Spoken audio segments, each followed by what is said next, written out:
very moment, there's not too much that black is threatening. So rook f1, for example, if rook b8, then white could defend this with rook b2, and if the rook drops back, this was an idea that you pointed out, Peter, but here white has to move b4, and everything is defended. Everything is very, very, very safe, very protected for white.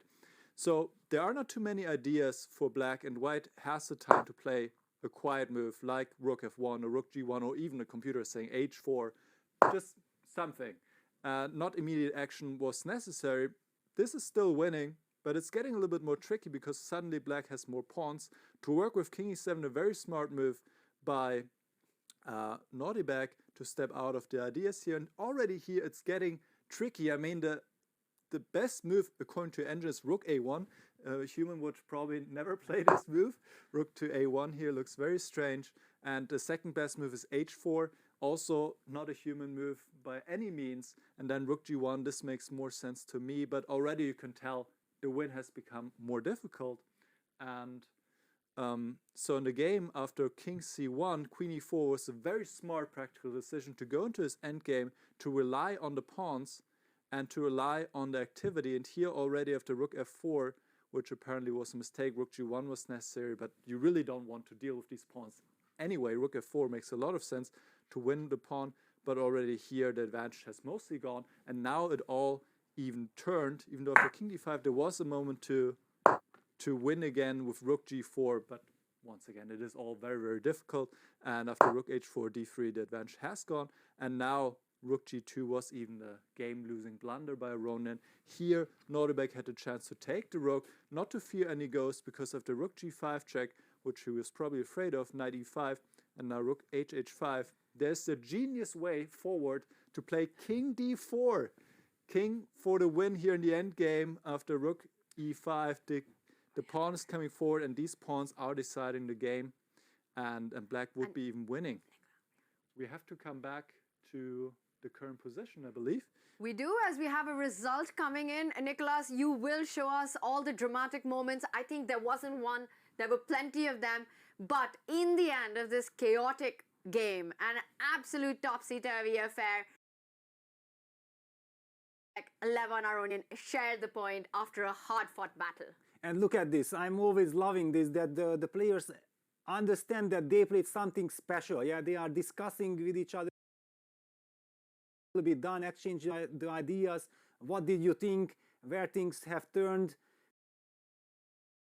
Shows that, yeah, this was a dramatic game. Abdusatov also shaking his head a bit like, yes, I had a chance. I knew that I had you, but then Levon says, come on, but I was winning also. It takes two to make a special game of chess, and I think both these players lived up to that task. Nordebæk not shying away from combative play, from throwing his pieces literally and figuratively at his opponent's camp, sacrificing material, but Levon Aronian also with extremely creative resources, eventually being the one who was able to make the most of that material advantage. And in the end, we saw it fizzle it out in seconds to a draw. I would love to take this game from the very top, because starting from the starting position and the way we saw it explode so early on, it was a very, very special game, Nicholas. Yes, it was. It was a very special game. If we go back to the beginning of the game, like you pointed out, it started with the sacrifice in the 7th move already. In the 7th move, in this very position, Nordebæk decided to change the course of the game and sacrifice the bishop on g2. And we saw that for the next 30, 40 moves, he was playing with a piece down, but he had long-term compensation in form of creating an attack against the white king. And then in the middle game,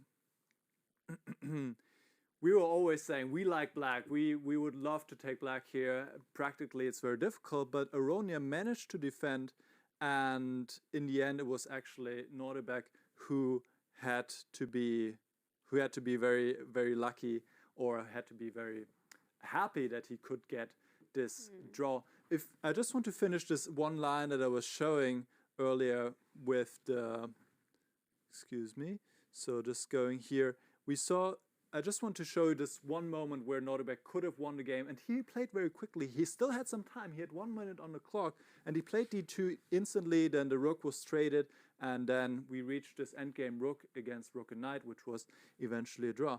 But he had the opportunity to play rook takes a3 here, which of course he saw to take the bishop.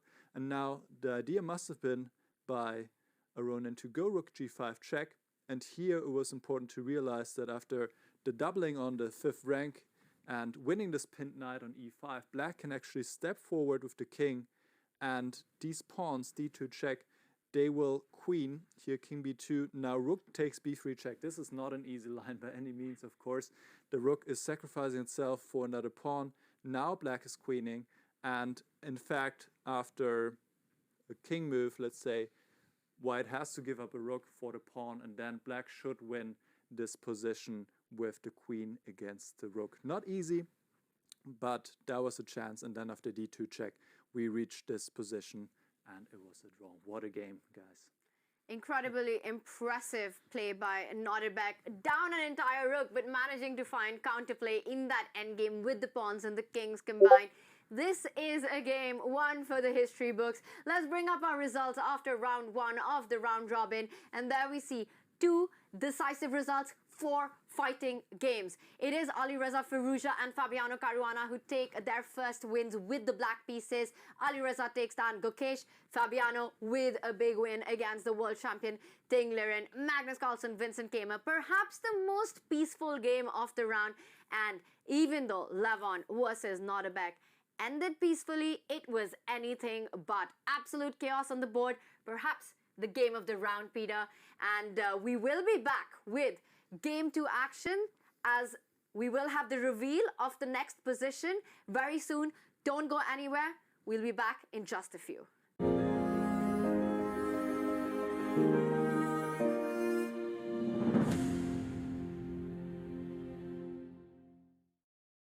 This format is completely new with this classic long-time chess for freestyle chess, and so we want to begin a new era of chess. And we are looking forward what will happen in the next days here, and then also probably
Welcome back, everyone. We are about to kick off our second game of the round robin, our second game of the day. And if anything was to go by with the action that we saw, we are in for quite the ride. And Peter, we were discussing so much action that we also had the world #1 Magnus play against Vincent. It was a peaceful game, but there were some highlights there. Yes, especially in the very beginning, and I would like to show it. There was a moment we discussed, yeah, so Magnus played e4, e5, yeah, so everything normal, b3, d6, d4, knight d7, and c4. Magnus occupying the center. It seems like, okay, he needs just 1 or 2 more moves to stabilize his advantage with the space advantage.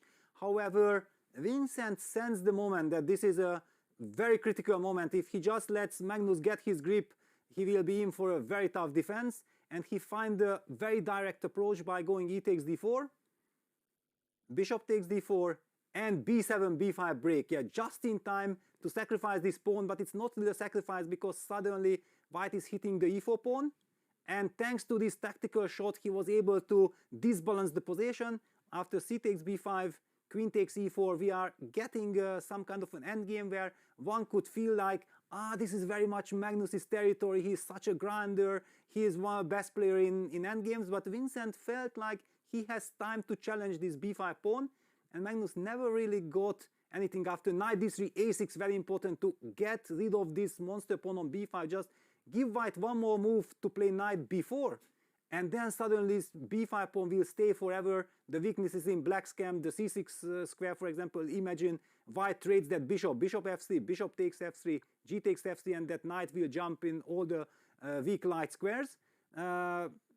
Vincent felt it, he breaks it with a6 just in time, and then Magnus finds nothing better than to go bishop f3, takes, and this was already a roughly equal position, which Vincent managed to hold without any problems.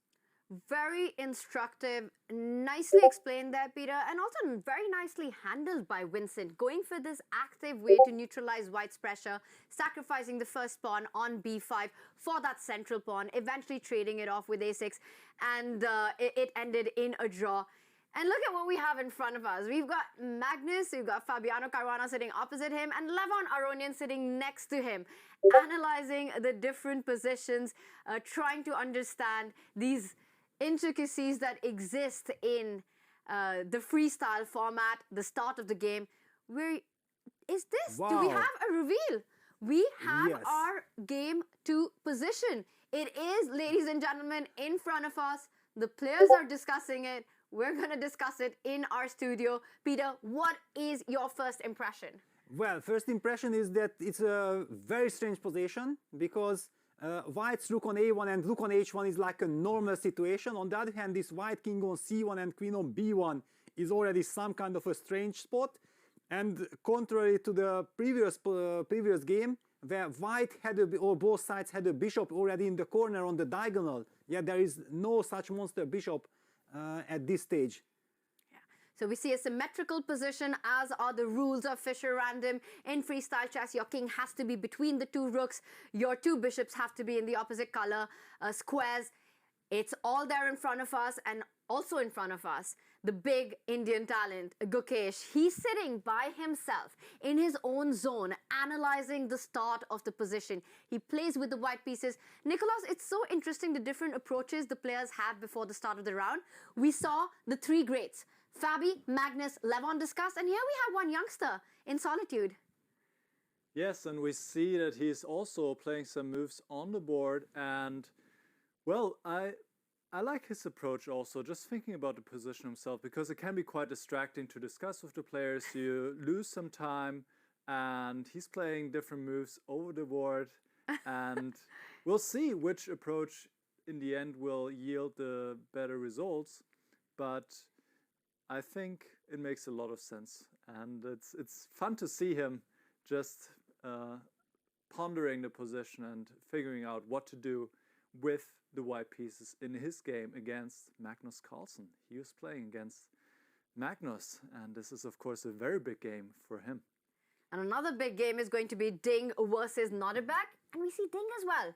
by himself. Exactly. This is what I wanted to highlight immediately, that both players who lost game one, and we talked about this, that for them, getting the rhythm, getting that comfort zone that they feel comfortable and be able to show their best, yeah, and they feel like, no, I want to have my quiet 5 little minutes before the game to have my own thoughts. The other players, yeah, if you are talking with Magnus or Levon, yeah, those are such great personalities also, yeah, they tell you something, even if you are having some different thoughts, you might be, confused, yeah, that, okay, what is it? What I'm thinking about the position is maybe wrong. If you don't know anything, what the big greats are saying, you at least have your own vision and you will trust your own intuition. You got big matchups that are about to begin, while the world champion Dinglerin will take on Nodibek Abdusatra, who had an absolutely wild game in game one against Levon. Levon will be playing against Winston Kema, who was able to hold his own with the black pieces against the world number 1, Magnus Carlsen. Magnus there continues his analysis. Peter, this is such a special visual that we're seeing. We never get to see this in the chess world. Just before, moments before the players will make their first moves, they're actually sitting with each other, trying to understand the position that we have. And I think it's a good moment to deep dive into the position that we have.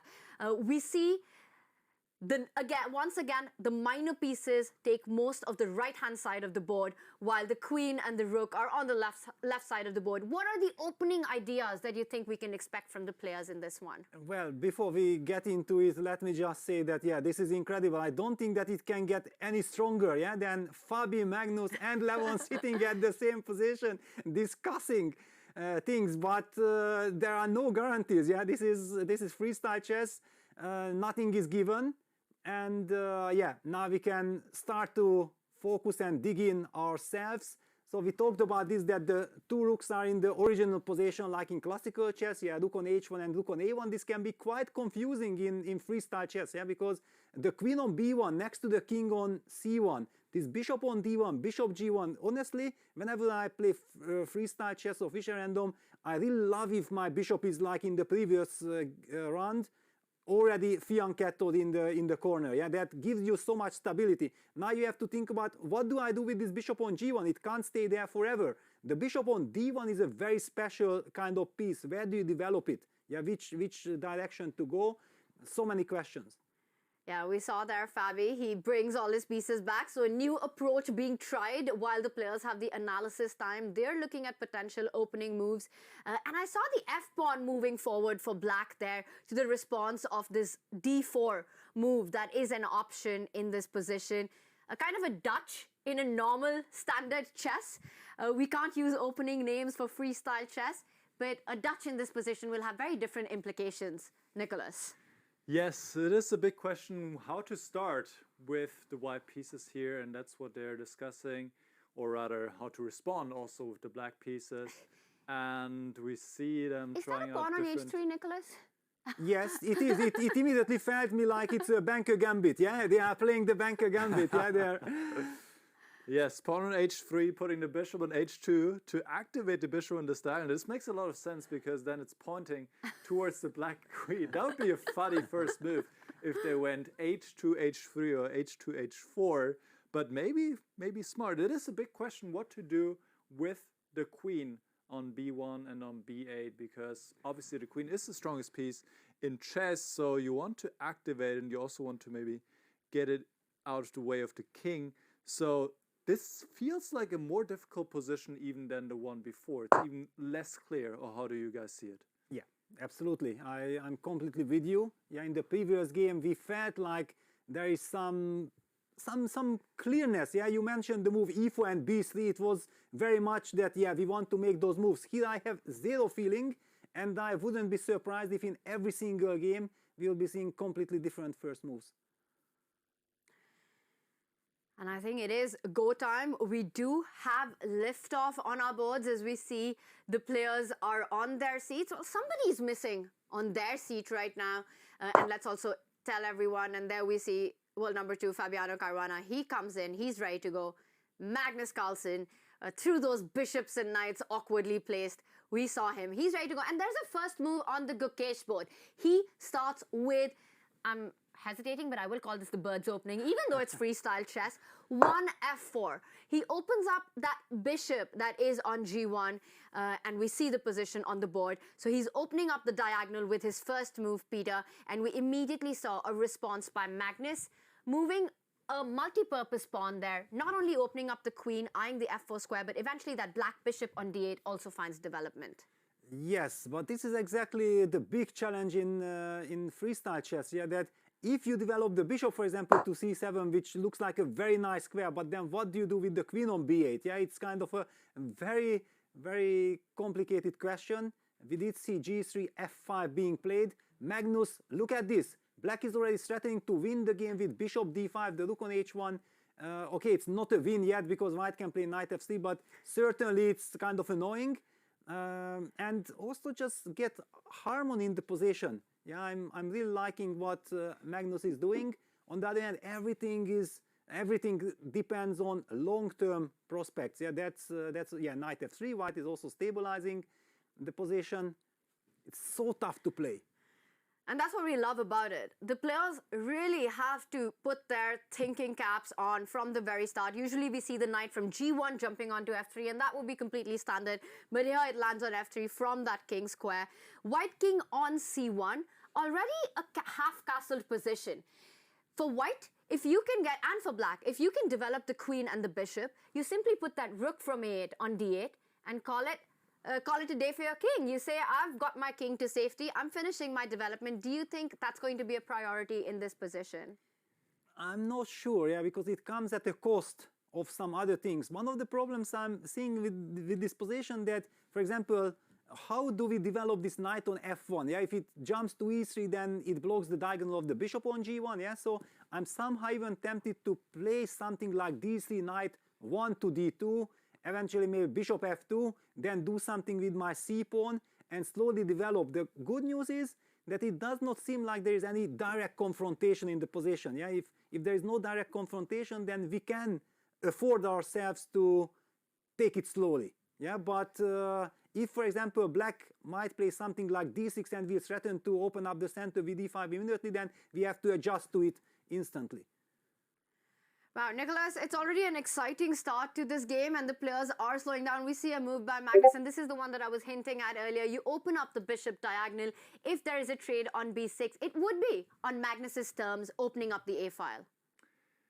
Yes, this is definitely a very interesting approach by Magnus to trade the bishops, to open up the a file. I would like to jump to another game because the players have taken a very different approach in the opening as expected, and in the game between Abdusattorov and Ding Liren, it has gone pretty well for the player from Uzbekistan. So let's have a look. He started with d4, so not like G.O.A.T with 1f4, and Ding responded with d5, all right. And c3, we've seen this move actually in a lot of games, and as we're going to see, it makes sense to open up the queen, open up this diagonal for the queen, and also open up the bishop. And now, after knight d6 to control the center, f3 was played. A good move to play e4 next to have a strong center. And in fact, Ding Liren allowed this. After knight g6, e4 was played. And here, white has a beautiful center. And believe it or not, in this position already, white is in very, very good shape according to a computer. Already a very clear advantage. But if you look at the position, it does make sense because white has a beautiful center. The pieces can come out naturally. The black pieces look not so well placed, not so harmonious. So quite a great start for Abdusattorov. And Ding Liren might be continuing to struggle, Tanya. Very nicely pointed out, and I think the key point here that you made was that how easy it is for white to develop the pieces. That knight from e1 can jump to d3. That bishop from d1 can land on g4 as Peter is highlighting the squares, and it comes in with a check. You're getting your pieces out with a check. You already control the center. Eventually, the queen from b1 can move one step ahead to c2, and that castle, Peter, that I was dreaming of at the start, we might see it become a reality. Yes, and then it makes perfect sense, yeah, because you are also immediately attacking black's vulnerable spots, yeah, and I do feel like black's king, yeah, bishop g4 check is played, yeah, you are kind of provoking the move, pawn to e6, yeah, Nadir back is going queen c2, getting ready to castle as quickly as possible. Black is in a lot of trouble. And I feel like Nodirbek is some kind of a freestyle chess monster. Yeah, he's so energetic, so he's so aggressive, putting tremendous pressure on his opponents right from the start. He was the semi-finalist at the Fischer Random World Championship in 2022 when Hikaru Nakamura knocked him out in the semis, but what a run he had in that one. He definitely has experience in this format, which, as you had pointed out earlier in our broadcast, is so key to understand how to maximize your development potential, how quickly to play with the tempos on the board. And here we see White's play is just flowing with tempos. Meanwhile, that black bishop on G8, caged by its own pawns on E6. The bishop on D8, caged by his own pawn on F6. It's still very difficult to imagine black getting an activity. And Peter, you're pointing out, in this case, should I call it a long castle? Well, it's short. It's short. I'm going on the king's side. But yeah, certainly this gives some stability. Yeah? If black is able to evacuate his king from the danger zone, and the king on c8 cannot really stay there forever. In fact, black even cannot really afford to castle long because it would still run into some problems. Yeah, Ding is trying to stabilize his position and limit the damage.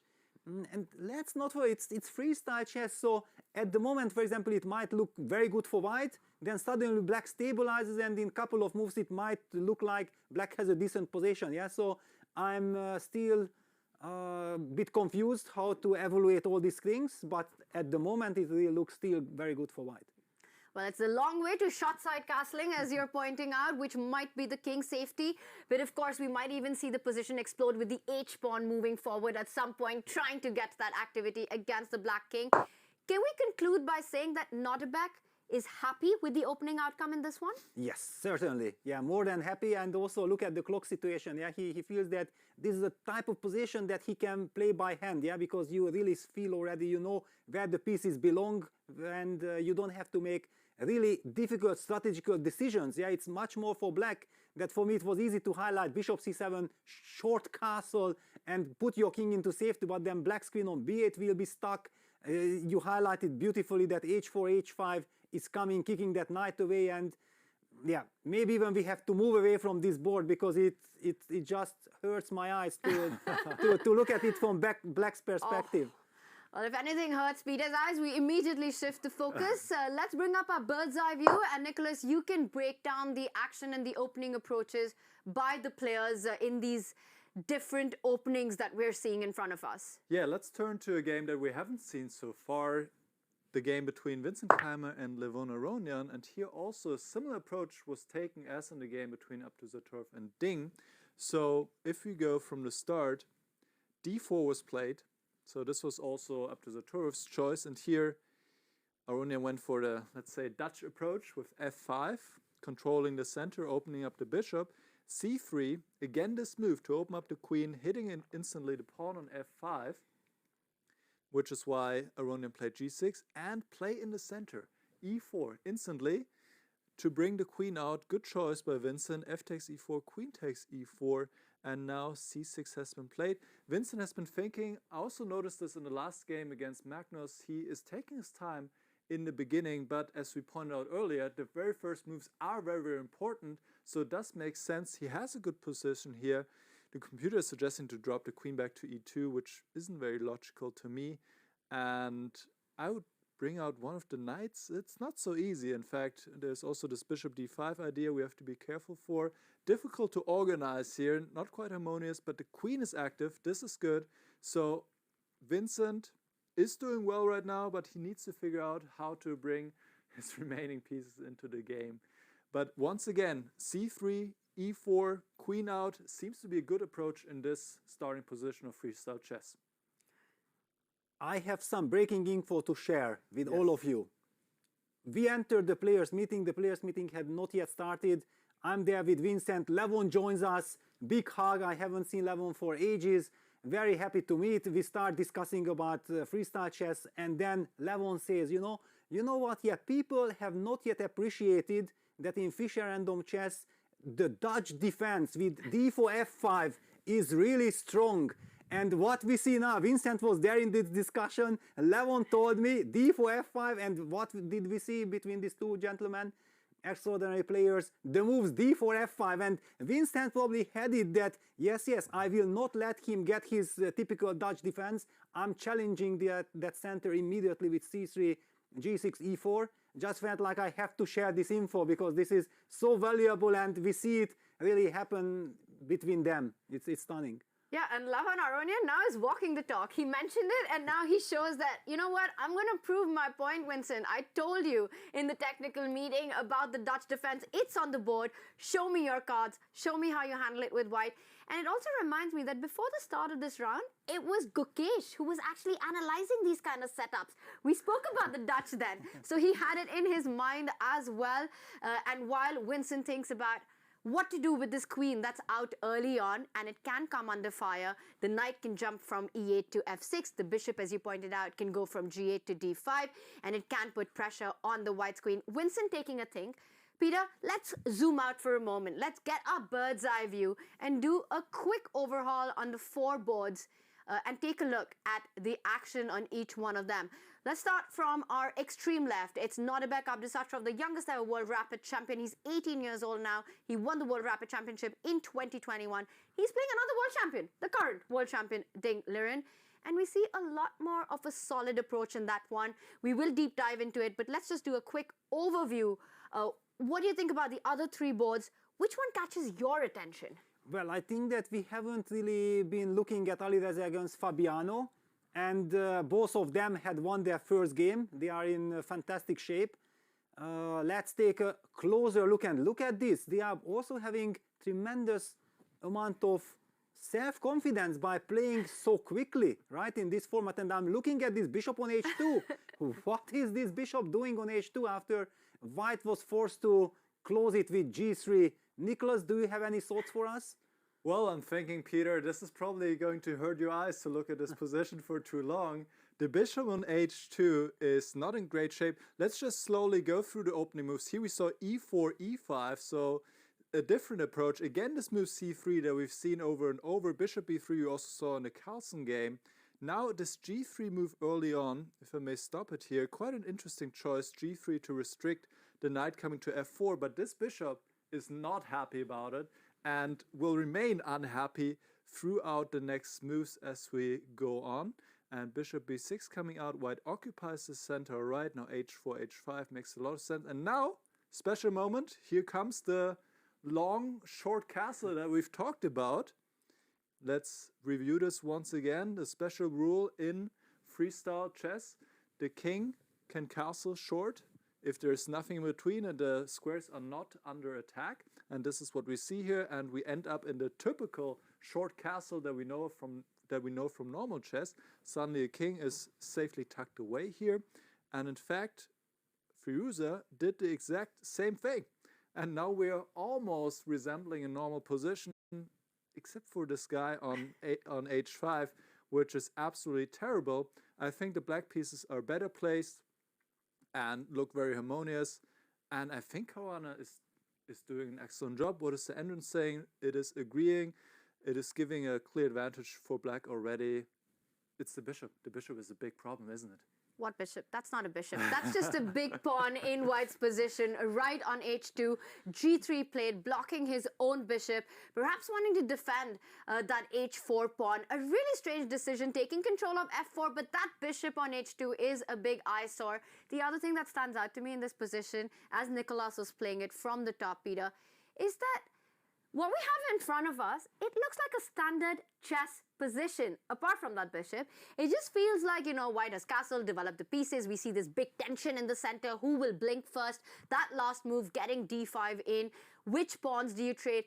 But to me, it looks more like an opening out of a standard chess game rather than a freestyle chess game. Yeah, actually, the first impression that I got when I looked at this, that this is a kind of Italian opening that went extremely well for black. And those who have been watching my comment, they know exactly that I'm always very critical about any kind of bishop g5 Italians, because that bishop may end up in trouble, but getting in so much trouble than right here, right now. I haven't really seen. Black has perfect harmony. White has to make difficult decisions, and yeah, now we see that White is giving up the center with e takes d5. Not a happy choice. The queen from e8 beautifully protecting the knight on g6 because this needs protection. Otherwise, the queen from b1 is eyeing that knight. Perfect harmony for Black. Very tough task ahead for Alireza. Yeah, and let's also just point out that it's not voluntarily that Alireza put that bishop on h2 and the pawn on g3. This came out of a freestyle chess position where the players started, and maybe you can highlight the square. The bishop was originally on that g1 square, and it had to come out. So finding a way to get the king into safety, to get more pieces into safety, this is the structure, this is the opening that Alireza has chosen. The pawn was moved to g3 to bring another piece out into the game. So it's all about, like you said, you sometimes have to sacrifice one piece's position to be able to take out another. Yes, but here we see that actually Fabi managed to get everything done correctly. Yeah, he was able to trade that bishop somehow, and yeah, now we see that Alireza is trying to make sense of his position, going after Black's only defenseless pawn, the weakness on h5. I kind of like this attitude because if it's getting unpunished, then at least there is some kind of a new flow in White's position. And the knight falls back, not only attacking the queen, but defending that h5 pawn that you highlighted. Completely agree, Peter, with everything that you said, that this feels like a really nice Italian for Black. You've gotten rid of the light squared bishop. The dark squared bishop that White has is not even a bishop currently. At some point, perhaps we might see Alireza go all out with the move g4, just trying to get that piece into the game to promote that big pawn back into a bishop.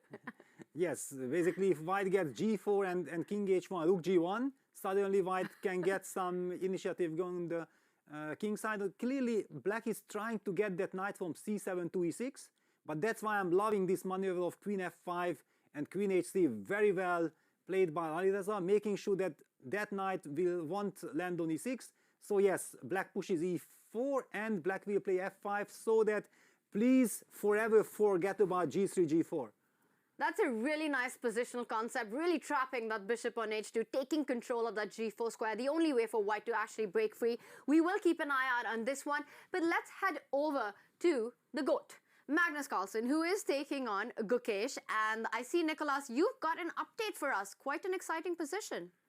Yeah, it looks very different than what we've seen in the other games, as it often so happens with the freestyle chess positions. So let's go back a few moves where we last saw it after c3. We saw the bishop came out to b6, trading bishops.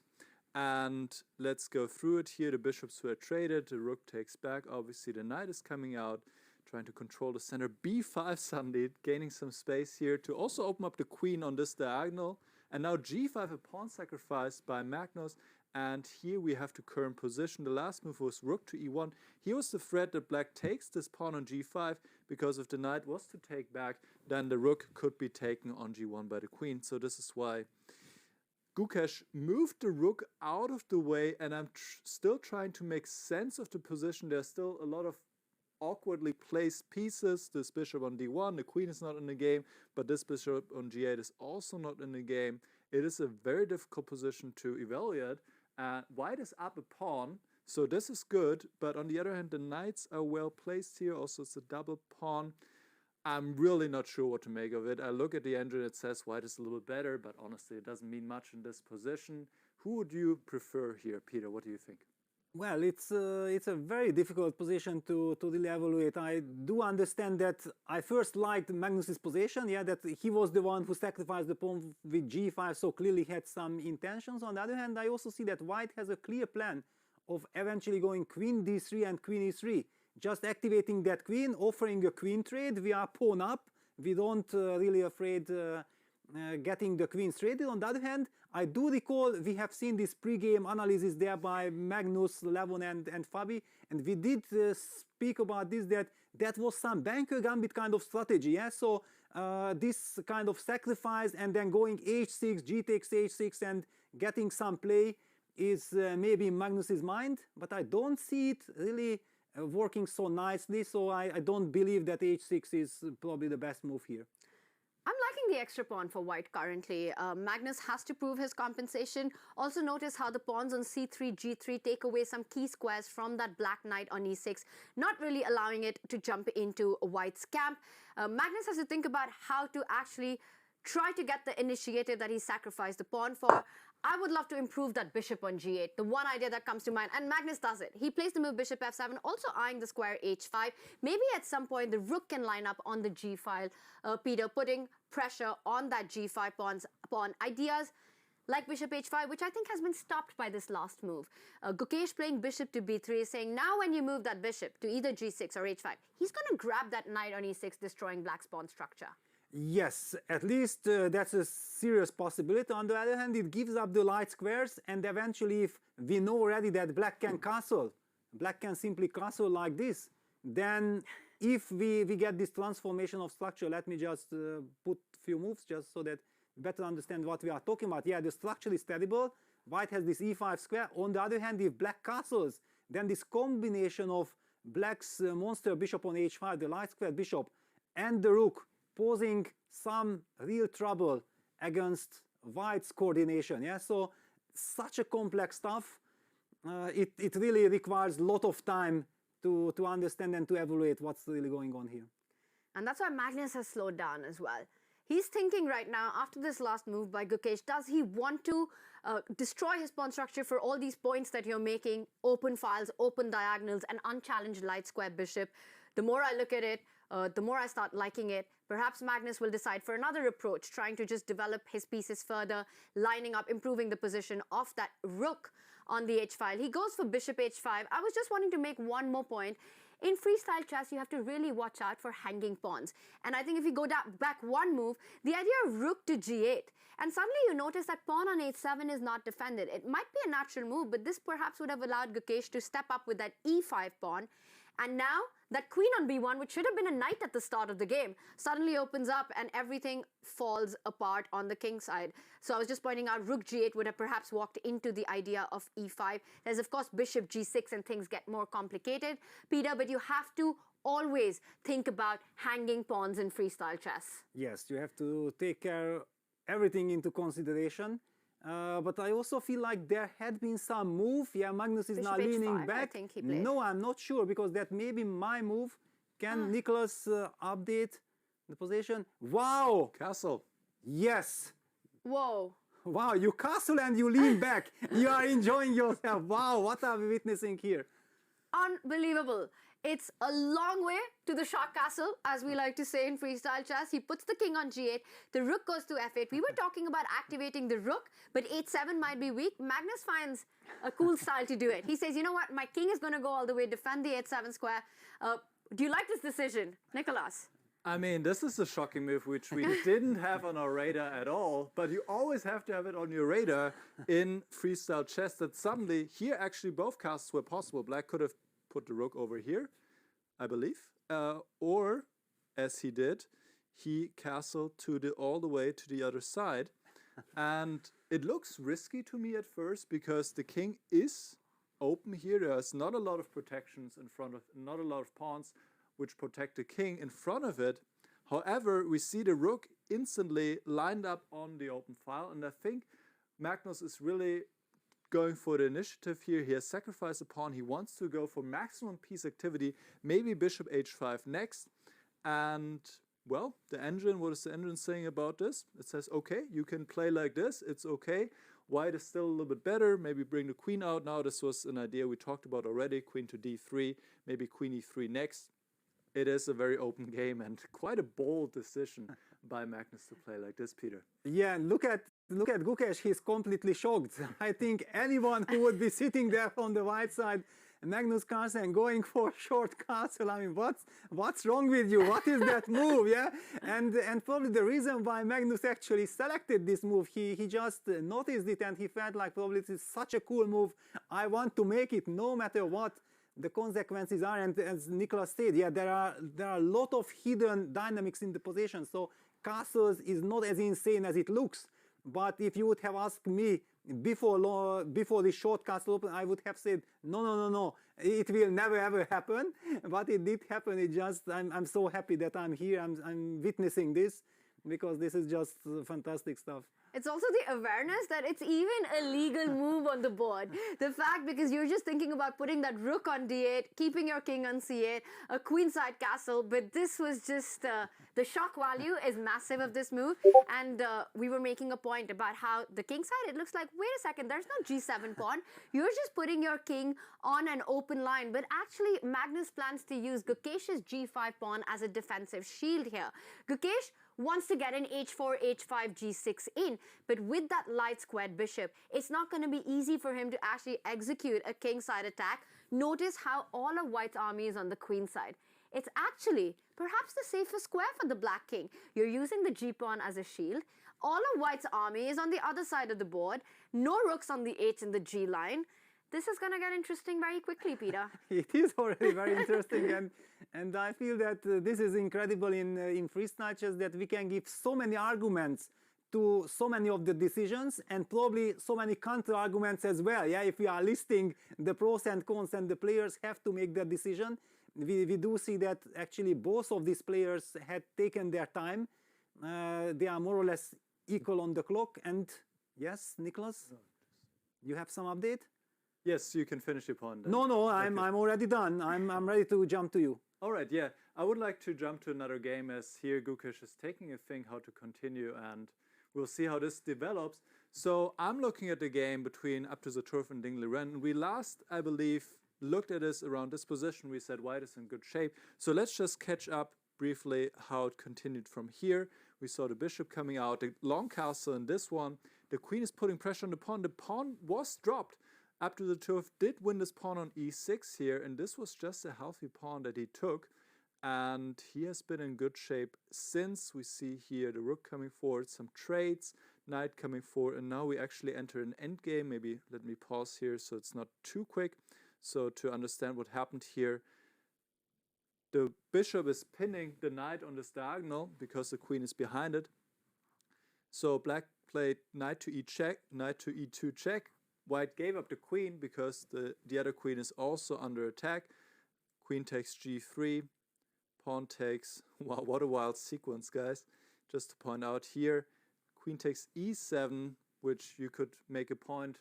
Let me also do the desperado queen, would be refuted by queen g5 check, so the queen goes to safety, and then black could take back the white queen on e7. So this is why queen takes e7 was not played.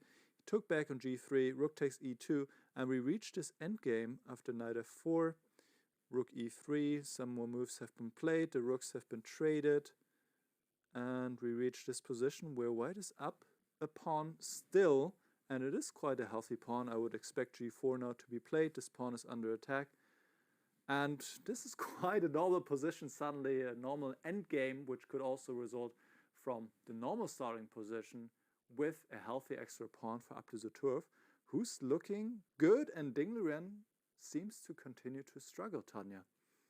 100% agree. White has that extra pawn. The rook on h1 already makes sure that the black king cannot get to the center of the board. The rook can even slide onto the center of the board himself. Rook to e1 with such few pieces left. The knight on d3 really nicely placed as well. White can slowly improve his position. We might see rook e1, king d2 coming forward. Eventually the c pawn might start marching up the board. For Ding Liren, it's a game for two results. He has to do his best to hold this position. Things could go wrong. If the rooks are traded off here, I think White's chances, winning chances, increase dramatically, Peter.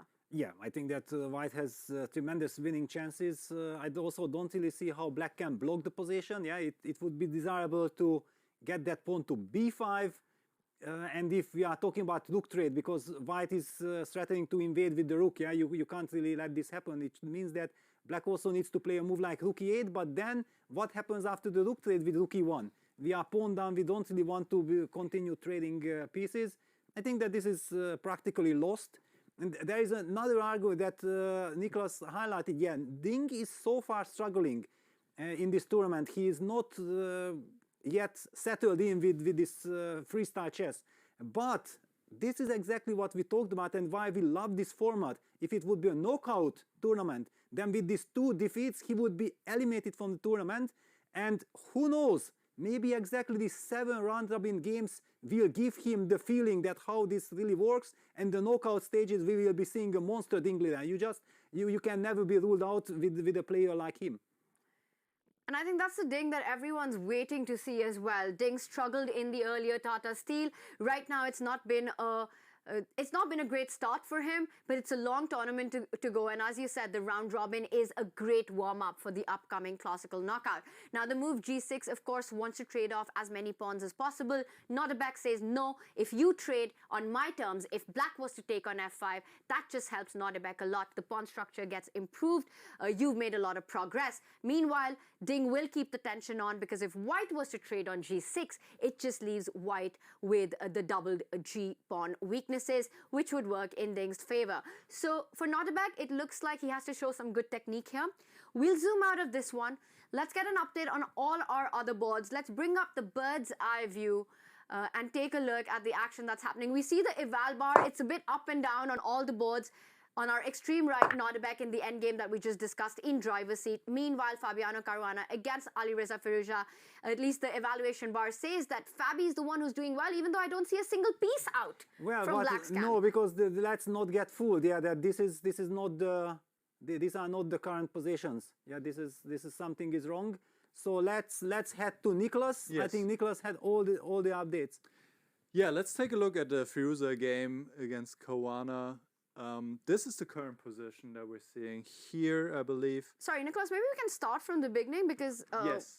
and just see how we got here. Yes, absolutely. We'll start where we last looked at it to understand what happened. We're really sad about the bishop on h2 around here. We took a look, d5. I think this is maybe the last time we checked, and we were really sad about this bishop, but Firouzja found a ingenious way to consolidate his position, actually create a fortress in a way. So let's take a look at it together. He brought the knight to f4 and allowing a double pawn, but taking control of the g5 square, which would be one of the levers for black to open up the position.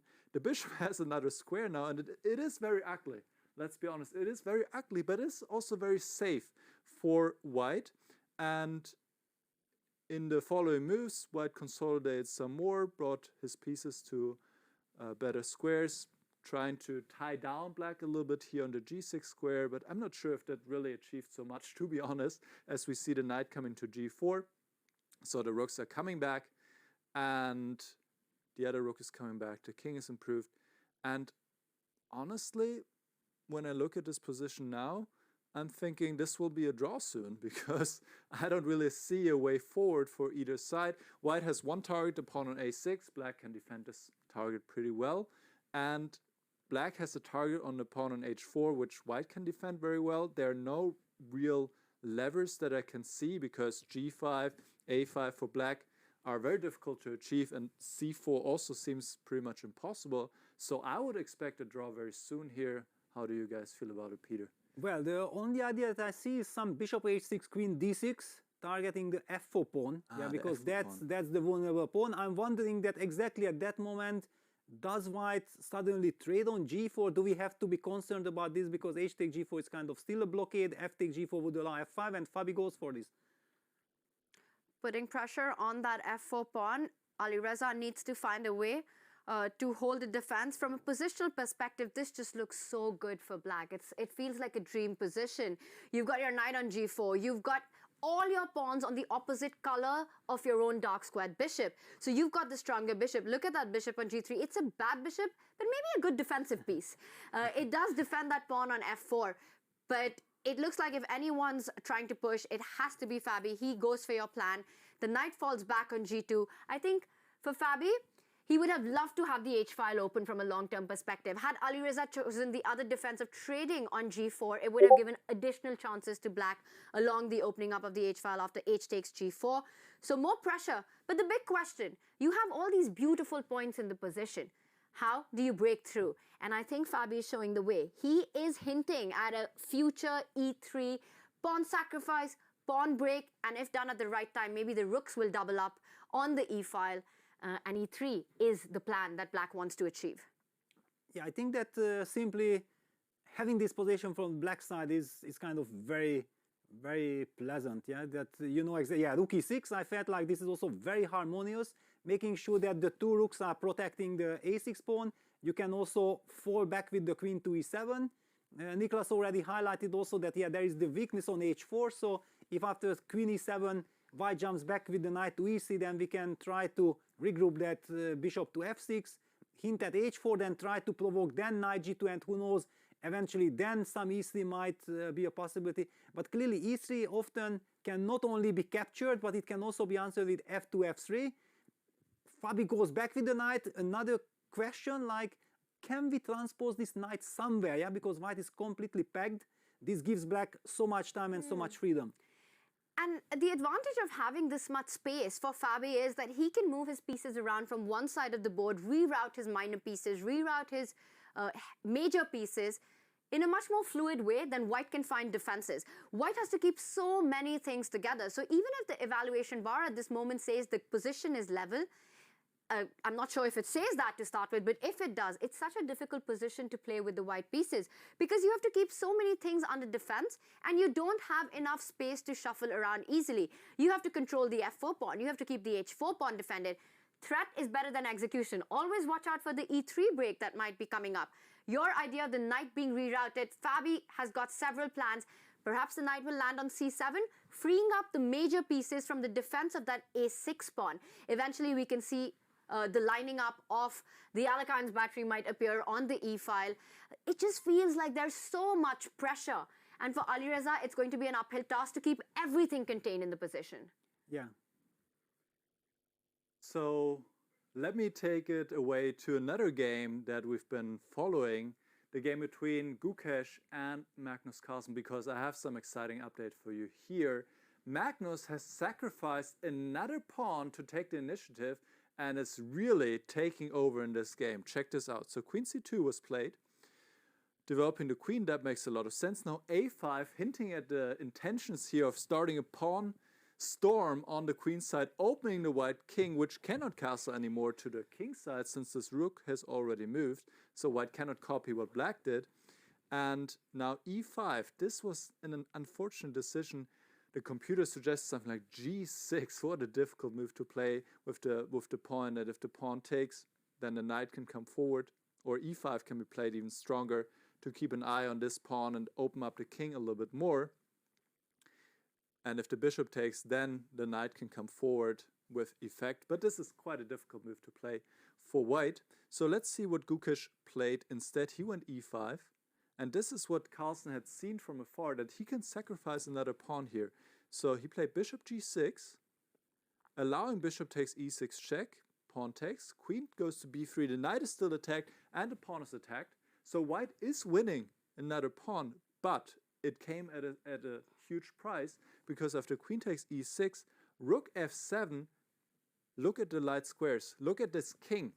And the threat, knight c5, knight d3 is absolutely devastating. If this knight lands on d3, then it is pretty much game over. So G.O.A.T under a lot of pressure here. The computer says it is close to losing. He needs to play, absolutely needs to play knight to d4 now to even stay in the game at all. But I think after knight c5, queen takes c6, I mean, this looks very, very dire. King d1, and maybe even keep the queens on the board with a move like queen d8, or maybe take on b2 first. I mean, this looks like ruins with the king so open and the light square is so weak, Tanya. And G.O.A.T finds it. He finds the only defensive resource that you're pointing out, knight d4. There was no fighting the threat of knight c5, so G.O.A.T trying to gain more material in compensation for this inflowing attack. Magnus immediately blitzes out knight c5. The line that you were pointing out is on the board. I'm not expecting Magnus to trade queens anytime soon. G.O.A.T had to sidestep with his king to d1 as we're seeing these moves being played really fast, Peter, by the players. A forced sequence of moves. I'm expecting Magnus to decline the queen trade by falling back. Yes, on the other hand, probably has so many tempting options. He's certainly enjoying it, and when you get a position like this, and you know that you have played this stunning move, short castle, and then everything what happened basically gives you the feeling that all the right choices had been made. Yeah, this gives you also so much pleasure. That suddenly the moment comes in when you think like, wow, freestyle chess is just fantastic, yeah? and the opposite side, Gukesh, he lost the first game with the white pieces. Is it correct? Yes, I think he had double whites. And now he is again in a nightmare kind of scenario against Magnus Carlsen, and this is a very strategical position, yeah, when we know exactly that Magnus has the total vision how to make the most of it. A very tough challenge on Gukesh. That will he be able to survive this? Honestly, I believe not, because this is very much Magnus's territory. And I think freestyle chess also feels like Magnus's territory. And the reason I say that is he's often spoken about, one of the reasons why he did not fight for the World Championship, just the preparation that's involved, the format that goes into where the players only start fighting after a very long number of moves. And it's not something that he's ever been really happy about. We see the world #1 pulling away more and more from standard classical chess, because I think he just finds this a lot more challenging. He finds this a lot more creative, and he enjoys himself when he's feeling challenged. So for him, this is his territory. The sacrifice that we saw from Magnus earlier on, Peter, in this position, it's clear that this is where he thrives. Well, he loves it for sure. He loves it. If you are on the side who delivers all the beauties and all these possibilities playing in the spirit, that's of course fantastic. And Magnus is not taking his time, because Queen D8, the move that Nicholas highlighted, is kind of, once you know it, it makes perfect sense. On the other hand, you have so many possibilities and everything looks tempting. How do you make up your mind? How do you choose that exact move that you have to play because you can only play one? This is kind of a challenge. And let's point out these different possibilities that you're pointing out, right? You want to start with, either you trade queens, fall back. The other really tempting one that you're highlighting on the board, knight takes b2, coming in, grabbing a pawn with the check. There are other checks on the board, but perhaps knight f2 is not as tempting as grabbing that b2 pawn. And it's not an easy decision. That's clear with the amount of time Magnus is taking in this position. Also, we know what a maestro he is with queens off the board. The rook on e1 is hanging. You can start getting greedy with a trade of queens and then eventually picking up the rook. What are we expecting? What do you think? If you had to predict, what will be Magnus's final decision here? I think it's very difficult to highlight anything here that could be, because look at his pose. He wants to make a move because he knows that probably every single decision is good. I have to just stick with one. But the temptation, yeah, there are so many good options. This is one of the nightmares for the player, yeah, that you have a good position, you would love to have only one good move, I can blitz it out, put the pressure on my opponent. Yeah, let's take a look. Yeah, Magnus is trying to make his decision about to move. He reaches out, Peter. He does grab the b2 pawn, so he decides not to touch the queen for the moment, comes in with the tempo, the problem of plenty. When you've got so many good choices, it's never easy to make one of them. Nicholas, what do you think about Magnus's approach here? He goes for the greedy one. Yes, he does take the pawn on b2, which was definitely one of the attractive options in the position here. Knight takes b2. The king will go to e2, very likely. And now queen d8. Maybe this is his idea, to first take the pawn, because it is a free pawn he can take with check, and now to bring the queen back to d8. And this also looks very, very sensible, because in the end, if we count the pawns, white is only up 2 pawns, and they're not beautiful pawns, let's be real. They're all isolated, they're all weak. The king is being chased in the center of the board. So white doesn't really have a lot to show for his weak king and the attack that he's suffering. So I think this is a very sensible approach. As we pointed out, black should definitely, absolutely not trade the queens, because this would just... He does it. He does it. Wow. Really? Wow. No way. I'm shocked. I'm very much shocked, because now the king feels much, much safer. Immediately, the queen is the strongest piece in chess and the strongest attacking piece and most dangerous for the king. So once you take it off, this king on e2, it breathes a sigh of relief. It's so happy that the king is not getting checkmated now. I'm really surprised. Guys, what do you make of this trade of queens by Magnus? Is he so confident in this endgame? Well, the big question is, how does he intend to follow it up? Did he make a move? Rip to see it. We've got action coming in as the players blitz out. He does come in with a tempo against the knight. So queen takes queen, knight takes queen. We see Magnus developing the rook, attacking the knight. And isn't the a5 pawn on pre? What am I missing here, Peter? Well, honestly, I would like to stabilize the position, but let me try to make those moves. Yeah, king e2 takes, rook c8 on the board. Yeah, this is the current position. Magnus is going after the c3 pawn, yeah, and he's trying to combine it with bishop h5 check. I think that's the reason why he opted for the trade of queens, because this is a very direct approach. Hitting the knight, where do you go? If you go, then you might run into bishop h5 check, king e3, rook takes c3 check, and king e4. If that's not checkmate after bishop g6, actually it's not, because if the king journey continues then to d5, yeah, for example, just to highlight, yeah, if white plays a move like knight d4, but also maybe black can just afford simply to capture on c3 first, and then again the bishop h5 moves, bishop d3 checks are hanging in the air. It's so devastating. And Gukesh plays the only move to stay in the game, and this is probably what Magnus had missed. The move e6. e6, a counterattack against the rook on f7. If the knight had moved, if the knight had taken on a5, moved to d4, it would have been completely over. The position would have been lost.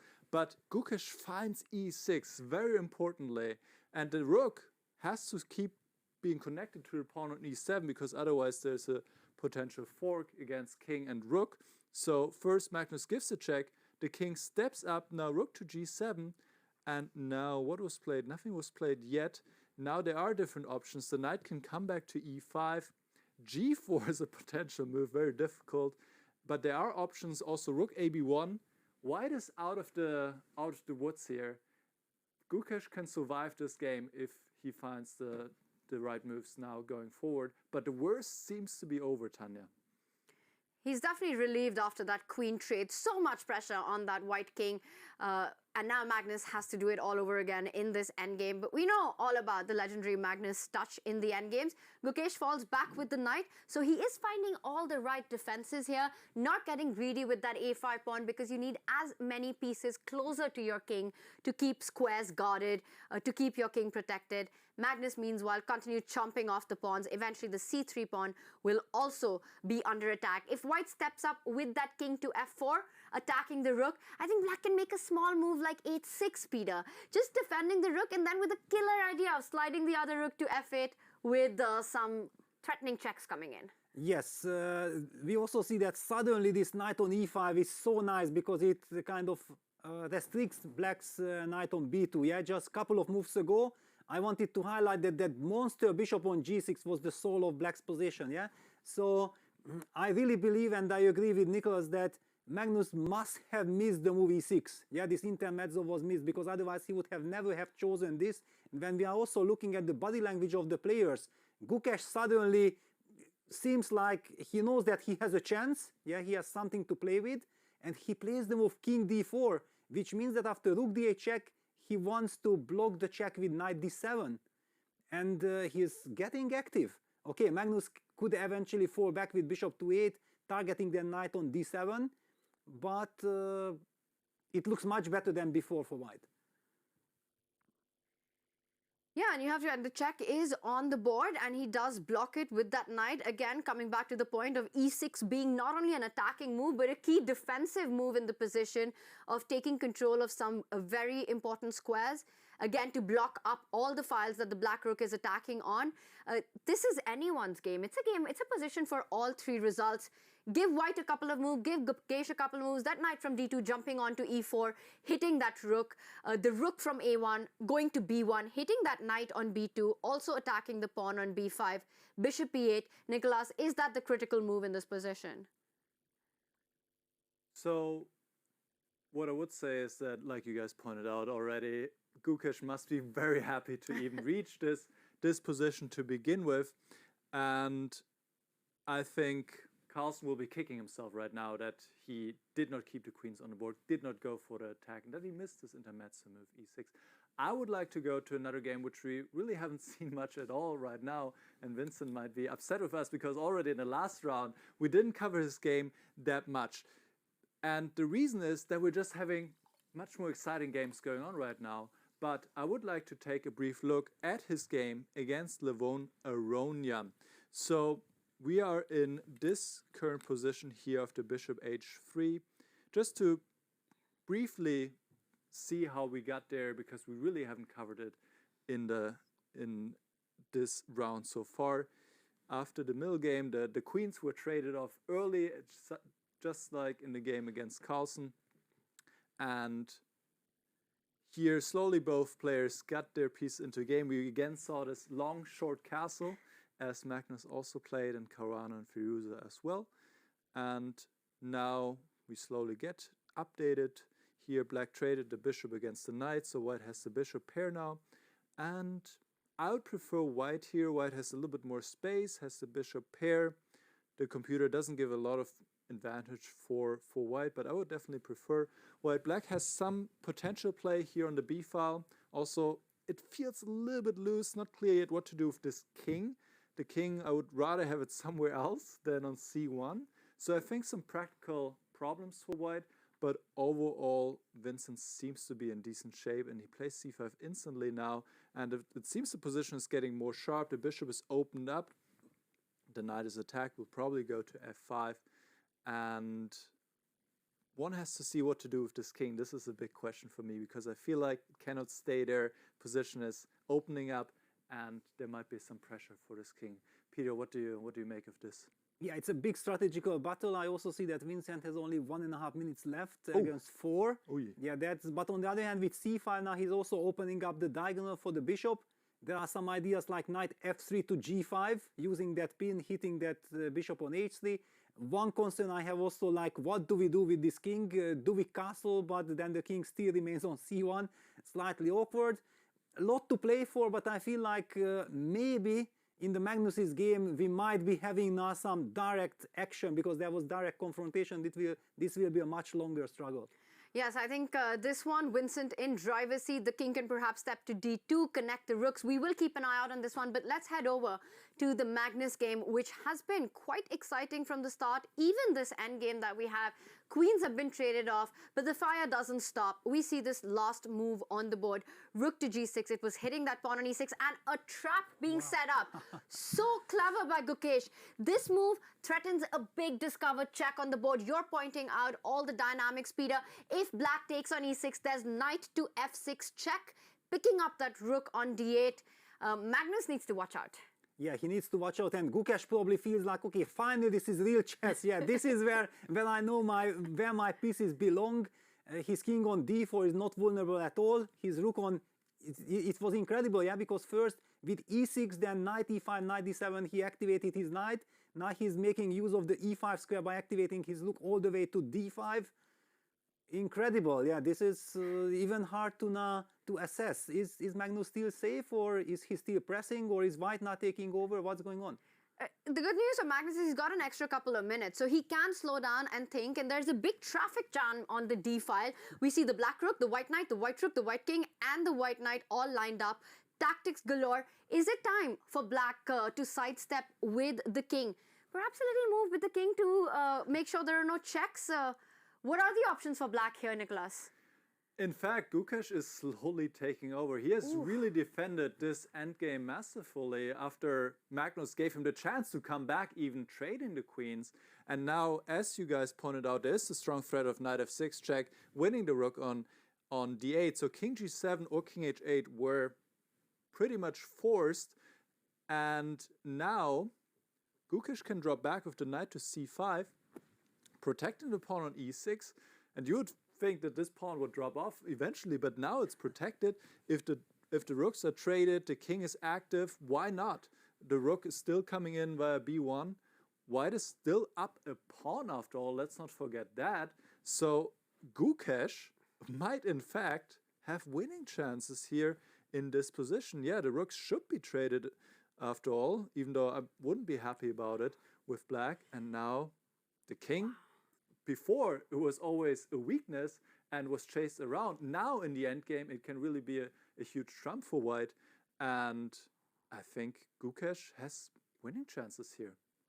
Wow, the king is a piece in the endgame, and what a piece it's turning out to be on d4, always eyeing the queenside pawns of Magnus Carlsen, just one step away from trying to attack them. Any piece trade suits white perfectly. Peter, I think Magnus is in a bit of a trouble here. He's down a pawn. White's king super active. Those queenside pawns are in extreme danger. Meanwhile, that rook and bishop, yes, it's eyeing e6. Okay, I'm slightly surprised with this move because I was expecting knight to c5. It looked like a very natural move, but this one also hits the rook and the bishop. If black was to trade on d5, I want some help from you. Point out the tactics to us. What happens after rook takes rook, king takes rook, and bishop takes pawn coming in with a check? Yeah, I think we just fall back with the king to d4, for example, and we just enjoy this knight on e5. We are hitting the rook. The rook isn't really doing much, and we're already coming with a tempo with rook b1, and if the knight moves, the b5 pawn will be falling. And we have been discussing about seeing Magnus before leaning backwards, enjoying the situation. Now when I saw him, he was leaning back from total frustration. You know, he's back at the board. He is just so angry with himself that how did I let this happen from that marvelous position? And now it's white risks absolutely nothing, so that Gukesh is down to a minute. If he keeps the control, then the clock won't be such a, let's not forget, it's 10 seconds increment. Which is a lot of time to start gaining on the clock, a 10-second increment, but Gukesh has to keep control not only on the position but his nerves as well. Undoubtedly, he's feeling that he's the one who's pushing in this position. Every single initiative that Magnus had has been neutralized. The queens have been traded off. White's king and knight super active. The only thing that Gukesh needs to do is get that rook into the game. And the good news for him is it's coming in with the tempo. The line we were discussing is on the board. Gukesh now thinking about where to move his king. King to c5 does invite the move rook to g5, pinning on the 4th rank. But there might be ideas of the other knight jumping into the attack with a tempo with knight f3. Can king c5 be considered here? Yes, but he's down to a minute. Yeah, these are his problems. Yeah, if suddenly there are many tempting options, that's a total nightmare scenario. Yeah, just somehow stabilize, make sure that... Cemento. Yeah, cemento, you know that nothing can happen to you. I'm going to press the clock, I'm going to get the 10 extra seconds, and I know rook b1 to b4 and king d4 on the board. It is Team Cemento for Gukesh. He keeps things protected, not going into any crazy lines, allowing the pins. The rook comes into the attack. Magnus Carlsen is in trouble in this endgame.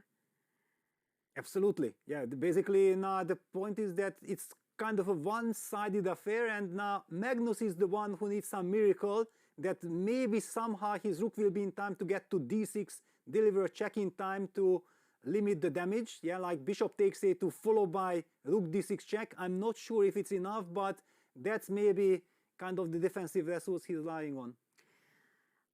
Magnus can pick up that pawn on a2. Gukesh can pick up that pawn on a5, and the line that you're pointing out, it does allow some checks. But right now, Magnus is on the think, and we look at him on our camera, on our screen.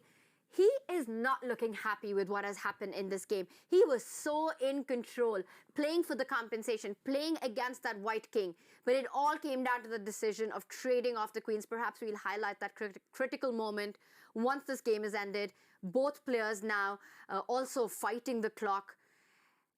Magnus has to make a move. He has to keep the pressure on. He's thinking what to do. What is he going to go for now? How does he keep fighting in this position? Do you think he's going to grab the a2 pawn, Peter? Well, if there is no direct tactical refutation, then it's very tempting. Yeah, you want to eliminate something. I'm also wondering that some c3, c4 trapping that bishop on a2. Is that the problem? Yeah, because let me just highlight. Yeah, bishop takes a2. We play c3, c4. And after rook d6 check, we simply fall back with the king to e3.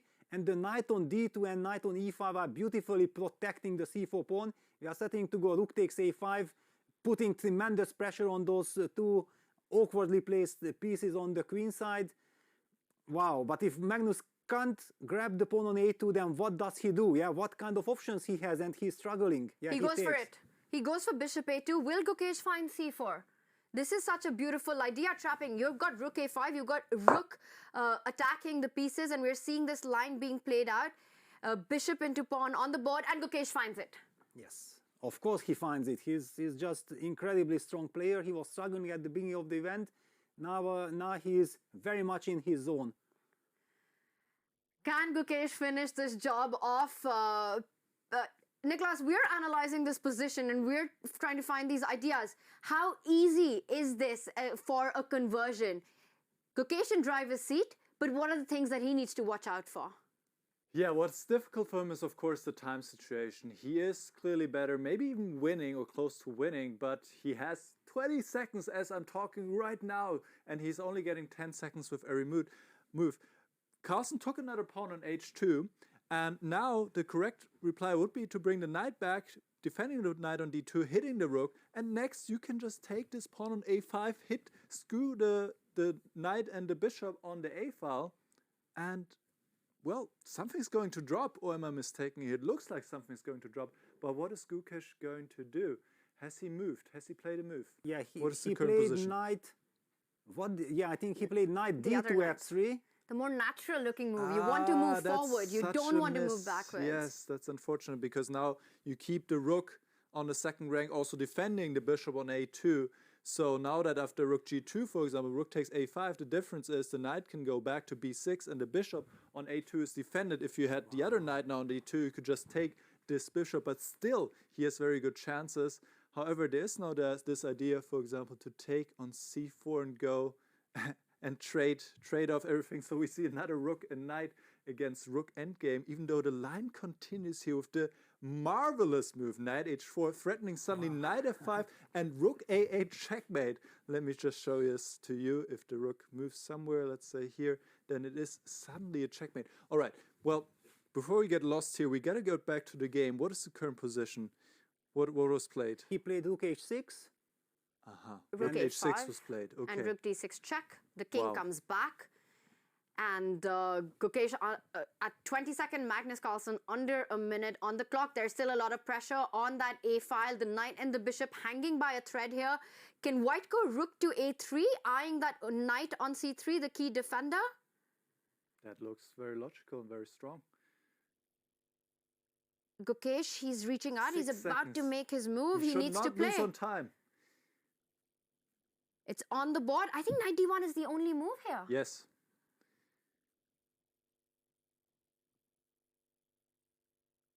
And we see the evaluation bar is creeping up. Peter, Wow. what's going on in this position? It's crazy. Yeah, this knight d1 check, but it also doesn't feel nice. Yeah, the knight will be kind of stranded there. It might get trapped. Yeah, we were talking about the bishop being trapped on a2. Maybe the bishop survives and then suddenly black's knight will get into a lot of trouble. And that last move by G.O.A.T was made with 2 seconds on the clock. He's on 12 seconds. It's a 10-second increment, so the players have to watch out. Magnus also makes a move. The check on the board. The bishop goes to b1. And now the c-pawn is advancing. It's going down the board. The knight on e5 guards the c6 square. It's not going to stop at c5. Rook d5 trying to... Okay, but yeah, the knight is trapped. The c-pawn is running.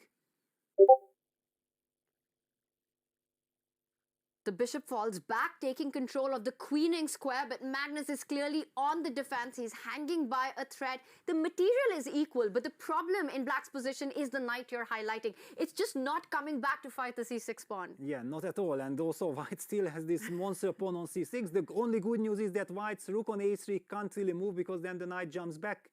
c7 played. But what does he want after rook c5? Then the knight is lost. Oh, the knight on d1 is just hanging, so he needs to first move the knight, which he does. Knight b2 played. Rook c5 is the idea next. But will you have time? Maybe he'll just pursue that knight with the move rook to a2. And he does it. He's attacking. He's not giving time to Magnus Carlsen. No. And look at Magnus. Yeah, he knows that this is not going according to plans. And this is not terrible because he might have to give up the piece. Yeah, you can't, because the c-pawn is about to queen. Yeah, so black's bishop is overloaded.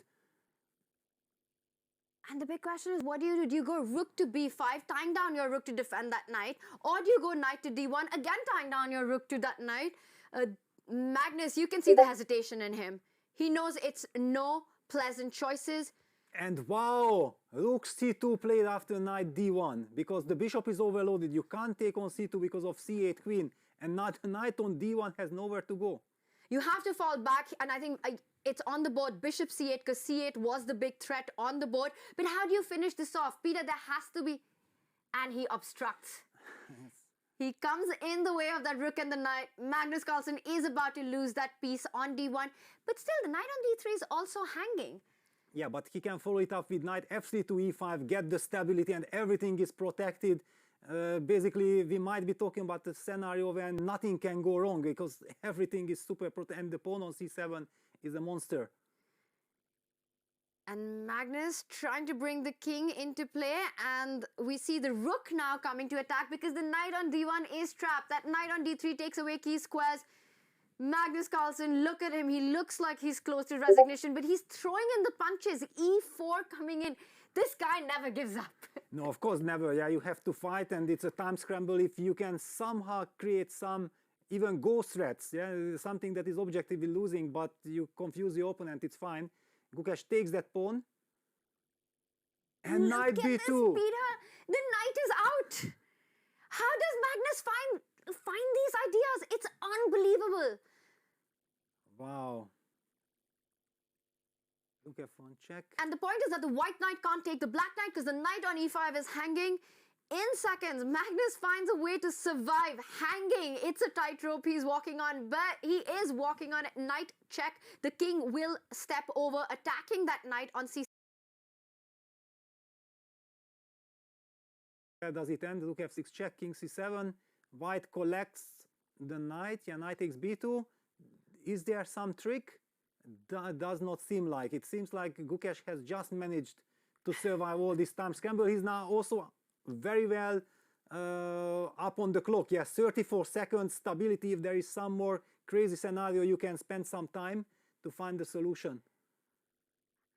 And Magnus there, he's feeling shifty in his chair. He's down a piece. If he can somehow trade or grab that g3 pawn, it's still a draw. But it's far away because White's king is so close to defending that pawn on g3. Magnus trying to think of ways to trick his opponent right now. He first puts pressure on that knight to c6. Yeah, knight b4 looks like a tempting option. Yeah, just to go back, get stability, get the other knight to d3, king to f2. Yeah, Magnus goes rook h5. Knight b2 to d3 would be kind of very tempting, just to coordinate the pieces. Knight c4, ambitious move. Going after the black's king. Yeah, rook f7 check. And wow, these youngsters are fearless. He wants to give checkmate even in this position. The knight on b4, c4, taking away all the squares from black's king. So not only up a piece, but going for a mating attack here. G.O.A.T putting pressure on the bishop on b7.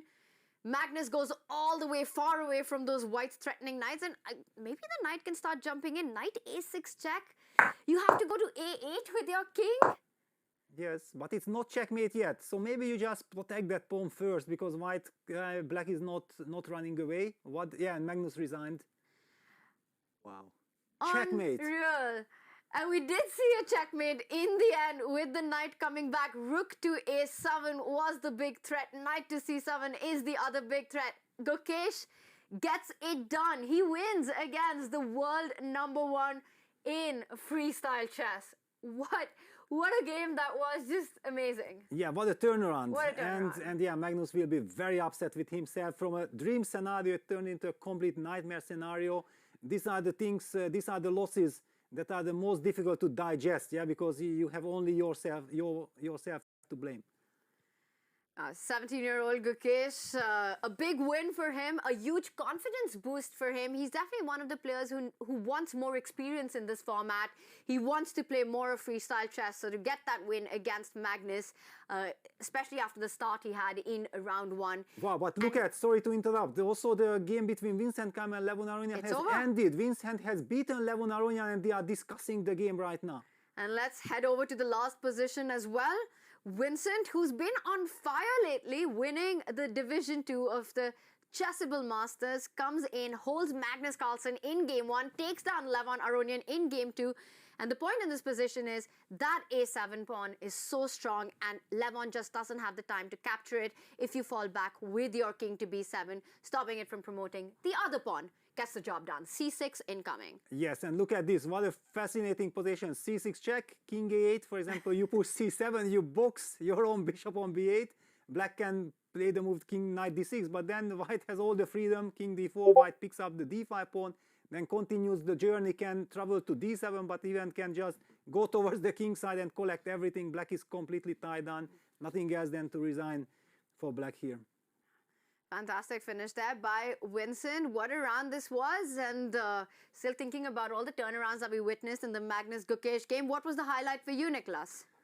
Well, I want to point out that we saw 3 white wins in this round. Not only did Vincent beat Levon Aronian and G.O.A.T beat Magnus, but also Nordebek beat Ding Liren. So this was really a round of the Jacks beating the Kings, Nordebek beating King Ding, and Vincent beating Levon and G.O.A.T beating Carlsen. The only game that was drawn was between Alireza and Fabiano. So another exciting round. We didn't really even have a chance to see the finishes of the other 2 games as we're so focused on this really captivating game between G.O.A.T and Magnus. And for me, that was the game of the round, because the way that G.O.A.T managed to defend, then take over, and then in the time scramble keep his nerves together and find the only way to when Magnus still posed problems, he found the only way to keep the extra piece or to win the piece and then bring the point home against the number 1 in the world, and for many so G.O.A.T definitely has arrived in the tournament after the loss in the first round, and Magnus, with half a point after 2 rounds, will not be happy, guys. The one player who will be very happy is the 18-year-old G.O.A.T, and what a game it was. Seizing his opportunity, he had that king out in the open, but then eventually in the end game after queen trades, when he did get the chance, he did not back down. He did not neutralize the advantage. He did not just bail out of the situation, took that opportunity, and that's what makes these youngsters so dangerous. There are 2 more games coming up. Freestyle chess is not only usually entertaining and unique, but also a very grueling format for the players. We're going to go into a short break, and we'll be back with more chess action in just a few minutes. Stay with us.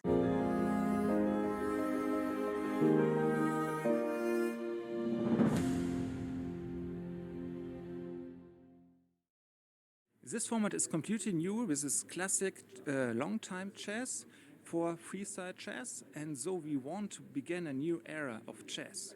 And we are looking forward what will happen in the next days here, and then also probably we can make a tour or something like this. Jan want always to make the best event ever, and so it was very easy. He did give me the chance that I can make everything what I like with the best team and with the best location here at Weisenhaus, and we build it in such an exciting way that is really the best tournament ever. Magnus met Jan at Qatar at the Open in October, and he was completely committed with Jan about this tournament and to enter new goals in chess. Everybody is radiant of joy and looking forward that the games will begin.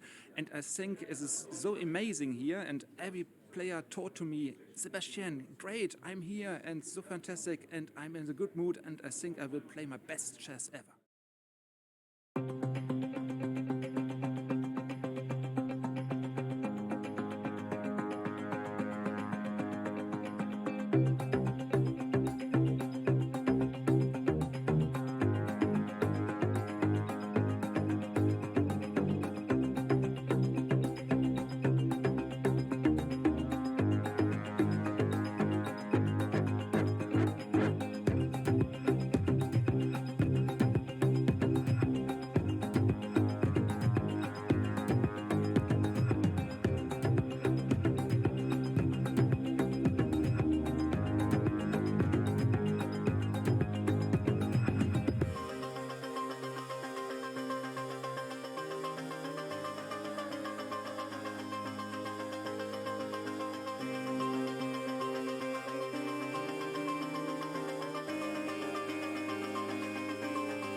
Welcome back, everyone. We've got two more rapid games coming up. It is round 3 of the round robin and big fights as we've got some juicy matchups for everyone, Peter.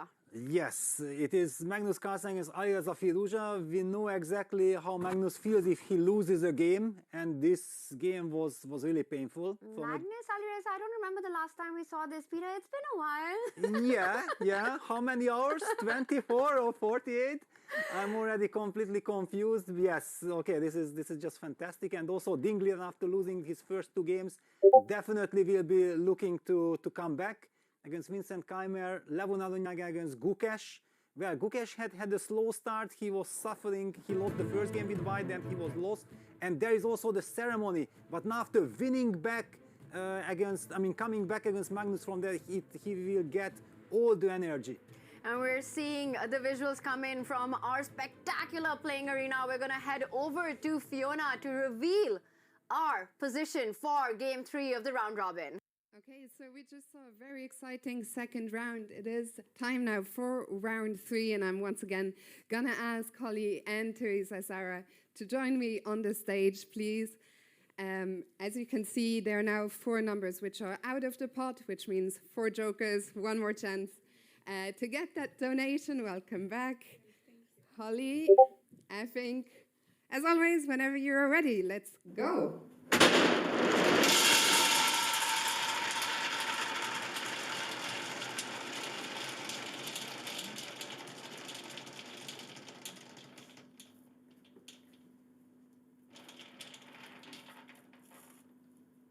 And it is number 292. Thank you very much. Thank you, Holly. Thank you, Teresa. Sarah, we'll see you later for the last time today. And I think the position will be ready any minute now. So for the players, this is your cue and good luck. We'll see you in 10 minutes for the start of the round. And we're back, and we've got our marquee matchup right in front of us. And as Peter and I were discussing, we did see an epic battle between Magnus Carlsen and Alireza Firouzja in the finals of the Champions Chess Tour Chessable Masters. Just less than 24 hours ago, Alireza managed to win a set, Magnus striking back in the final set. A bit of a grudge match for Alireza. When these two play, it's always fire on the board. Magnus has often said how much he enjoys playing against Alireza's style. Not long ago, he wanted Alireza as an opponent for the World Championship match. Yes, Alireza has a very dynamic style, very aggressive, and it's basically thanks to this clash of styles. It always guarantees some fascinating battle. Now, however, it's going to be their first ever freestyle chess game against each other, and I really want to see how this is going to work out. I'm going to make an early prediction. Nicholas and Peter, I'm predicting the first move, shot side castle. You think so, yeah? Well, looking at the position, yeah, let's actually talk about the position a bit, yeah, that what we are seeing, yeah, that again, the king is between both rooks. It does make sense, yeah, it does make a lot of sense to castle immediately, but on the other hand, you might feel that you can do it any moment, and you have to also judge the other pieces, yeah, that is the priority of opening up the queen position, for example, something like b4, there is c5, b takes c5, bishop takes h2, winning an exchange, just to highlight this, for example, for a second, yeah, because the h2 pawn is vulnerable. The same applies for black's h7 pawn, so there is also this temptation that white can maybe push c4 here, hitting the pawn on h7, getting one extra big tempo. These are one of the scary type of positions that you are very afraid to be in with black. Because if it's a bad position, it's a bad position. Yeah, you lose a tempo. Yes, and very nicely pointed out. Again, we've been saying this, that in freestyle chess from the starting position, always look out for your hanging pawns, the ones that are not defended, h2 and h7 in this position. Often easy to miss, especially in online freestyle chess, because the idea that that bishop is on b1 and not the knight on b1, which can be attacking the pawn on h7 that you're highlighting, you have to watch out for these threats. We see the players who will be playing, I believe, from the black pieces. They're discussing how to counter these threats, these attacks. It's the younger generation on the screen. Gukesh, Noderbek, Vincent, figuring the position out. Nicholas, break it down for us. What are your first impressions? Well, I would definitely like to take white here, and I'll tell you why. We see this firepower lined up on the queen side. Queen, bishop, and the other bishop. And there is this potential that these pieces are pointing towards the black king. Peter already said it. If the pawn comes forward, maybe this pawn comes forward, immediately there's this direction towards the black king. And yes, black can castle, let's say like this, but it doesn't change the fact that all of these pieces are pointing in this direction. So I would be scared, and I think it really makes a difference here to have this extra move with white to immediately go for the initiative and start maybe creating threats and attacking the black king. All right, so I lost the position here, so let's bring it back where you maybe still have it. So what are you guys expecting as the first move here? Well, first of all, I want to highlight that yes, the youngsters, the jacks, are in a very awkward situation, and we see all of them gathering there and trying to figure out how do we survive the first couple of moves, yeah, because facing the kings, they know exactly if they give the upper hand for their opponents, then it will be very difficult to come back. They need all their creativity to somehow stabilize. But how do you stabilize after c4? And also, let's tell everyone who are the kings, the experienced lot, the very, very established elite of the chess world, the creme de la creme here, Magnus Carlsen, the world champion Ding Liren, Levon Aronian, Fabiano Caruana. They're the kings, while the Jacks are the younger generation who are shaking up the world's elite, making their mark into the very top of the chess world, right in front of our screens there. Some of them gathered, analyzing, and that is Nodebek Abdusatrov, Ali Reza Firouzja, Vincent Kayma, Gukesh are all the Jacks in this tournament. Peter, they are doing a bit of a deep dive here, and I see that Nicolas' ideas of the advance on the queen side with the pawn rolls is exactly what they're looking at right now. Yeah, it's very logical, very tempting, and also from the black side, this is what you are most afraid of. Yeah, you have to have an antidote to c4. I was very happy that Nicolas highlighted that actually black can castle, and thanks to castles, we can actually protect that h7 pawn. How cool would it be if we had mics in there, just to hear their thoughts? Okay, but we don't know if the players would be so happy, yeah, because okay, they are before the game, they are in the relaxed mode, yeah, and they want to chill. This is their moment of 10 minutes that they have to get ready, but also there is no tension yet. Yeah, once the clocks are pressed, it's a different story. And I think Gukesh makes a really nice point there, that knight on h8 and h1 will come out from that g3 square. It needs to develop at the edge of the board, and very often we might see black or white, in that case, push that g-pawn maybe at some point, trying to block the knight from taking control of the central squares. There are so many rich dynamics in these positions. White, starting on move 1, can look at opening up the queen side pieces, the bishops and the queen diagonal, can think about perhaps getting the knight into the game. I feel that every position that we've had has gotten incrementally more complex in the freestyle chess. Yeah, my feeling was that the first two positions were kind of dynamically balanced. Yeah, I really felt like there is no clear, obvious way how white can get the advantage. That's why I got scared, like, wow, not that somebody who is... I do hope that the players will figure out the way. Yeah, Nicolas highlighted the move castles. At least this was also the move that you mentioned, Tanya. No, that was your first instinct, that if you get a chance you're gonna castle, then already the rooks are in a good position. And who knows, for example, white can't really occupy just like this blind in the center, because we have this counter strike with c5. After d takes c5, bishop takes h2, we might be winning the exchange. Yeah, thanks to this, we might survive, and then we get a normal game. Yes, absolutely. Well, I'm going to make a prediction that out of the 4 games, I think in 1 at least, we will see a short castle. We'll find out if I'm right or wrong about that one. But right now, we see the kings on the board as well, who are having a discussion. And I see that they're looking at a similar structure as you're pointing out, starting with the move c4, opening up that bishop, and then eventually making the move c5 with black as well. You have to watch out for that h7 pawn to start with. So I think there's a castle on the board in their analysis position. And we see Levon scratching his head. What a crazy position we have in this one. All right, first move predictions. I've said we're going to have a short castle on at least one of the games. Nicolas, I'm going to start with you. What are you expecting? Well, first of all, I'm willing to bet against you to short castle. I think this can wait, but it would be stylish. Let's be real. To castle on the first move, if you have the chance, it would be nice to do this move here. Oh. I cannot do it for some reason right now, but I mean, there are a lot of attractive moves. Also, e4 makes sense to me, but I still think c4, opening up the bishop immediately, would be my choice. What do you think, Peter? Yeah, I also feel like if we have the chance to play c4, then we would love to. And also, let's not forget that the kings, yeah, both Levon and Magnus had lost their previous, and also Ding Liren has lost, yeah. So all the kings are burning for revenge. They want to come back, and they want to be aggressive, yeah. So you want to really make the most out of this position.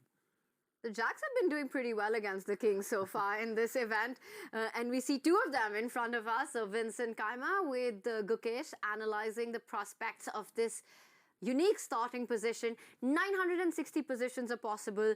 518, the number 518 is the standard chess position. And we saw the drawing of positions with those balls which have a number each earlier on. The ceremony of revealing the position earlier on, we have removed the position number 518, which is the standard starting position. And also one more.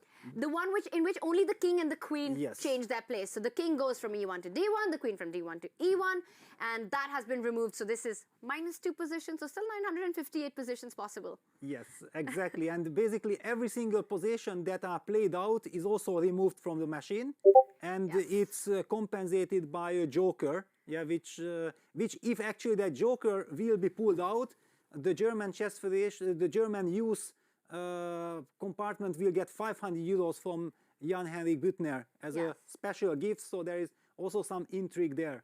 Jan Büttner is the founder, the mastermind behind this event. He's put it all together with a vision to popularize freestyle chess. And we're having so much fun calling the action because after a very long time, it feels like from move number 1, Peter, we can start our discussions.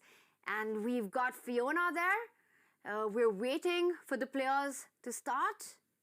We are playing round Yes, number I think the 3. arbiters- Good luck to all of you. Please start the games. Oh, and the gong has been rung there by Fiona. I think it's go time, Peter. And there it is. Fabiano Caruana playing against Nordebek Abdusatrov. All right, someone castle. All right, not on this board. What does he start with? Is it C4? Wow, but yeah, there we see black answers it with C4. That was Abdusatorov? Yeah, C4 castles. We got the first moves right. Everyone won. We're all good. Well, you said white castles, right? I said move number 1, castle. Oh, okay. That's good. Yeah, that's good. So let's see But if this was critical because 8-7 was hanging. exactly. Yeah, C4 castles was kind of forced, and Wow. the big question. Yeah, C4 some more games, right? C4 castle in 3 of the games so far. Yes. Oh, wow. And which is the game which haven't started yet officially? Oh, you're right. Carlsen and Firuza both castle at the first move. I did say white will make the first move, castle. It Yes, has of course. happened, and it's by none other than world number 1. He starts with castle. This is going to be awesome. And Firuzha also castles in return. Yes, and look at Ali Reza. Yeah, okay. I'm in sleeping mode. It's just everyday business, right? Fantastic. Love it. And we've got some more moves. This is our bird's eye view to take in all the opening action. So we see very similar pawn moves on all the boards. That's what strikes to me with the white pieces, except on Magnus's board where we see the move b4 opening up the queen. That's the third board from the right here, opening up the queen instead of opening up the bishop. The other player's going for a similar approach, Peter. Yes, and there is also this vulnerable spot on g7 and g2, yeah? So now Magnus going for c4. Now black can play the move bishop c8 to b7. No, he first plays the move c5. I just want to highlight that, yes, one has to watch out, yeah? Because both after bishop b2 and after bishop b7, mutual craziness, mutual problems are really happening. And it will be a big question. How does white react to it, or black against bishop b2 idea? But for the moment, Magnus is taking his time. He has to decide what he does with his b4 pawn. Does he include the move bishop b2 immediately, just to get some feeling that how black is really trying to protect that weakness? Big question here, Nicholas. What do you make of this start? Because from move number 3, I think I'm allowed to say this. It's an absolutely fresh position that we have on the board. But bishop b2, are you expecting that on the board now? Bishop b2 would be a very logical move to line up the battery against the pawn on g7. And, well, black needs to defend this pawn for sure. So the only two sensible options that I see are either to play f6 or to play e5. But e5 is not really a move that you want to play because it weakens some squares. So in another game that we saw, or that I've seen at least already that is happening, f6 was played, and f6 also has some advantages that you can maybe develop the knight. On the other hand, it is also a weakening move, so it is also something which you don't really like to do. However, you have to deal with this threat in one way or another. You cannot allow that the bishop takes on g7. And if I can consult the computer, there is another way which I didn't see besides f6 and e5, and that is the move knight to e6. Knight to e6 also defending the pawn on g7. Maybe this is the most harmonious or the least weakening way, because you're not pushing any pawn move, and maybe the most sensible. So I think the next few moves will be critical in deciding if White can get some initiative going, can use this extra move that White has. Peter. Yes, in the game, I think b takes e5, b takes e5, knight g3, knight g6 had happened. This is also one of these type of positions. I feel like Alireza feels like, okay, it's symmetrical, but at least as long as there are no direct threats, I can make those moves instantly. I'm winning time. And the big question is, that is in long terms White able to pose problems, or if White misses the chance on capitalizing on something early on the game, then Black will just be fine. That's a very big question. I do feel that Alireza is feeling quite confident. He's in every single game playing the opening phase quite quickly. So again, up on the clock. An absolute symmetrical position, but now it has to be broken because White comes in with the first threat in the position, lining up with the bishop and the queen. G7 is a tender spot. Alireza needs to make a decision how he wants to defend it. Knight e6, the move that you were discussing earlier, it looks very logical. You can maybe think about f6 with pawn moves. I'm not really sure how quickly you want to make them. Commit yourself to this pawn structure of f6. Maybe you're creating some weaknesses. Wow, and Alireza goes for it. Yeah, he goes for f6 because he wants to somehow get that knight to f7, and he also feels that maybe it will be very important that I trade that bishop, that dark square bishop with bishop e5, or maybe he will even say that, you know what, look at this. White has this incredible battery on the long diagonal, but if Black simply blocks it with f6, then this battery brings absolutely nothing. So it's very interesting and refreshing to see how Alireza quickly, basically after 10 seconds, makes a decision like f6. This is the strength, the power of the youth. You are not fearing any ghost. You don't think about, is this a weakness? No, it has also a lot of positive things. There are a lot of arguments why this move is strong. I love this determination. And he's got to be feeling determined, especially after the match that they just had. What do you think about those dynamics? These two have just played quite an epic battle in the grand final of the Chessable Masters, and it was fireworks from the start. Alireza taking the first set, Magnus bouncing back to take the championship in the final set. But the games are full of fire. Do you think that's on their mind, Peter? I think not. First of all, because the match was incredible. So I don't think that if you lose an incredible match like this, where you can be so proud of yourself, like Alireza played a brilliant match, finally Magnus prevailed. But it's more like he feels that, okay, yes, I have played enough games against Magnus, but this is our first freestyle chess game against each other. So it's a completely fresh start. And so far, I feel like, there are two things. The older generation loves to play freestyle chess, Fischer random chess, because they have been studying already for more than 20 years with super engines, all the theoretical lines, and they are kind of tired and they are exhausted. They have been exhausting all possibilities. And the youngsters, they feel like we still have so much to learn in classical chess, but we enjoy, not learning, just playing, and they are very fresh. So I also find it very nice that we have this clash of generations, and so far the Jacks are doing extremely well. They really are. Kings are having a tough time. The other dynamic into play, the fact that, we've got the most important event of the chess calendar coming up, the candidates, in 2 months. And very often in classical chess, they have to watch out for what openings they're playing leading up to the candidates. And that always stops them from showing their best hands. But that is something, having some of the very crucial candidates in this event participating, that's not something they need to worry about in freestyle chess. They can bring on the creativity from the very start. And we see a mirror image here. The symmetry in the position continues. The players are playing copycat chess. Yes, but here now the copycat chess was played by Magnus, which shows that actually the move f7, f6, that we were debating that is it a weakness or not, it had a huge impact on Magnus. He didn't dare to play f3 himself before Black played the move f6, but now he okay, it's a nice idea. Wow, very nice. And it wasn't only the bishop and the queen lined up on the attack. The knight could have jumped to key squares like f5, f4, putting more pressure. So at some point, you needed to blunt this diagonal. It's been done by both. The ball is in Alireza's court. What are you expecting here, Nicholas? Now, he has to change things up. Or does he continue with bishop b7, achieving the perfect symmetry?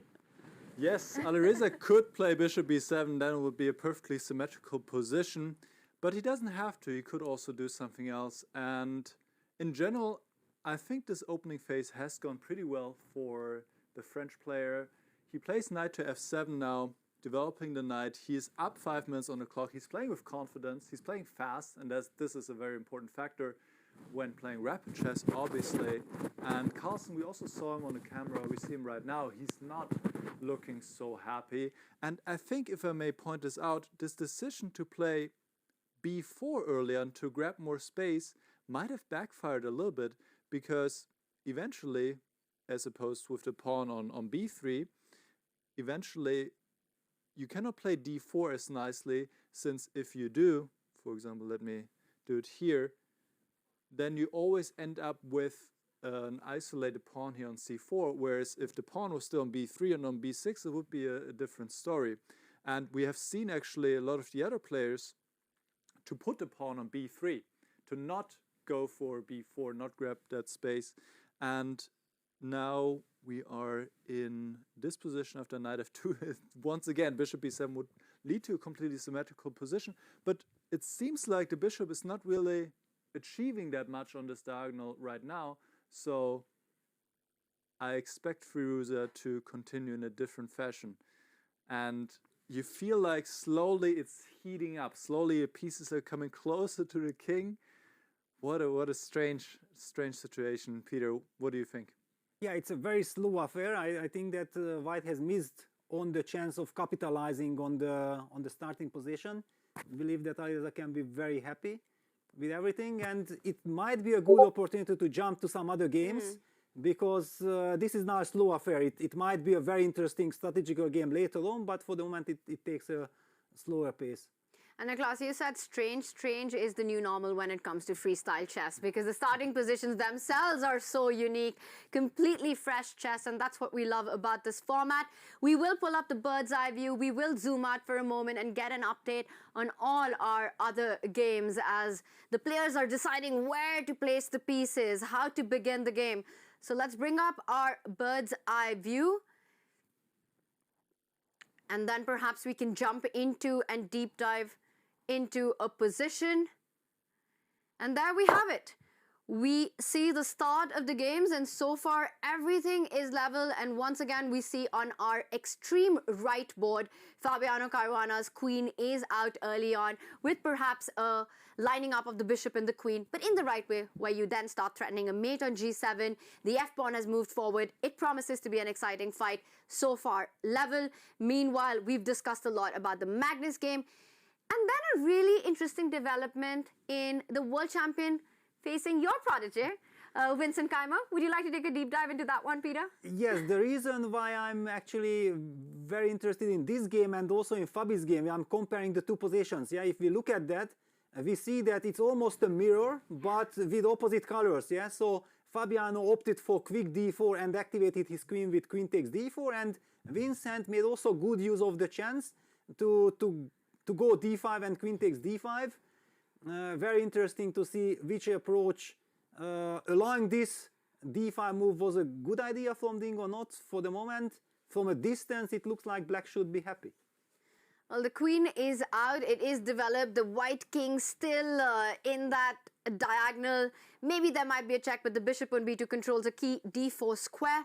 Meanwhile, Levon and Gukesh also continues to be very interesting, taking a similar approach like the Magnus Alireza, blunting the diagonal, the long diagonal a1 to h8 with that move f6. What catches your attention? Which one should we go to first? Well, I think all the games have their own finesses. It's up to us. Whom did we cover the least? I think that would be now a very fair thing. Vincent. Okay, that's it. Dinglian against Immediately, Vincent. Peter jumps into the game. Okay. No surprises there. Okay, also Vincent has activated his queen to d5. Yeah, he's also aiming towards the Marozzi structure. Yeah, that's the Marozzi bind if black also gets the move e5 in. Maybe he does not even need to, because this e5 square can also be used maybe for bishop e5 or knight e5 ideas. I want to also pass it to Niklas. Niklas, what is your take on this position? Yeah, after queen b1, we have this lineup of the bishop and the queen on this diagonal hitting the pawn on h7. And again, the question how to deal with this. You could play a move like g6, but it's also weakening up the king a little bit further. And Vincent actually opts for the strongest move, queen h5, not only defending the pawn on h7, but also, watch out, the bishop and the queen line up for almost a checkmate threat on h2. So now white has to deal with this threat on his own, and most probably will play the knight out to g3, hitting the queen. You don't want to give up your bishop, so you just move the queen forward to h4, and still this looks a little bit uncomfortable with potential threats that black can maybe take on g3. And also here, the action feels like slowly heating up. The bishops from the back, they're long range pieces, they're pointing towards the respective kings, and it seems to me that, well, this could become very sharp very soon, potentially. Tanya. Very sharp, very soon. You're pointing out all these tactical ideas. The one thing that strikes to me in this position, Peter, is that white has a nasty threat. Look at black's pieces. That rook on e8 doesn't really have a square to move to. You move your queen. Can white start getting greedy already? My bishop on d3, queen on b1. Yes, it was eyeing the king side, but suddenly I shift my focus. I want an exchange, bishop to b5. Yes, but actually this light square bishop is kind of a monster bishop. And we do see sometimes there were some lines in the English opening where black can sacrifice an exchange like this in multi structures and get an overwhelming initiative. I also feel that maybe that's the reason why Vincent has paused, because he believes in the attack. Yeah, queen h4, and if you go, okay, let's just put it on the board, yeah, because queen h4, bishop b5, that's what we are talking about. Yeah, Vincent, I believe from his hand movement, he had to play queen h4. The rook on e8 is trapped, but black gets some incredible activity. I don't know, something like knight g5, going for bishop take g3, a g3, queen take g3, and then already crazy ideas like knight h3 check are hanging in the air. I would be very scared from the white side to enter something like this. And what a day Vincent has had, right? He starts with a draw against Magnus. He takes down Levon Aronian in round 2, and now in this fighting position, by the way, we're seeing this being played out, so this as well is going to be quite the explosive fight as Vincent has gone all in, sacrificing the exchange. Bishop b5 has been played?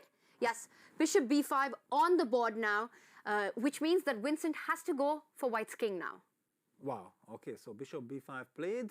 Yeah, Vincent will be forced to go for attack. I, however, want to caution it. Don't jinx it. I mean, let Vincent do his job. I'm here as a commentator.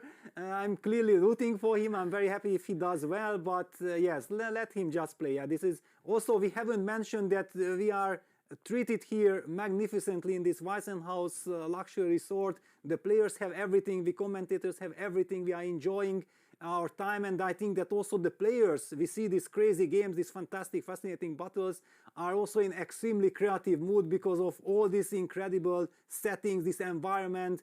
The organizational team with Jan-Henrik Büttner is making sure that everybody feels at home. It's just so nice to be here.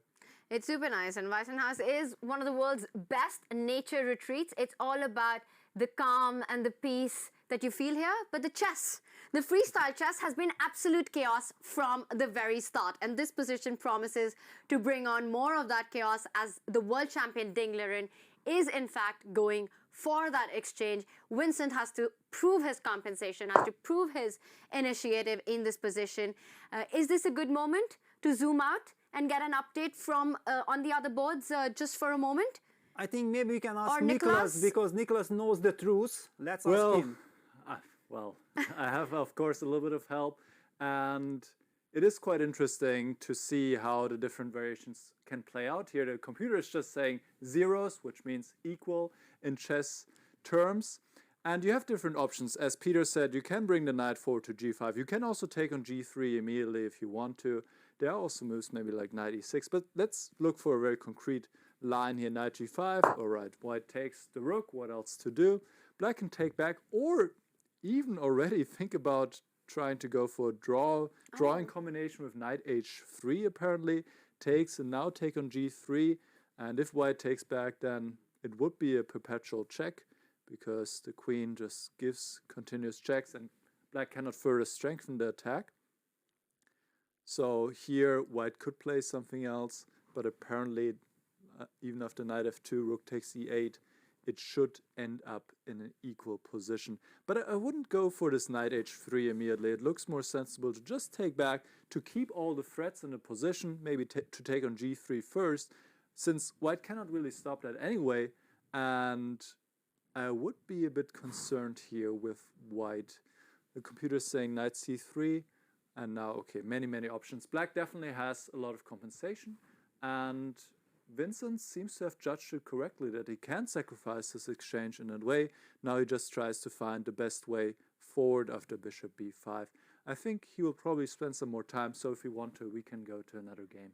And I think I know exactly the one that both of you would love analyzing. We have to rush over to Levon versus Gukesh because it's absolute chaos on the board. And Nicholas, we have to take this, I think, from the top, because it's impossible to understand all the pieces hanging in the current board as we see it. So show us how we got here and break it down for us. Absolutely. So I don't know if we saw this already. I don't think so. We see the starting moves now. Again, quite similar to the other games. In early d4, now black didn't take on d4, allowing the capture. We see the bishop lining up. And now let me maybe slow down so we can really understand what is going on. So the knight is coming into the center. And here, interestingly, queen c6 was the response. And Gukesh actually did not, or he ignored, or maybe didn't see the white threat, which was to take on f6 to break open the black king position. So if black was to take back, which Gukesh did not do, then the knight would take on f6. It's a fork to the rook and the king, and well, either way, white is getting one of the rooks, and here white has 2 pawns plus the rook against 2 minor pieces. And the important thing is that the king is pretty open, so white would be in good shape. Which is why Gukesh did not take, and maybe this was the move he had in mind when he allowed this capture on f6, which looks quite scary, to play d5, hitting the knight on e4, and only if the knight moves, then to take the bishop on f6. But white can react and has different captures, can take on g7, can take on d8, and here Levon took on d8, and now it is actually Gukesh to move and to decide which minor piece to take, the knight on e4 or the bishop on d8. Apparently he is supposed to take on d8, but then, well, white is up a pawn, if I'm not mistaken. And however, I think he has just captured, yeah, he took on d8. However, this guy is also hanging, but well, there's a checkmate threat, watch out. Always these long-range pieces here out of the corner, so there's a checkmate threat on h7 now, but black can play g6. It looks quite scary for black being down a pawn and having an open king, but according to the computer, guys, this seems to be still okay for Gukesh. So this is probably going to be played out. It's all on the board. Nicholas, the exact line that you pointed out, a mate in 1 is threatened right now. Bishop takes pawn, a massive threat which Gukesh will stop. He is reaching out. It's probably going to be g6. And I just want to point out, shot castle is still legal for white. Yes, it is legal. And now also let's talk about the potential compensation for black. Yeah, that white is a pawn up, seemingly is attacking, but black has this long-term asset, the dark squared bishop. Yeah, and just imagine some scenario where this bishop is landing on e5, targeting that queen on a1 in the corner. Yeah, that would be a deadly scenario for white. And also black has kind of this, castles played, of course. Yeah, the pawn on h2 was hanging. Yeah, bishop was threatening to capture on h2 before. So the move short castle make perfect sense. However, now black has this extra move. The big question is, what do we do with it? Yeah, this kind of structure, what does it remind us? On the Blumenfeld gambit, right? That black sacrifices the pawn. Yes, on the other hand, white still has the pawn on c4, so it did not have to double it on the b file. But there is, I very much sense what computer is saying. Yeah, knight f7, I wouldn't be sure at all that white really has the advantage. Okay, he has the pawn, but black has long-term compensation here. And there black is trying to get rid of his own least developed piece, that knight on h8. for white's most active knight on g5. So definitely a trade that will suit Gukesh a lot. The rook will step up, line up on the f line, putting pressure. The the bishop pair advantage against the pawn sacrifice gives long-term compensation. You're absolutely right. It is a lot like the standard Blumenfeld pawn sacrifices that we see. So it's far, far from clear in this position. It's going to be a fun one. Nicholas, I see you're also doing a deep dive into this. Would you rather be white having an extra pawn, or would you rather play to try to prove your compensation with the bishop pair here? Well, I definitely like to be on the attack. I like to have the initiative. I like to give material rather than to defend material that I have won. So I would prefer black here. And now Gukesh just played knight to f7, which the computer doesn't actually approve so much. The move makes a lot of sense to get rid of this active knight on g5. However, maybe it would have been better to push this knight away with a move like bishop f4 and say that this knight actually is not really in a good spot anyway. Knight f3, d4 to further play in the center. e5, e4 is coming. The knight on d1 is misplaced. So this was the direction of the computer. Gukesh takes a slower approach, playing knight f7. I guess the knights will be traded here. And now he can also double up on the f-file. However, white is still fairly solid. He just needs to find a way to get these pieces on the back rank to better squares. The knight on d1, the bishop on b1, all don't look too great. So if white can do that, if he can get his piece into play, consolidate a bit more, then he has a pawn. He has an extra pawn. He can be better. What do you guys think? Should we move on to another game? Yes, I think so, because it's clear that this is long-term compensation. Yeah, there will be many dramas in this game. Yeah, Levon captures on f7. Okay, this happened. This gives us a chance to catch up with... I think he's just reaching out for his next move. He improves the position of the queen. And Peter, as you were pointing out, let's bring out our bird's eye view and see where the action is, where we want to jump in next. Let's zoom out from this game for the moment. To do a deep dive into one of our other boards and bring up our bird's eye view. I see action is on all the other boards. For example, Fabiano Caruana and Noria Bekabdusatov we haven't really been looking at yet. This could be both players are on fire. Yeah, they are playing brilliant chess. And perhaps we could just go directly to that one, Peter. On our analysis board, we can have that up as we pull the live board for our audience as well. And that is the current position. Wow, okay, so this already reminds me of some kind of a Queen's Indian, also some Paulsen kind of structure. It's very interesting. First feeling is that white has only 2 pawn islands, yeah, and black has 3.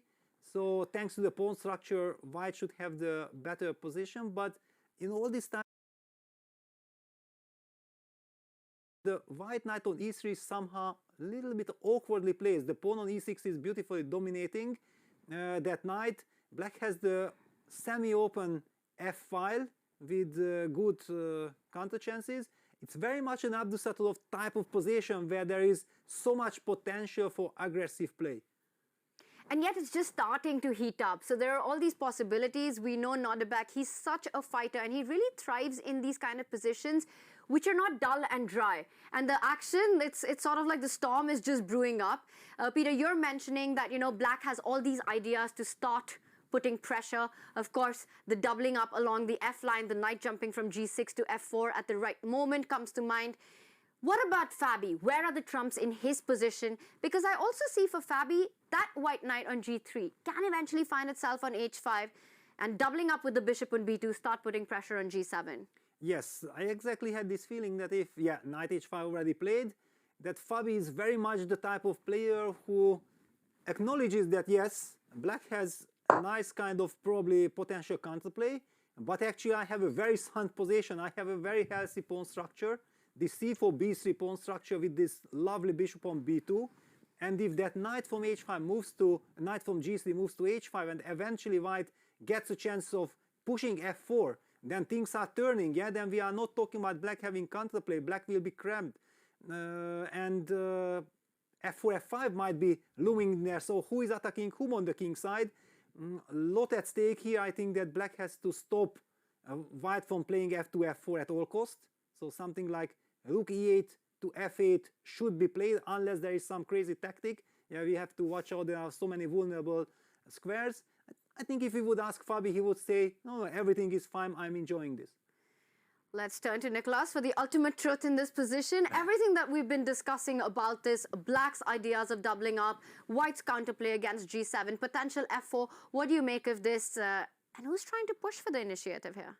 Well, I think both players are probably happy with this position, as you both pointed out. They like these unbalanced positions. They like to attack. They like to have a lot of complexity in the position. And knight h5 is making a clear indication that Fabiano is not going to watch until Black is going to build up some kind of play on the f-file, on the squares here against the white king, but he wants to maybe go knight g4, maybe go f4, f5, maybe sacrifice on g7, because the king is a little bit vulnerable, it is a little bit open. The engine is evaluating this position as equal right now, which means, and obviously both sides have their chances, and rook ef8 looks very logical to my eyes now, to double on the f-file, and to put pressure here to also stop f4, apparently, because, well, you just occupy, you attack the square so many times. Now, knight g4 looks interesting to me, to play with ideas of something, giving checkmate or sacrificing, but it doesn't seem to quite work yet. And Black has different ways to respond. Knight f4 looks very logical to trade this knight on h5 and go from there. So, to summarize, after knight h5, both players are in good shape, and this could, I think, explode. There could be some sacrifices coming here, so we should keep an eye on it. And look at the focus the two players have on the board right now. Absolutely a critical moment for them. And speaking of focus, the chat wants to focus on one particular game, and that is Magnus Carlsen taking on Alireza Firouzja, and that's exploding as well. We've had some trades in the center, some really exciting moves preceding the current board, and I think we have to back up, Peter, a little bit to see how we got to this point. Yeah, because it had a slow pace. And we talked about this, that, yeah, it's going to be a fascinating battle. But what I see here that Magnus is having a wonderful position. He's already jumping with knight to f5, hitting the d6 pawn. White has this perfect harmony. Look at his pieces, knight on e4, knight on f5, queen c3, bishop on c2. The d6 pawn is weak, the g7 square is vulnerable. Alireza in a lot of trouble, but just very quickly, maybe we can jump to Nicholas. Yeah, you have this auto mode and everything. You are doing it so professionally. Just let's run through the game. Sure, we can do that. So we stopped here in a completely symmetrical position after 8 moves. Absolutely completely symmetrical. So let's see how the game continued. Developed from here. The knight came forward. d6, protecting. But yeah, somehow here, Firouzja, it seems, lost a little bit of the threat, putting his bishops on the side. The bishop came back. A lot of bishop moves, and Carlsen took slowly over, playing in the center. Again, the bishop move here, and now he plays in the center, but a little bit too late.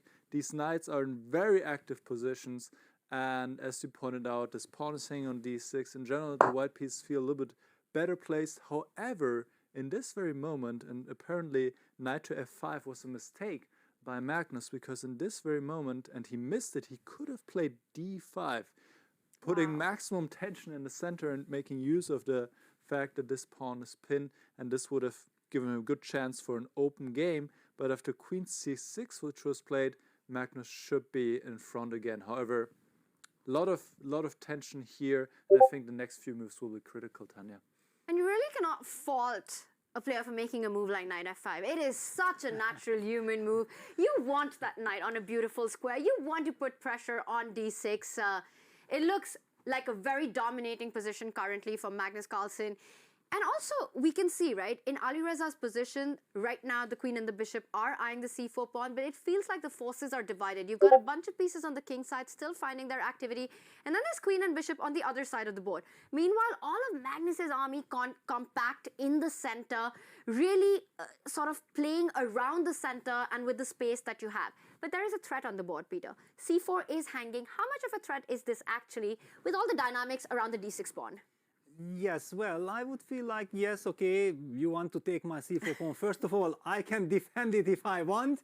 The big question is, do I want to? Yeah, you highlighted, yeah, there are so many dynamic possibilities. One of the things Nicholas pointed out, this move d6, d5 by the computer. I'm looking at it, and once it's on the board, it's so natural, and I was asking myself, why didn't it cross my mind? But I also was so focused on this weakness on d6 and how do I protect it, that the move queen c6 looks quite natural.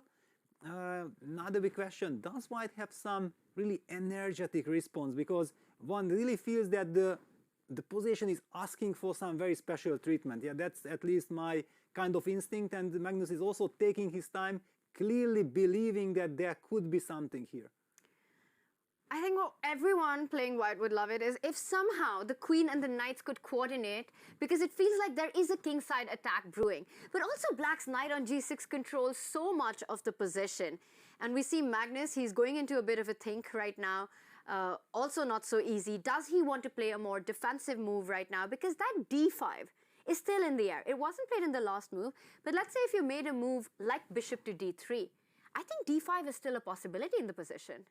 Yeah, very much so. Yeah, now also the queens are kind of pinning each other on the c file.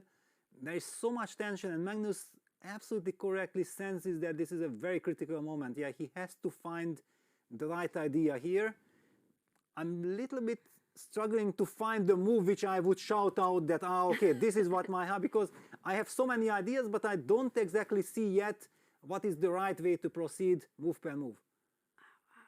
Yeah, and for Ali Reza as well, there is pressure that he has to deal with. But I look at the camera in front of us, Ali Reza looks pretty chill about the position.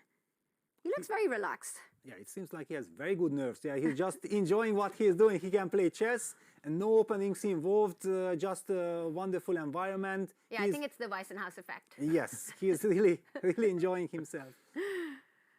And there we see Magnus Carlsen through the rooks over there.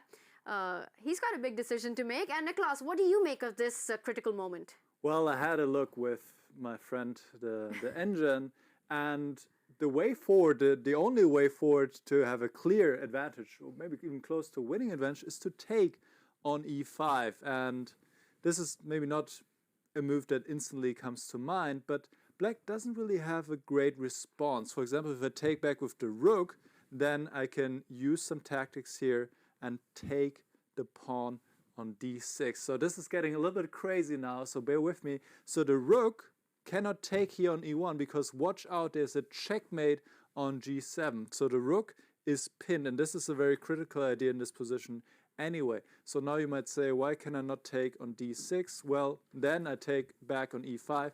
I have not only one pawn right now, but more importantly, I'm having a very strong attack against the black king, which black cannot actually defend anymore, and you cannot even take here because of instant disaster. Not only are you losing the queen, you're even getting checkmate the next move because the rook is coming up here, and this is it. So after d takes e5, if we go back to this moment, how should black really take back?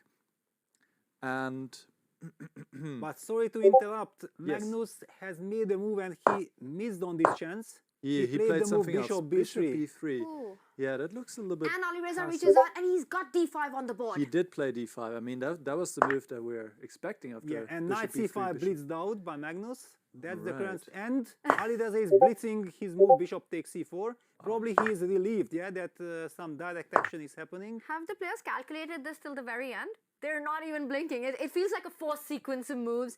And we see some trades there, Peter, which eventually ends with Ali Reza looking away for a moment, because this is a new position, a completely different dynamic from before the start of the sequence of this forced moves that we saw after d5. The knight on f7 is pinned. The knight on c5 is pinned. A lot of pins on the board and a tension with the pawns staring at each other in the center. Yes, and also there is this spin on the knight on f7, yes, so the queen on c4. But black also has some counter chances attacking the g2 pawn with something like knight f4. Is that possible or not? There are all these forking ideas on e7, yes, so then white can take rook takes f4, e takes f4, knight e7 check. Maybe we can just show to that. highlight this, yeah. If knight f4 happens with the idea desire to deliver checkmate on g2, then white can, for example, take on f4, e takes f4, go knight e7 check. Now this is a fork. So we have to take, then white takes with the rook on e7. We are still having this spinning issue. White has this active rook, but at the same time there are no direct threats. And who knows if black has time to push the move f4, f3, opening up some 5 seconds white's king. it can be very messy. A lot of tension here. But I would be so scared as black to walk into this position with this deadly pin on f7. There are back rank issues to deal with as well. A big moment for Ali Reza right now. And let's check in with the clock situation. He's got some time. That's the good news, because for these kind of positions, you really want to calculate. You can't play on intuition so much, Peter. Yes, absolutely not. Basically, playing on intuition means that probably you're going to lose in a couple of moves. Yeah, very precise calculation, move per move calculation is required. For me, it's very easy to highlight that, yes, maybe after f3 we'll have counterplay. If not, we design, yeah? So it's really a lot of tension for them. But I want to ask you, right, because f3 really feels like the most dramatic move in the position, and it hasn't been played quite yet. This line, no, first, we don't need to deep dive into it, but I think it would have been a chaotic mess, Peter. Instead, Ali Reza goes for a more safe, cautious approach. He first sidesteps any forks on e7. He sidesteps the pin on f7, keeps the tension on the board. But this does give white the time to actually push the d pawn, attack the queen, and this d pawn can prove to be a very dangerous pawn eventually. Well, also it supports knight e6, yeah? So black has to keep the pin alive on the c file. That's at least my kind of feeling. Yeah, that but queen b6 runs into rook b1, yeah, because that would be a pin on the knight, yeah, and then we would need just one more move to activate with rook c8, but we don't have this time. Queen b6 is met by rook b1, and then if we go back, then already white invades with the rook to b7. We can't allow that. Wow, it's kind of scary. It's obvious that white has wonderful position, but I think to understand what's really going on, we have to pass it back to Nicholas. Sure, yes. So king h8 was actually not a good move because of allowing d5, and the line that you were looking at with knight f4 was the correct way to go forward, because in this position that you pointed out, completely spot on, Peter and Tanya, f3, and there's counterplay, and the position is almost equal at this point. Maybe a slight advantage for white still. After king h8, however, after d5, black has to be very careful to not be completely lost immediately, and the only way to do that is not to move the queen back to c8 or something like this, because the pawn is just running up the board. d7 is threatened next, and black is in huge trouble. But you have to play queen b6, and what you have to realize is that after rook b1, which would be the natural response to get rid of this pin along the a7 g1 diagonal, you have to move knight to d6. Super. So this is very difficult to spot this counterattack on the white queen. And even here, after next moves, white should have an advantage, but it is not as clear as in after other lines. So Firuza, let's be honest, he did not spend his time well, only spending maybe 1-2 minutes on king h8, and now after d5 he's in a lot of trouble, and if he doesn't find queen b6 followed by knight d6, he is in a lost position, Tanya. A very critical moment and a very critical line resource pointed out by you, Nicholas. Knight to d6 after the move queen b6, and look at that, Ali Reza Firuza with head in hands. If he doesn't find queen to b6, he's close to losing this one out. And with Magnus, you're probably not going to get a second chance. He has to find this geometry that after queen b6, you invite another attack on the queen, but you don't need to defend your own queen. You can go after your opponent's queen, and the main idea is to make sure Magnus doesn't get that d5 pawn to d6. Yes, wow, but this queen b6, rook b1, because your brain automatically, like I was explaining, yeah, queen b6 runs into rook b1, and that's definitely favors white. However, when suddenly Nicholas was saying that there is something, of course, knight d6, this of course effect, yeah, which you never have during the game, because nobody signals you that, there is something in this direction. Very critical moment for Ariza. Will he spot it? On the other hand, this is very much his trademark, Yes. yeah, to find these unexpected resources, but he needs to invest the time. I think he will. Peter, exactly what you said at the very end, that it is Ali Reza's style to find these offensive ways, these creative ways to defend a difficult position. It's not his style to play queen c8 and allow d6 and to go into this complete passivity. He's thinking, he needs to spend that time, he's doing it. For most people, I think queen b6, knight d6 is a very hard find, but Ali Reza Firuza is not most people. I think there's a huge chance that he's going to find it. What about you, Nicholas? Do you think he's going to play this move? Well, it is a little bit lack of alternatives. Also, I want to point out one more other beautiful line. Queen c7, you could think, well, I'm still keeping an eye on d6 and I still keep the pin. Well, I don't know if you mentioned this already, but here, knight takes g7 is just absolutely brutal because if you take this knight, then there is knight e6 check, and the queen is undefended on c7, and you just lose the queen against 2 minor pieces, and you might as well resign. So this, of course, he will spot. And But sorry, one question after Yes. knight takes g7, knight d6. What is the reaction? Because I was trying to. You you can can take just on take on e8, e8. yeah? Okay, yeah. Still hitting the queen, Wow. and in the end, white will be up material. So if you realize queen c7 is losing, if you realize queen c8 d6 looks really bad, then you have to look for alternatives. But of course, as Peter pointed out, you don't know during the game that there is still a continuation which is somewhat okay, which is queen b6 followed by knight d6, and that is the tricky part, to even realize that there is still a way to stay in the game. And Firuza, I think he's still trying to find his way, but he's not looking very let's say positive right now. He looks a bit almost resigned already. If I read his Process body language. of elimination. And as you pointed out, if Alireza sits back, which he is sitting back on the camera right now, and thinks about each of these moves, there is a very big chance that through the process of elimination, he will come to understand that queen b6 is the resource and will find it, but he needs to take his time. It's already been about a 3-minute think right now. Peter, what do you think? In these kind of situations, the more time he takes, does that imply that he will play queen b6, or does that imply that he's not able to find anything in the position? Yes, somehow from his body language, I'm not seeing that he has already find something that attracts his attention. Yeah, this is what I'm really missing. Yeah, because if you suddenly spot this queen b6, rook b1, knight d6 idea, you want to double check, you want to make sure if it's working, but then he goes it. It's on the board, Peter. He finds queen b6, and Magnus, about to play the rook to b1, has immediately knight d6 on the board. Wow. So that's about me reading Alireza's body language. Well, difficult. Yes, of course, Alireza, you know, I'm trolling the commentators. I'm also trolling Magnus Carlsen, my opponent. I signal like I don't know what's going to happen, and then he blitzes out the 2 best moves. In fact, the only moves to stay in the game. Wow. And Magnus, he does that eye raise. I wonder if Magnus missed this resource, because if Black did not have this, Magnus is close to a winning position. Perhaps in his head, he already felt that this was close to being over, and now he has to rethink himself. He has to reset his own mind right now. Knight d6. But let's also deep dive into this position. Why is this such an important resource? And Peter, perhaps you can break it down for us, the different threats and ideas that exist here. Well, first of all, that once we trade that monster knight from f5, yeah, and with our passive knight from f7, that's already good news. Also, if white takes on d6, then I don't know if I should take on f1 or not, but I just want to highlight that with queen takes d6, I get some stability. Yeah, the black's queen on d6 is now blocking the d5 pawn. I know that I will have some counterplay with knight f4. The d5 pawn can be a weakness. It's of course a very strong pawn, but also potentially it can be weak. The knight on c5, yes, it can jump to e6, but again, somehow it feels like black might be able to handle this, and it changes the scenario. Yeah, before it looked like you are in a very bad, in a lot of trouble, in a very bad position, and all of a sudden you feel like you have place to breathe for your pieces, and there are chances to come back.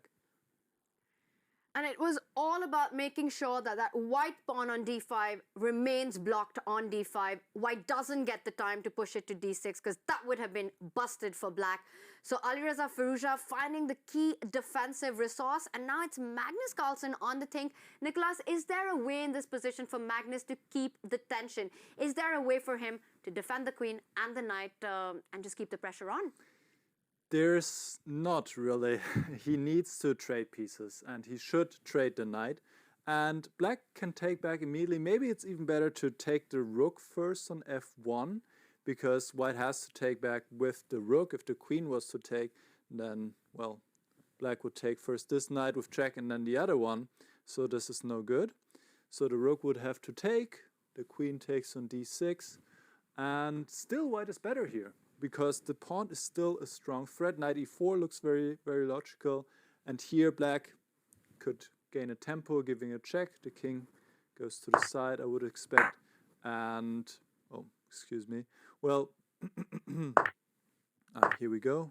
The king goes to the side. And it still looks uncomfortable. This knight on g6 is not ideally placed, and the pawn is strong on d5. Black is going to suffer either way, and Carlsen is definitely still the favorite to win this, but Firuza is hanging on. Maybe he can defend this position. Yeah, there had been also the moves had been coming in. Knight takes d6. We have this position. Rook takes f1 check, exactly as you described. Rook takes f1, queen takes d6 on the board.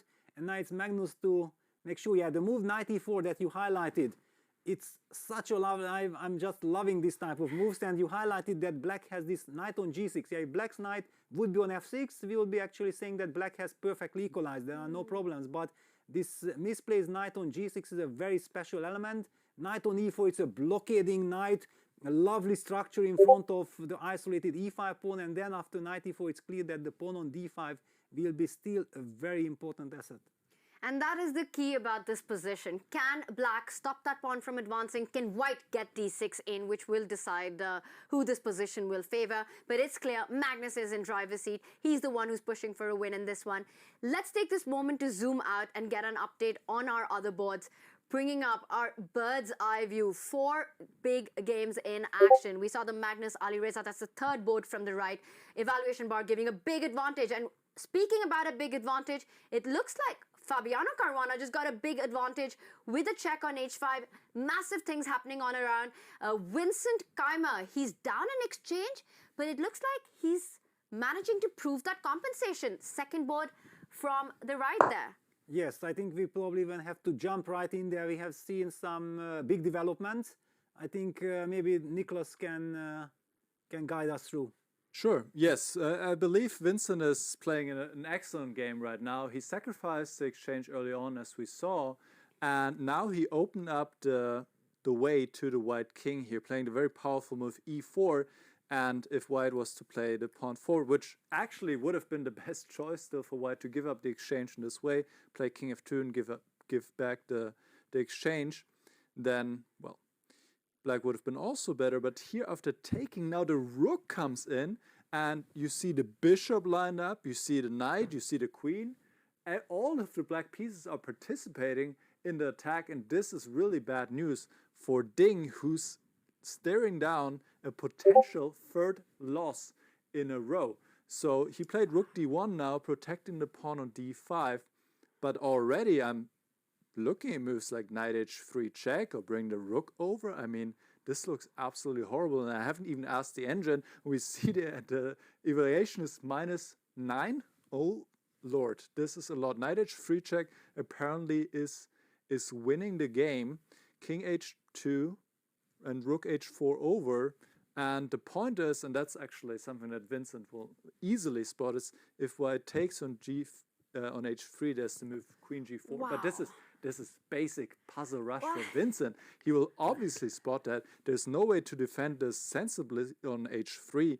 And if you cannot take on g3, well then there are different discovered attacks coming in. Vincent should take this one home. He's reaching out, and he finds the first move of the line that you pointed out, knight h3, and that is the follow-up that has to happen, Yes, Nicholas. he will King find it. h2, rook h4. Will Vincent make this move? Well, he has to, right, if you go in for knight h3, because otherwise white is just threatening to take that knight.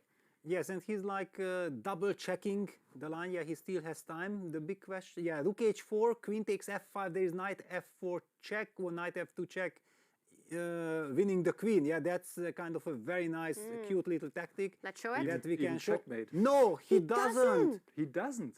Wow, he played queen d6 check. Well, queen d6 also wins. But let's also show that after queen d6, what happens if white would have grabbed that knight with the king? Peter, if we can just back up and show this line. King takes h3, you take the knight, but you end up losing your king because there's a check on h6, forcing the white king to g3, and I think queen h4, queen g4. But where's the checkmate here? No, it's white is still running the way. Where is the checkmate? Well, I was also thinking like rook h4 check was also tempting. I did not, because there is bishop c8 check is not checkmate. I wanted to highlight that rook h4 takes and then check, king g5, queen then some h6. check, and bishop c8 check after king f5. But there is king e4 back. So let's head to Nicholas. He knows. Well, it's a quiet move. Sometimes the quiet moves are the difficult ones. Rook g4 the kill and zone. threatening on g3 and h6 at the same time, and there's absolutely no way white can defend this checkmate next move. Well, actually, Ding went to play g3. g3 was on the board already. Yes, g3 was played, and now it's Vincent. Well, he's still winning, -6, but I think rook h4 would have been very clear cut. There's just nothing that white could have done here. And here the game continues, but he should still be a big favorite. Only his time, 1 minute on the clock, is worrying me a little bit. However, I still think he will take this one home. And the line that Niklas is pointing out would have been game over in 2 moves had he played the move rook h4. And maybe while he's thinking, you can, I don't know if you have the ability to just back up and show that, because it was really quite the moment here. Instead of queen d6, the idea of rook to h4, and you were pointing out why white can't take on f5, Peter. Yes, because I think that intuitively he might have thought like, okay, queen takes f5, not gonna go for it, but actually black has this idea of going knight f4 check or knight f2 check, and thanks to the check, suddenly black will be able to pick up the queen on f5 because the rook won't be protecting that queen anymore. Yeah, so it's let's just put me like Even this, checkmate and here. even checkmate on g2. Finish. No, it's over. Yeah. So wow, yeah, it was a missed opportunity. But let's go back to live action. And now Vincent is playing on seconds. He has a winning position, but no time on the clock. Yeah, Niklas, you have the current position. Yes, here we go. So, yeah, Ding has to play against Vincent's time. He has to, because that's his only chance. So we saw knight back, rook takes f5, queen h6 check, king g1. Now only winning move is rook takes e3 was played by Vincent. All of the black pieces are still attacking the king, which is completely deserted. There's no defenders around the king. And rook takes g3 is an obvious strong threat.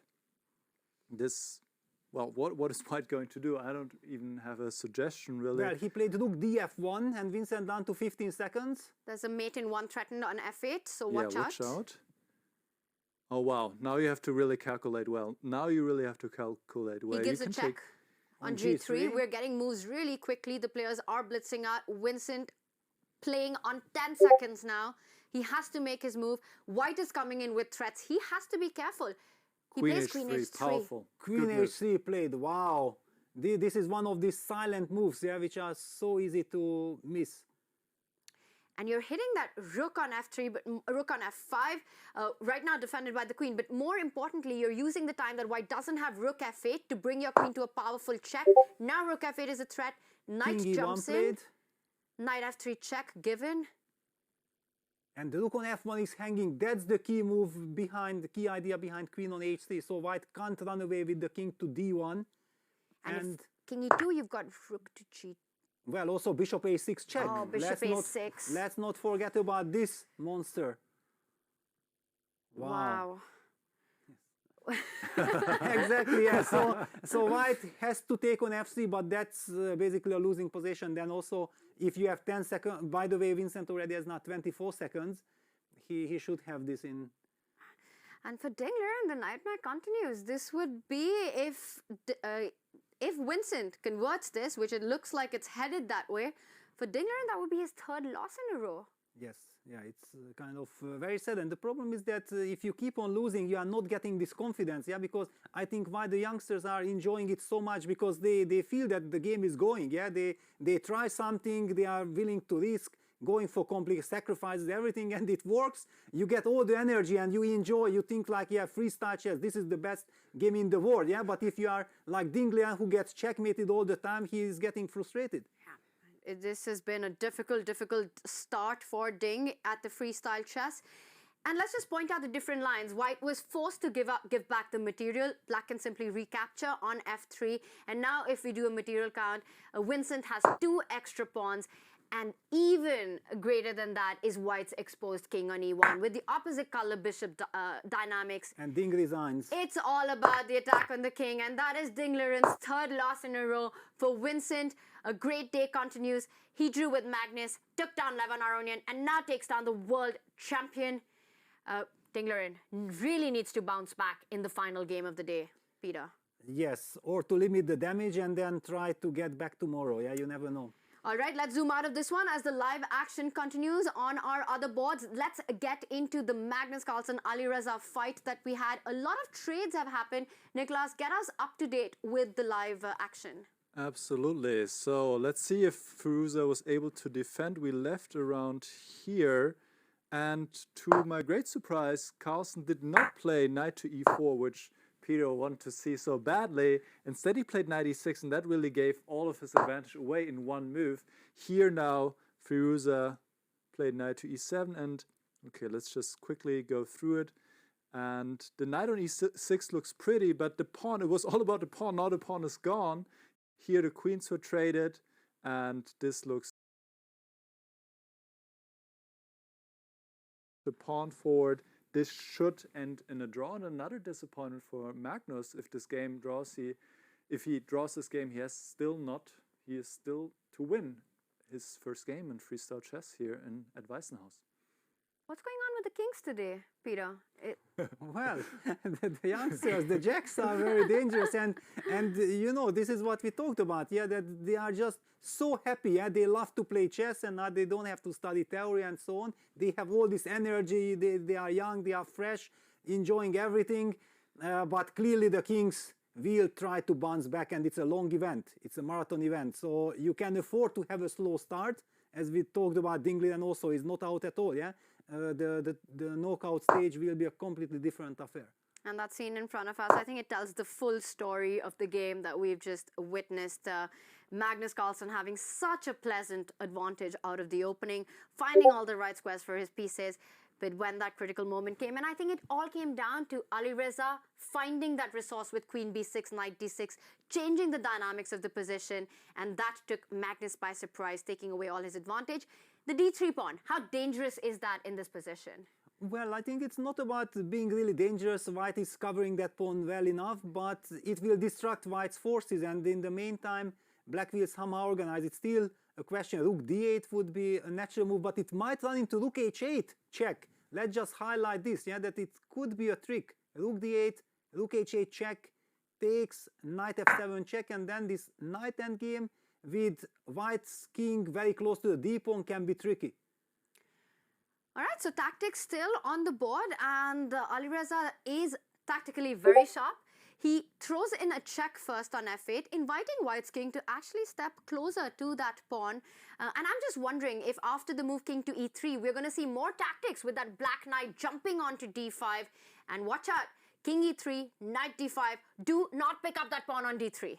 Yes, because then the fork is coming on f4. And it shows that, yeah, rook f8 was a very well-timed check. Nicholas is agreeing. It means that, yeah, it was a very, yeah, rook f3 had been played, and now the question is... Now your idea, maybe. Now you can move the rook because there are no more rook h8 tricks. If that was important, we don't know. I was just making things up, or was it really in the position? Well, rook f8 was one of several moves, but you're absolutely right that rook d8 could have been a bit dangerous. Even here, the computer still says the position is equal after this nice intermezzo, this nice tactic here, but it feels a little bit dangerous. Yeah, now the variation is going up a little bit. Okay, also put the king on g8 instead of g7, but in any case, there was no need to allow this, and Firouzja, rook f8, very smart move, rook f3, and now he's going into this endgame. I'm a bit surprised that he's going for this because it feels dangerous for black. He could have kept the rooks on the board, like you said, after rook f8, rook f3, just play rook to d8, for example, and he should be fine here, activate the rook via the fifth rank. But let's get updated to the current position, and we are in a knight endgame now, which he has to be careful, Firouzja. Yeah, knight endgames are always nightmare, yeah, if you are on the defensive side, yeah, because the knight on e4 actually dominates black's king on e7. Black would love to jump with the king to e5, but king e6 runs into knight c5 check, picking up that vulnerable pawn. The pawn on d3 is now quite a big weakness because White's king is so close, and White can slowly, like with g3, h4, build up the pressure if black is just... And Firouzja down to 13 seconds. Wow, it is all eyes on Firouzja. He needs to make a big decision at the moment. He goes with a5. He's waiting for White's knight to jump to c5 because then he'll start pushing the d pawn. He needs to use that as a distraction for White's king to step over towards that d pawn so that his own knight can start targeting the king side pawns. So Magnus takes away some key squares, taking away the knight jumping onto f4. For Firouzja, again, the ball is in his court. Not an easy move to make. Down to 5 seconds. 4, player move, a4. A4, yeah, he wants to, yeah, basically he's creating another weakness for himself, but his idea is that if you go after the A4 pawn, then he might run onto the A3 pawn, yeah? So knight C5, picking up that pawn, gives black the chance of going knight C3, knight B1. He fixed the weakness on A3, so if he can give up even both pawns, yeah, Magnus is trying to beautifully regroup, but now black gets activity. Yeah, because the black king can now start stepping forward with no knight forks in the air, and maybe black will start looking for activity as well. Just compare, the white king doesn't have hope of coming towards the d3 pawn as the e3 square is defended by that knight on d5. Meanwhile, give black 2 moves, that black king will land on d4. And Magnus is down to 6 seconds. He needs to play, knight d2 just felt like a bit of a shaky retreat by him. And he needs to make a move. He does, he gives a check. Alireza moving forward, Magnus moving backwards. But hang on, this is even dangerous. King d4? Yeah, king d4. Okay, knight takes a4. Really relying on this? Knight c3? Oh my god, my heart is not taking this. It's just so scary. Yeah. No, this is too scary. Can he go knight c3 now? Yeah, then knight b2. And okay, I'm already willing to sacrifice my knight. Has to go back knight b2. I think knight b2 was the only move, by the way, Peter, because if white would have traded, and maybe we'll show that at the end, if white would have traded, that's a lost king pawn ending, even though black is down a pawn. That d3 pawn is a monster. To me, it looks like Magnus has allowed too much activity. Yeah, way too much. But on the other hand, yeah, also black needs to watch out. Yeah, just blindly pushing d2 and d1 would be a bad idea, because suddenly white would have 2 flank pawns. The knight would be kind of overloaded, and only white could win. So knight e4 check, and he wants to go king f3, knight d2 check, and knight c4, probably to keep on harassing that knight. And there can be no knight trades in this position for Magnus Carlsen, because then that king pawn ending will once again be lost, as Peter's highlighting. Perhaps what is the plan? We might be seeing this played out. He first steps over. Is he king c3? Looks like it probably isn't possible, because there's a knight d1 check in that position. So you still have to calculate. Alireza, 7 seconds. Dramatic action, because yeah, down to 2 seconds, yeah, he pushes d2 correctly. My line with knight d2, knight c4 run also into the idea of knight takes d3, sacrificing the knight for the pawn. Yeah, so he pushes d2. King c3 we're expecting now. Yeah, but now Magnus is back in control. Yeah, he's not risking anything anymore. Knight d1 and a4. Who needs to be careful in this position now? Now black. Now black needs to, because we have this outside passer moving up. And the point is that after knight c3, white trades, and then the king comes back to d1, and white is winning that king pawn ending. So Firouzja has to retreat with his knight to stop this mammoth a pawn that Magnus has rolling down the board. Wow, another question, why? Oh, it's like Zugzwang position. Yeah, if you go h4, then knight e4, and going after the g3 pawn with check, and then you lose the control of the d1 knight. It's a study-like position with couple of seconds. It's crazy. This is chess, ladies and gentlemen. This is freestyle chess, ladies and gentlemen. And you're completely right, but it is a race. You have to calculate, because h4, knight e4, a6, maybe we can show it with arrows as the players are taking a think here, and the line that you were mentioning earlier, a6, you take with the check, the king moves anywhere, you grab the knight on d1, and you're just in time with the d2 pawn. Magnus Carlsen, he steps up with his knight to e3. Alireza, he's taking a pause. He has to keep that a pawn under control. But does this give Magnus enough time to push the h pawn now? h4, g4. Yeah, but then knight b4, and he's going for knight c2 or knight d5, depending. Yeah, Magnus immediately jumps back to d1. What a dramatic endgame. And it's still not over. No, not at all. What is Alireza's resource here? He reaches out, he attacks. What a move. He's putting pressure on a5, and that knight is jumping to d4 with a check. Yes, double attack. He needs to create threats. And now Magnus also needs to calculate with 15 seconds on the clock. Where does this lead? A6, knight d4 check, and then king takes d1. And and everything's falling apart around us as well in this crazy position. Knight f2 played, and Alireza snaps up the pawn. I think, Peter, this now will end in a draw. Yes, because Magnus, I think, correctly understood that, yeah, he just can't rely on his A pawn. He makes sure that he controls the D pawn, creates the H passer. Black has to watch out. He has to activate that knight. The knight has to, I don't know, from C6, E5 to, yeah, this is kind of natural. The knight is heading towards the F7 square. Knight E5, knight F7. And white will also always have the idea of knight D3, knight B4 checks to grab that D2 pawn eventually. Alireza starts with a check. He wants to control it with the F5 square, take the H6 square under control. Little bit strange for me to invite that king, knight F5, king F4, because it's known that the flank pawn, the H pawn and the A pawns are very dangerous against the knight. He really believes that this is still all fine. It should be, because the pawn is still far away. And Alireza knows exactly what he's doing. We're going to head into a king versus king position. What a dramatic fight this was. Another roller coaster battle, and that's what we've come to expect when Magnus Carlsen takes on Alireza Firouzja. Eventually ends in a draw, but the game was not peaceful at all, Peter. Not at all. It was fantastic, incredible action, but it gives us the chance to jump right into Fabiano against Nurirbek Abdusattorov. It's also kings versus king.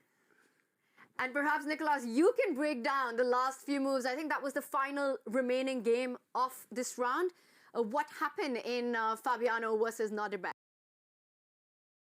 Few moves, but I think it has been equal for a long time.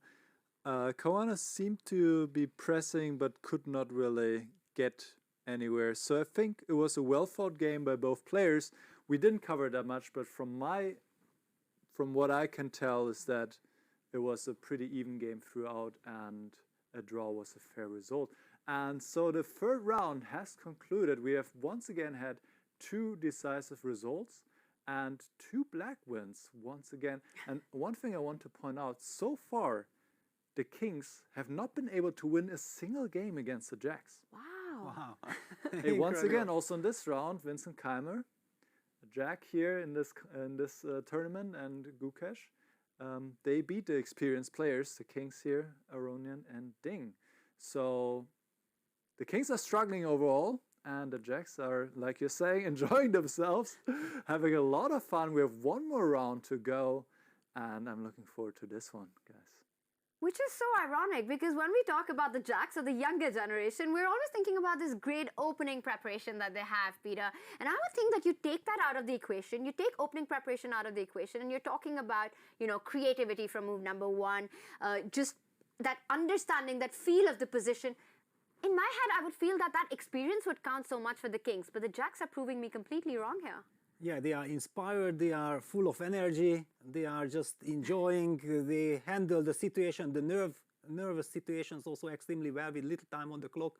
We have been seeing Gukesh beating Magnus Carlsen with couple of seconds, showing tremendous precision. Vincent is doing extremely well, but let's not count the kings out. I think that the older guys, because the kings are the older guys, they need to adjust. Yeah, so maybe they are also kind of very smart. They know it's a marathon event. You can't immediately, you can't be showing your best chess in all these 8 days, yeah, of fully packed chess. They are using it as a warm-up, and they will be bouncing back tomorrow or today's last round, or if not, then in the knockout stages. Peter, you're the eternal optimist. At some point, you want the kings to bounce back. Well, they've got to do it really soon. We've got one more rapid game that is coming up in this round robin, the final game of the day. And there we have our standings going into the final game. And someone in our studio is extremely pleased to see the standings right now. Yes, of course, I'm very happy for Vincent, but it's a long event. The most important, he should enjoy what he's doing, and just it's really fantastic to be here, to have this tournament, to have this experience of playing against the best players in the world in freestyle chess. Let's continue in the same spirit. To me, what stands out in this leaderboard, Nicholas, is that Magnus is yet to win a game in freestyle chess. Yeah, that is something we're not used to seeing, but as Peter also said earlier, Magnus often has a bit of a slow start. He will really still kicking himself for this loss that should have been a win against Gukesh, and that would of course, paint a completely different picture. But there are still 4 rounds to go. And in the end, for Magnus, I think, of course, he wants to do well, but he will also focus his energy for sure for the classical portion, for the knockout portion, and take this as a practice round. So he is very ambitious. He, of course, wants to win some games, but I think at the end of the day, he will not be so down right now and just try again in the next game. But it's not easy because every opponent is so strong here, and we'll see if he can beat Aronian in the next round. This is the Freestyle Chess Go Challenge. We saw the results that we had in this previous round. 2 decisive games, 2 games that ended in a draw. There is a big fight coming up with some really big, juicy matchups in this final round of the day. And while the players, it's all focus for them. It is all getting their final bit of energy going into this final round. It's going to be extremely competitive. We're really looking forward to it. But yesterday, the players had a lot of fun before this intense action started. Take a look at the opening ceremony.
Yeah. We're in the beautiful, beautiful resort of Weissenhaus. I think all of us are waiting to perhaps go to the spa and enjoy everything that's around us, but not before a final round of the day as the chess action continues, which has been absolute chaos, which is what we expect when it comes to freestyle chess, Peter. Exactly, yeah, we are treated to some incredible games. It's just so nice to be. And there are the pairings for round 4. Vincent Keimer takes on Fabiano Caruana, Alireza Firuza against Nuribek Abdusatov. So the two jacks facing each other.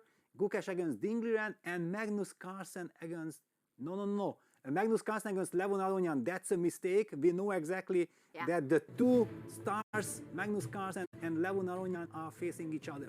Nuribek is not giving a simultaneous there. It will be Magnus against Levon. So the El Clasico of chess, these two have faced each other a bunch of times.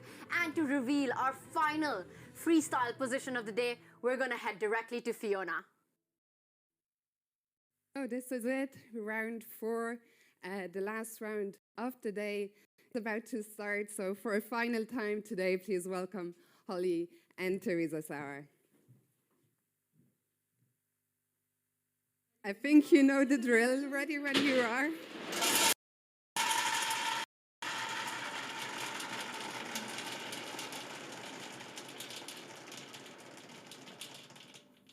There's one ball still stuck. Oh, there's one ball stuck. It's a wedge. You don't want that.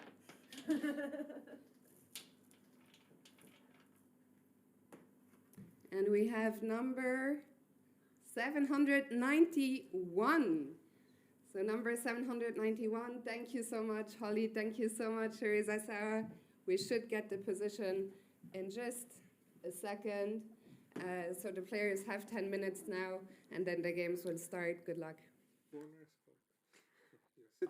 That's the position. And we are back. This is our position going into the final round. There we see Magnus Carlsen, Levon's board is set up. We will have the players soon discussing the first thoughts, the first impressions. Let's discuss our first impressions. Peter, what do you make of this one? Well, the king on d1 is a very unfortunate piece. The same applies for black's king on d8. The good news that I see is, of course, the bishop on h1. I'm a big fan, so whenever we play g3 or g4, we are already opening up the long diagonal for that bishop. But finding the harmony, also this rook on f1, the knight from g1 and e1, if it jumps to f3, then it jumps to the same square. I can't really imagine knight from e1 jumping to d3 because that would block some other terrain. I feel like this is a very challenging position. Probably the most challenging position of the day because we see an alternate between a heavy piece and a minor piece for the first time. The king in the center. The last couple of positions we've seen king already on one of the either sides, and perhaps now we can highlight also the dynamics that exist on our analysis board when we get the chance. The other thing that stands out to me is that not only the bishop on h1 can be included into the game with the g pawn moving forward, but even the bishop on c1 and the queen on b1 with that b pawn moving forward, they will find themselves as well coming into the game early on. And there we see the jacks, the big jacks of the day, Gukesh and Vincent. Is that Fabi? I see the blue jacket. Could be Fabi, but is it? Yeah, maybe the kings. Let's learn from the jacks. Yeah, what are they analyzing? What are they talking about? Yeah, because it's clearly working for them. Exactly. Yeah, we saw the very first round. It was Fabi. Oh, Magnus, it's Magnus, I think. Yeah, Magnus also wants to be part of this. And we see Magnus standing behind Gukesh, also looking at the analysis as the players are getting ready. These are the players who will be playing from the white pieces in this coming round. Yes, exactly. Makes perfect sense. And what are they looking at? So they're looking at the starting position, different ideas. It's so interesting how they come to the realization of what to play on move number 1. They're trying different setups here. Certainly, yeah, there are so many ideas, but I feel like here there is no clarity. Yeah, this is such a mysterious type of position. Yeah, that to understand what is the way to go, it's so difficult. It's so challenging. All right, and as we see the players discussing, Magnus there perhaps pointing the move b7 to b6, trying to develop fan chattering his own bishop if white gives the chance after the first move. So it's going to be interesting to see. To me, it looks like one of the natural moves in this position is perhaps, oh gosh, so hard, is to start with either the G pawn or the B pawn. Well, let's involve Nicholas into the conversation. Nicholas, what is your take on this position? Yeah, I absolutely agree. It is definitely a challenging one also because the knights are fighting for similar squares and the king is awkward in the center. And the first move I was looking at was again this move c4, also to have a little threat already, take out h7. But of course black wouldn't comply. And then I was thinking, well, black probably goes g6, and this bishop is quite strong on this diagonal. Now we cannot develop this bishop so easily. The bishop controls the center. So then I was thinking, well, like Kanya was saying, maybe either first bring this guy into the game by going g3, or maybe also to go b3 to develop this bishop. But it is quite a difficult choice. You're not going to castle anytime soon. There are a lot of pieces in between king and rook. So I'll be quite curious what the players come up with. What do you think, Peter? What would be your first move? Yeah, I also somehow feel like g3 is the most natural move, but after g3, g6, then what? Yeah, yes. It's kind of the big question, and this is what we are talking about, that the challenge is there, not only finding the first move, but finding the follow-up, finding the harmony. One thing I was looking at, that eventually white could try to set up a short castle with the king from d1 moving to g1. In order to get that, I only, it's not easy, but I only need to develop the two knights, then I could castle and then try to play in the center. And I think you can highlight that with your arrows and your moves that you're talking about. You know, you get one knight to f3, one knight to d3, and suddenly the castle will be possible on the king's side. Yes, also, but the problem is, then imagine that black does something like d6, e5, and my knights will be so vulnerable. I just wanted to highlight that, yeah, it would be a nice scenario to get the king's safety, the king to a safety square, but it comes at a cost, and I'm not sure that I'm willing to pay that cost. And the players are deep into their couple of minutes analysis before they have to start off, and there we see Fabi, and is that Notterbeck? Yes, I think so. I know the jacket. Yeah, the green jacket is Notterbeck. Yes. Notterbeck in his green jacket, and these jackets have been specially designed for the players, each with their own color, and they're handcrafted. And Peter, they look very dapper indeed. Yeah, it's beautiful. Yeah, we actually have to talk about this also. Yeah, the jackets have a special meaning. Every player has his own color, and he's kind of fighting for this color. Yeah, I think it's very nice, and visually it's of course very pleasing. And as the players discuss, we've been discussing this position in great depth as well, as much as one can get into. And we see Vincent, we see them laughing, we see them enjoying this position. This is so unique about this format. You do not get to see this anywhere in the world, any tournament in the world. And we see Magnus giving his insights into what he feels the depths of the position are. And I'm trying to understand, what are the moves on the board? What is that piece on h5? Is that a knight? Something got activated, yeah. Knight f6, knight h5. They're looking at knight jumping onto the edge of the board. Wow, yeah, it's...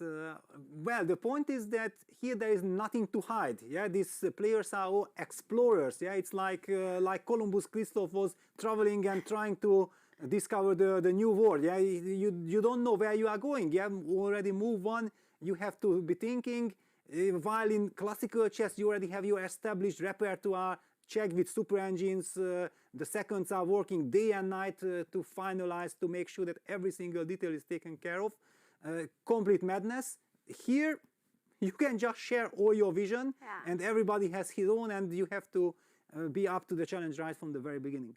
And the only thing that's guiding you are basic principles of chess, where you want to try to find harmony between pieces, you want to develop the pieces, you want to control the center. It's sort of like the North guiding star to Christopher Columbus right there, exploring, as you said. And this is what we see the players trying to understand. Perhaps the most complex position of the day, the most challenging one. And I see in Gukesh's board, with some analysis, the h7 pawn has fallen off. Yeah, just like Nicholas highlighted, yeah, that there is still this kind of effect that white can play c3 or c4, targeting that pawn on h7. But when you do something like c4, you also have to eventually, in the long run, count with some b5 counter strike, when black could potentially activate the queen from b8. Of course, there are so many different scenarios because we already talked about if white first develops or starts with g3, opening up the bishop, it's basically a developing move because the bishop is automatically developed after g3. A very intriguing position. And what do you make of this, Nicholas? We've been seeing the players analyzing. We're trying to break this position down. The more you look at it, what would you predict as the move that we're going to see on the board from white? Yes, I would also be very curious to hear your predictions. I would probably go with g3 first of all. I mean, this looks very sensible to open up the bishop, and if we can get something like knight to f3 and then the castle, then would be a pretty normal fianchetto situation position. So this looks sensible. Then if black copies us, let's say going g6, now the question is what to do next. Maybe even play a slow move like c3 first of all. I'm not really sure. Or the knight could be brought out here to f3 and then slowly getting the castle, getting the piece into play. But it is very tricky. What do you guys expect as the first moves, Tanya? Completely agree with you. I think there's a consensus in the studio that white needs to open up that bishop on h1, and we've been talking about the classy chess that we've been having in freestyle chess and the classy jackets that the players have been adorning. Let's take a look at the vision behind the jacks and the kings and them dressing up.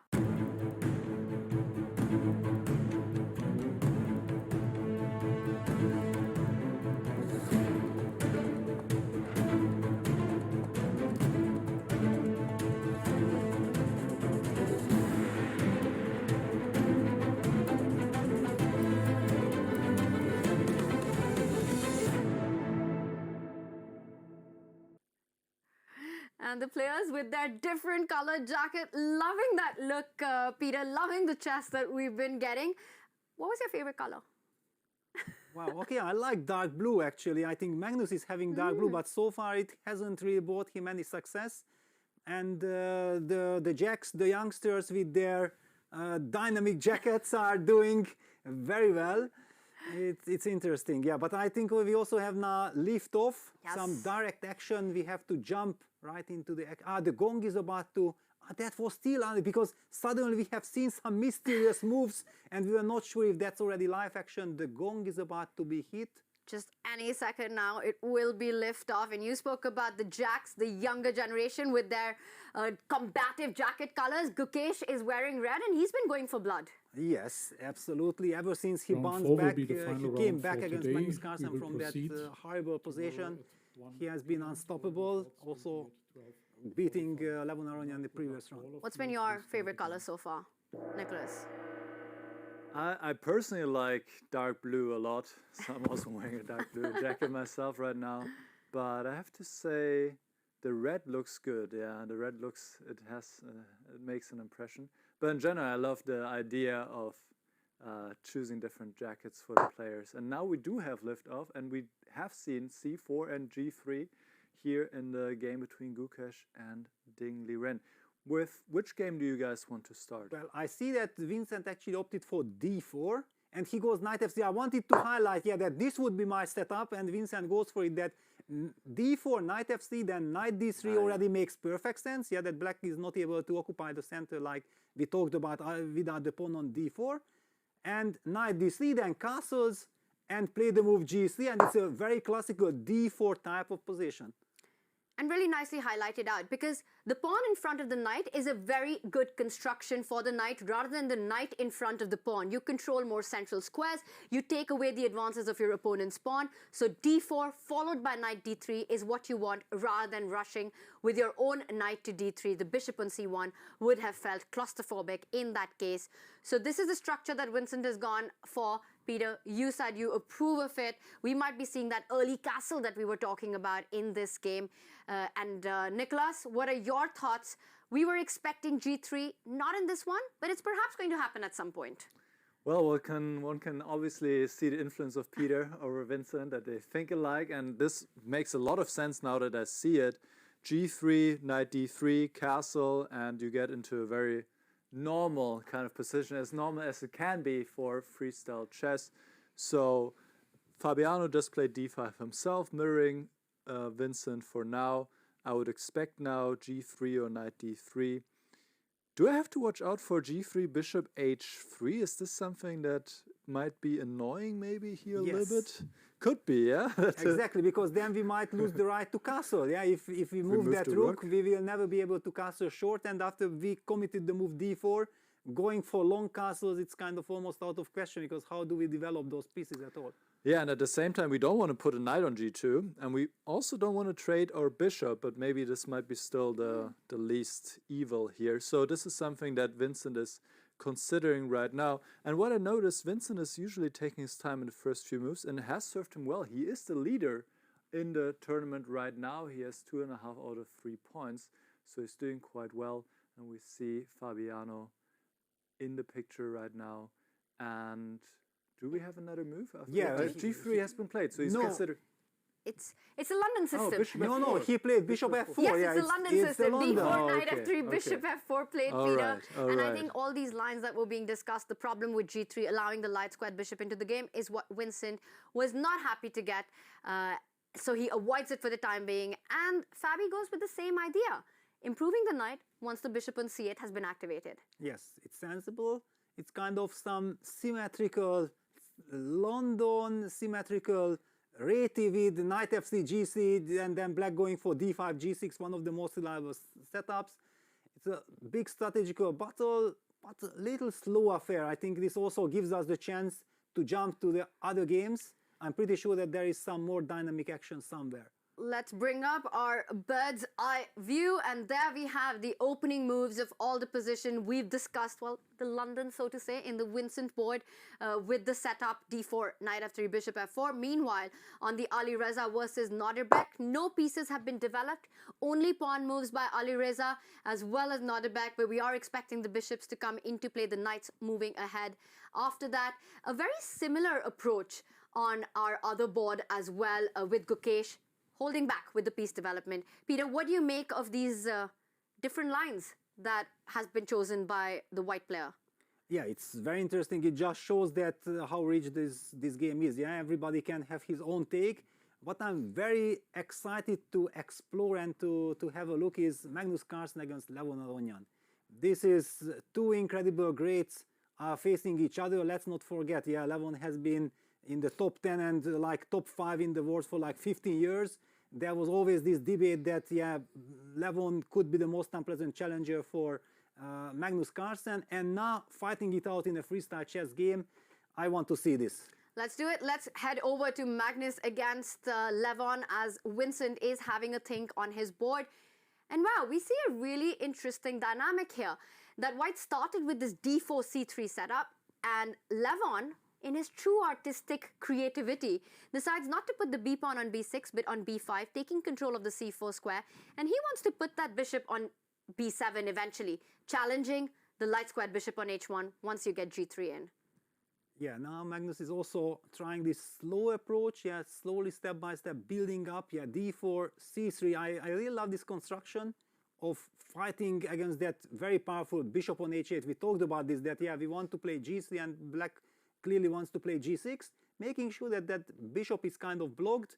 And I do envision Magnus also eventually going for knight fc, and then short castle is something like going for some very ambitious, trying to get e4 in, but I think black is controlling the e4 square enough. But one angle, if black plays a move like bishop b7, we have some knight c5 move, jumping and attacking that, harassing that bishop. I'm liking white's position.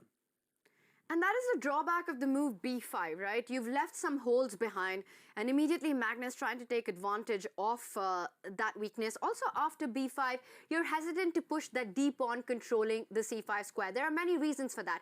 You don't want the d pawn on d6 because that's the square one of your knights wants to land into. Secondly, you leave a lot of light square weaknesses on the board. So an interesting decision by Levon, Nicholas, to go for b5, but it has its own set of drawbacks. Absolutely, and it's something I want to ask you guys about, because it is always the question in these beginning moves in freestyle chess, whether you push the pawn 1 square forward or 2 squares forward. Ronan here decided to put his pawn on b5. He grabs more space, he controls more space here, and maybe even has a potential push of b4. But the clear downside is there are more squares that are weakened, for this, especially the square c5, and he can never really play d5, or it would come at a huge cost, leaving the square completely undefended. So when I've played freestyle chess myself, it has always been a question where to put the pawns in the beginning of the game. We see that Carlsen took a more cautious approach and playing against this bishop. And here it seems to make a lot of sense, at least when I look at the computer right now, already giving a clear advantage for white. And I think this is one of the tricky decisions to make. How far do you go with the pawns in the beginning of the game? Yeah, and just look at the picture. Look at it, it tells it all. Yeah, Levon is in kind of state of horror, state of shock that we have just played 2 moves from black side, 3 from white, and I really don't see how to continue. At the same time, now Magnus in his element, feeling like, okay, now it's time to start the tournament. I'm enjoying what I'm doing, and this is gonna be the first game that I'm gonna win here. And that's a critical game for these two players who are actually coming out of not a great start. Levon lost the previous round to Gukesh and now fighting it out against Magnus, who's also had, well, we haven't seen him find his rhythm in the first 3 games. So really important end to the day for both these players. Speaking about Nicholas's point about how far do you want to really push your pawns, I've got an update for you guys. Alireza Firouzja is going absolutely berserk with his pawn pushes, and he might be leaving some squares behind as well. So if we just pull up that game, and look at that, 5 moves by white, all pawn moves, Peter. Wow, okay. This is like a close Sicilian almost, yeah, like occupying all the space. And perhaps, Nicholas, we could start from the top and take us through this fascinating opening. So g3, the move that we expected also, which has been played at least in one of the games, alongside with d4. Now c6 was played immediately, trying to limit this bishop on a long diagonal. Just a second, Nicholas. We have some. We don't see you yet. Ah, okay. Just a second. Yes. We will just have so maybe you play through then slowly. the analysis board. Yes. Okay. So g3, c6. Yeah. c4, g6. Now f4, quite a bold decision by Firouzja, and just grabbing more space. And there you are, Nicholas. Take us through. Right, sure. So e4, here already the computer is liking black, so you really have to be careful with the pawn moves. And d6 was played, d3, and knight c7, and a queen c2. Castle! Wow. Here we go. There's a castle. All right, just let's see this again. For many probably watching here, we haven't seen this, so it is possible to castle in freestyle chess. This is a short castle now. The king just jumped over because the rook is already in the right place. And I don't know, I mean, black has played sensible moves, developed 2 pieces, has castled. What has white done? At the same time, not developed a single minor piece, played the queen to c2. I'm not sure what this was about. So the computer is giving a clear verdict here and is saying black is in excellent shape already with the potential lever here of b5, and Firouzja really has to hurry, I think, before the position opens up to get his king out of the center. So this was maybe a case of too many pawn pushes in the beginning of the game. Yeah, and also really masterfully kind of reacted by Abdusatulov, yeah, that he did not get fooled by that. Okay, white is very energetic, white is occupying the center. He felt like, if I get my own harmony, yeah, if everything falls into its place, and black's knight was going to c7. It's such a lovely square. We know this regrouping in this kind of structures. I will be commenting on that right away. Queen c2, short castle, knight ef3. We are expecting somewhere something like b5, but also this knight on c7 had this incredible potential of eventually via the e6 square to have access to d4. It's a question if black pushes e5 or not. The same problems white is faced with, that if you develop that knight from g1 to e2, there might be this bishop h3 trick stopping any kind of short castle, and then where is white's king running, and b7, b5 is coming as well. Pawn moves are the most committal moves in chess. They don't move backwards, so you have to be extremely careful. And we see all these holes that are being pointed out by you, Peter, that put Ali Reza in a bit of danger, long-term danger. Where does he find his king safety? If you go with a long side castle with taking out your bishop from c1, putting that king on c1 and the rook on d1, that bishop on h8 is a monster eyeing the b2 square. b5 break will put white in tremendous danger. But if the long side of queenside castling is not a possibility, kingside castling looks also like a faraway dream, because the moment that knight moves from g1, Nordebek will throw in the move bishop h3 before you get your king to g1.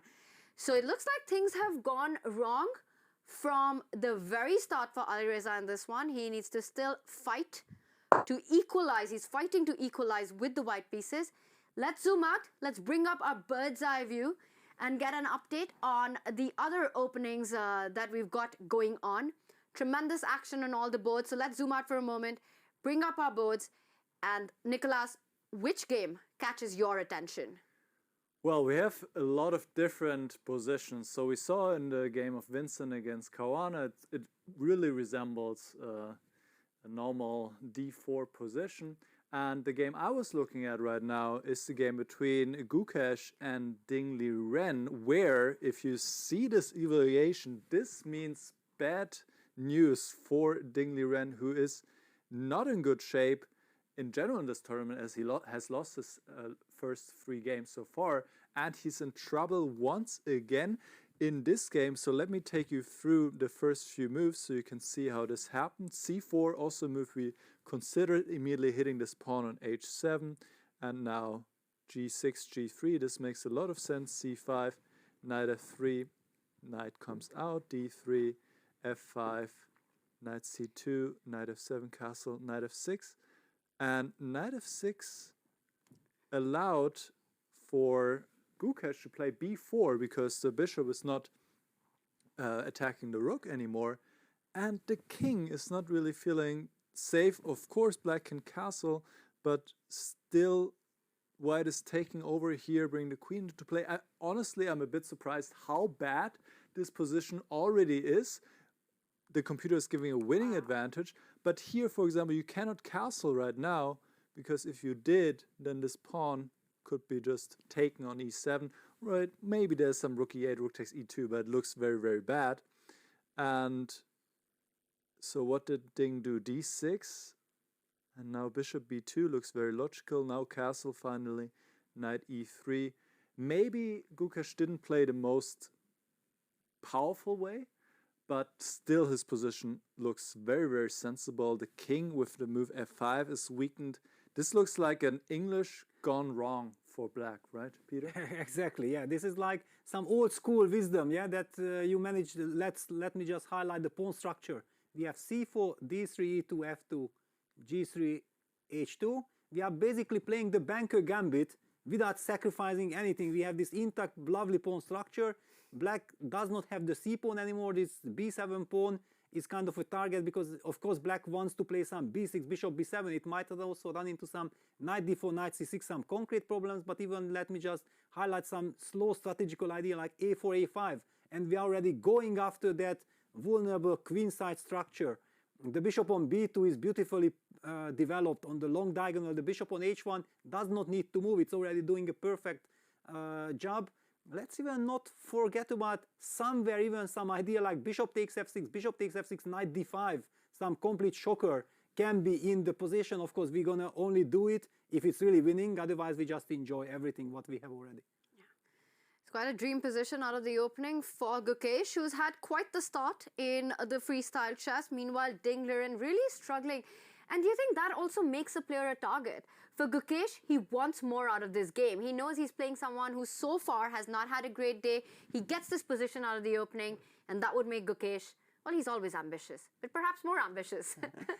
Well, I think he's just enjoying that after that horrible start to today, yeah, because let's not forget, yeah, he lost the first game. In the second game, it looked like he's gonna lose the second consecutive white game, and then we would be talking about a terrible start for Gukesh. But he bounced back against Magnus, and then he beat Levon, and now he gets the upper hand. He clearly has the flow, yeah, he gets this feeling that, yes, I'm good. Yeah, and this is one of the most important things. It is a lot about momentum and also the fact that this is a grueling, difficult, brutal format for the players. 25 minutes with a 10-second increment. This is the fourth round of the day. You're over 4 hours of play. Peter, stamina, energy, you know, you have to start thinking from the very first move on the board. You have to use your grey cells from the very start of the board. This is brutal. Yeah, and then why are we surprised that the youngsters are doing so well? Yeah, they have the energy. Yeah, that's why I'm also sitting here in the studio. Yeah, because okay, I have chess wisdom, but it's one thing to have the chess wisdom, and another one, your clock is ticking, and you always have to make the right decision. Keep your nerves under control. There is so much challenge. It's just chess is not just about chess knowledge. Yeah, there is so many other aspects as well. Absolutely. Perhaps that is the key to the secret of the performance that we're seeing by the Jacks today. Just their energy, their stamina level. They've been so on a point in this one. We see Dingler trying to develop his pieces, trying to take that bishop out. But there are ideas with the knight jumping to the center of the board. Knight d4 comes to mind. We will keep an eye out on this position as Gukesh with a very pleasant outcome of the opening. But let's zoom out for a moment and get an update on some of our other boards and bring up our bird's eye view. And there we have it. We see Magnus Carlsen on our extreme right, already playing with a big advantage. Look at that beautiful bishop planted on g5, eyeing that king on d8 and that knight on c5.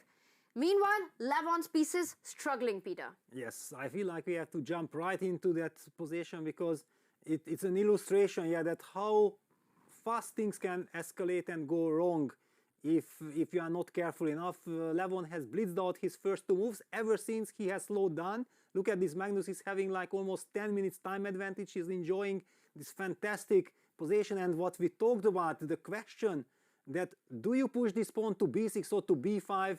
Well, in this position, clearly it should have been, b6 should have been played because this monster knight on c5, the bishop on h1 is already alive, and if you have to play a move like c6 to protect your rook, look at those cramped pieces, that bishop on c8.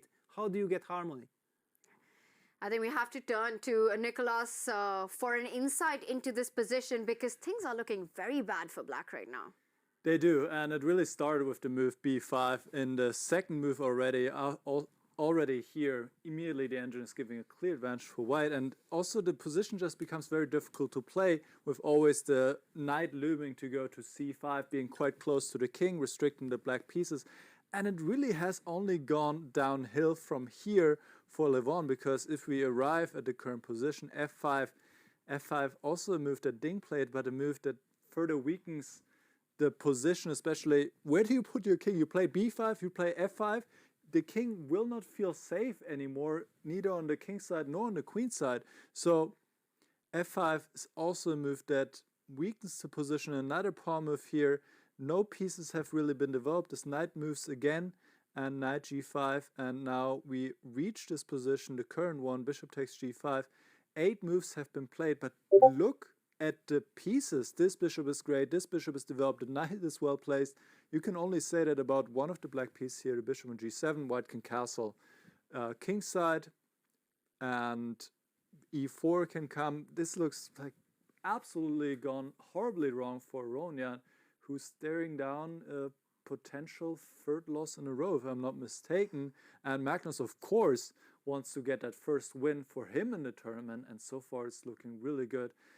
And it just goes to show we have 3 games where somebody already has a clear, almost decisive advantage, and these are the absolute best players in the world. Just goes to show how difficult this freestyle chess really is, and especially this position, we said it from the beginning, is a really challenging position and really has shown itself in the game so far. And we often, taking your point forward there, Nicholas, we often talk about how in standard chess, playing multiple games of rapid in a day can be more exhausting than playing one long classical game. And Peter, imagine having to do that in freestyle chess. That really steps up the level of exhaustion that the players are probably feeling right now. Yes, on the other hand, they also have this thrill, yeah, that every single game is a new discovery, yeah, and we see that this gathering, you don't see that gathering, we talked about this, yeah, that special gathering before the game, and trying to find ideas to to put pressure on the opponent, to limit the damage when you are playing from the black side. It's all connected. It's just so nice to see that, yes, there are many challenges, but you also get a lot of energy because it's fresh, and you are so excited. And the positions are getting very exciting. And look at the clock situation as well. Magnus with almost double the amount of time on the clock there. Levon struggling early on, trying to get his pieces out. Right now, maybe even hinting at trying to push away that bishop from g5 at a potential 8-6 at some point. But there's a lot of exciting stuff going on our other boards as well. So if my eyes are drawn to the Gukesh versus Dingler and board, and I know we've been discussing that for a while, Peter, but there have been a lot of changes. And if we can just pull up Gukesh taking on Ding, because something has happened. White's knight has landed on e7. We have to, I think, back up a little bit. There's a pin on e5. What on earth is going on, Nicholas? Yeah, there has been a lot of changes. Actually, Gukesh has sacrificed the exchange. So it is an idea that Peter was pointing out already, to give up the bishop on f6 to get access to the square on d5, and quite a powerful idea because black doesn't want white to take on f6, but at the same time you cannot move the bishop, you cannot take the rook, or actually you can take the rook, excuse me, I thought there would be an immediate pin, but you shouldn't have taken really. He did take, but now after knight takes e7 check, king g7, rook takes a1, white has taken this pawn is weak, and white has beautiful compensation for the exchange. I mean, if you ever want to call something a positional exchange sacrifice, this would be definitely it. A weak king, the dark squared bishop is missing, which was an important defender for the king. So knight e5, and now queen c3 and rook e8 was played. Well, the obvious reply would be to bring the knight back. Gukesh with a really powerful exchange sacrifice, and especially the king is worrying me so much here. The king will be weak for the rest of the game. White has a beautiful structure. What not to love here, Peter? Yes, I'm loving it. Yeah, okay. Everything which is position is so sound and so promising. It's very much to my liking. The one thing I don't like is clearly Ding's position. Yeah, and also we have been having Ding on the camera. He's in a state of shock. Yeah, this day has gone horribly wrong for him. And bishop c6, knight d4. Are we seeing these moves? Knight d5 on the board, and I think Ding is still having a think. He's still having a think. Okay, so tough. Yeah, how do you do the queen on b8? Yeah, let me update. So this is all happened. Knight d5, the queen on b8, the rook on a8. They are not participating in the game. White simply can improve the position by going rook b1. That's why my feeling is that black kind of has to play the move bishop c6, get rid of that monster knight on d5. But bishop c6, knight d4, and this is what I was expecting, that maybe it already happened, because then suddenly, let me just put on the board, bishop c6, knight d4, bishop takes d5, bishop takes d5. We are not only getting this incredible, beautiful bishop on d5, but we are also threatening to push f4 and then bust open the long diagonal. If that knight has to move from e5, black will be checkmated after a double check with knight e6 and queen g7 check. And this is such a shocking position that poor Ding Liren, especially after losing 3 games in a row, how can he fight here? And you can see that Ding he hates his position right now. This is not something that Ding wants to fight. This is not something that Ding wants out of the opening. A very difficult day it's been. A very difficult position in the final round as well. He finally makes the decision to move that queen from d8. So the knight on d5 still stays alive. Now the idea of bringing the rook to the open line. Rook b1, attacking, targeting that pawn on b7, or perhaps even a knight jump, knight d4 like you were pointing out. Again, keeping the idea of f4 on the board. Ding Liren in big trouble in this one. Yeah, Nicholas, do you have some good news for Ding fans, or is it really so hopeless as we are describing? It is very, very much so hopeless as you're describing, and I think for Ding also to find the motivation now, you can see it in his body language. He is very much frustrated, and he cannot believe how this day has gone. I mean, he is a world champion, and him potentially losing all 4 games here is, of course, very, very tough. However, the opposition is pretty much as strong as it can get. And now we see he has moved the king to f7. The computer is giving a decisive advantage here. f4 is certainly a move one can look at, but probably also just improving the rook to b1 first of all, or some other moves are completely fine. Where's the black counterplay? What can black do? That is the problem. There are some positions where you lost and you have some chances. You can muddy the waters, you can do something. But here, I don't really see it, what black can even do, because there are no targets in the white position. And the black king, you always have to watch out. This move f5 really long-term weakened the black king. So I would clearly expect G.O.A.T, who has been in great shape the last 2 games, to take another win here. Tanya. And I think our camera view also tells the story that we're seeing on the board. Ting looks absolutely devastated with the position that he's landed himself up into out of the opening. He had to make the move rook to b8 to defend the b7 pawn. b6 would have opened up that bishop on h1 with a tremendous diagonal. So the move rook b8, it's not a happy square for the rook, but you have to be on the defense. The king on f7 always has to watch out for a check on d5 once white moves the knight away. But I'm seeing all of white's pieces, G.O.A.T's pieces, beautifully placed. He's managed to get the rook into the attack. He's managed to get the knight to the center of the board. The queen looking good. It's all about how does G.O.A.T wrap things up? How does he actually find the way to make progress? And while he takes a thing to do that, while he finds his way forward, let's zoom out of this position and jump into some of the other action that we've got. Let's bring up our bird's eye view and take a look at what is happening. And the first thing that strikes me is on our first board from this extreme left. That just looks like a normal position out of a standard chess game. It's the most normal position we've had all day, Peter. Vincent versus Fabi. Yes, but my eyes are not that good to see everything. It looks good, yeah, but we will take a closer look, then I can better explain what I'm thinking. And Nicholas, you've got another game up for us. We will jump into the standard position between Vincent, but take us through Magnus versus Lev. We need to go to Magnus against Aronian, because Magnus just sacrificed a piece and he's really, it looks like, going to crush Aronian here completely, which, let's be honest, looked like this already after the first few moves. We last stopped here.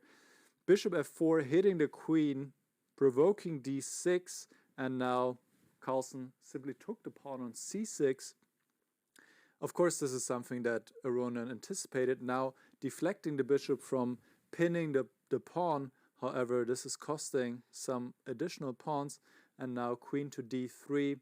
And we will see probably the queenside castle in a moment, where the king steps to c1 and the rook will come over to d1, lining up perfectly. And this king is not getting out of the center anytime soon. If black was able to play knight f6 and then castle, but, well, first of all, there's a bishop, and also the black knight has to move, then, well, we could talk about it. But here, it looks really, really difficult. The computer is saying pretty much the only move to even try is king to c7, bishop f4, you still have e5. White can take on a8, and now follow up with bishop f4 or take the pawn on b5. And it's on the board. King c7 had been played by Levon. All right, so he's fighting. On the board, he's fighting, but I cannot believe that Magnus will let this one slip. It looks just too good for him. Plus, okay, he's up a little bit on the clock, not as much as before. However, it looks really, really difficult for Levon. Big pressure on Levon, but making the accurate defensive move, sidestepping any checks on the D line. And once again, the problem of plenty for Magnus. There are so many choices that can be attractive in this position. You can grab the rook on 8, you can first give a check on f4, you can grab the pawn on b5, and Magnus slows down. Yes, well, I feel like I even don't want to look at the rook on a8, because that rook on a8 is a horrible piece. Black's queen on b8 is terrible. Yeah, if black's most active piece is black's king on c7, that already tells the story. Yeah, then something horribly wrong had happened. Magnus has opted for d4, d5. I very much like this move. It feels like a brutal move to me. We are setting up some bishop f4 check ideas. We are also going for long castle. I do see the evolution bar slightly dropping, like the computer is not exactly sure what to think of this move, but humanly it makes perfect sense. Yeah, there's a massive threat on the board. The one that wasn't as strong in the previous move because black had the move e5. Now there's en passant, so e5 will not be possible for bishop f4 check. So Levon stops the diagonal. The bishop jumps onto e5, wants to plant itself onto that defensive square of d6. The rook on a8 is not going anywhere. The bishop on c6, a really nice piece, but give Levon a couple of moves and maybe bishop b7 is coming next. Yeah, and we are talking about Levon. You remember his very first game against Abdusattorov? It also looked like, wow, he will get checkmated and he finding the perfect harmony. I feel like this move, bishop e5, is some kind of a game changer in the sense that black is trying to get stability. The big question is, will he be able to? Because I'm pretty sure that Magnus will do everything in his power not allow black to stabilize. We were talking about the problem of plenty and we discussed many moves. d5 was not one of them, but we were impressed with it once it was on the board. Magnus with his own ideas. Bishop e5. Nicholas, Peter feels that this is a stabilizing move, or at least aims at stabilizing for black. How does Magnus keep the pressure on here?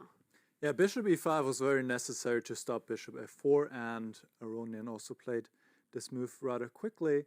And it seems that one potential approach is to play a4 to open up some more files for the rooks and get to the king. Let's not forget, we can move this king to g1 in just one move. This rook hasn't moved yet, so white can castle. So don't worry about the king still being here. Yes, white would need to take one move to get it out of the center, but it is not a problem. So a4 looks pretty strong to me because you try to get more heavy pieces involved and open up the king further. And let me see how can black respond. Well, okay, black can take, white can maybe castle first, then take on a4, double up. The king it reminds me of the game between Aronian and Abdusattorov in the first round, where Abdusattorov also sacrificed a piece for long-term compensation. And here it will be a similar story. I mean, white already has 2 pawns. Well, this pawn on a4 will fall any moment, then it will be 2 pawns. Plus, white could maybe take the rook, but the bishop is a stronger piece anyway right now. So I think if Carlsen goes, well, a4 is one option. Let's see what else is there. b4 is also an option. He has to play here for sure. He has to play and open the king. And then it should be a very difficult defensive task for Aronian. I have to ask you, what about, well, a move that many of us would consider natural? Just grab that rook on a8. You want to neutralize the material. You're also seeing this b5 pawn at some point coming under fire. And you mentioned that's not one of the top moves here. But how does that affect white's advantage?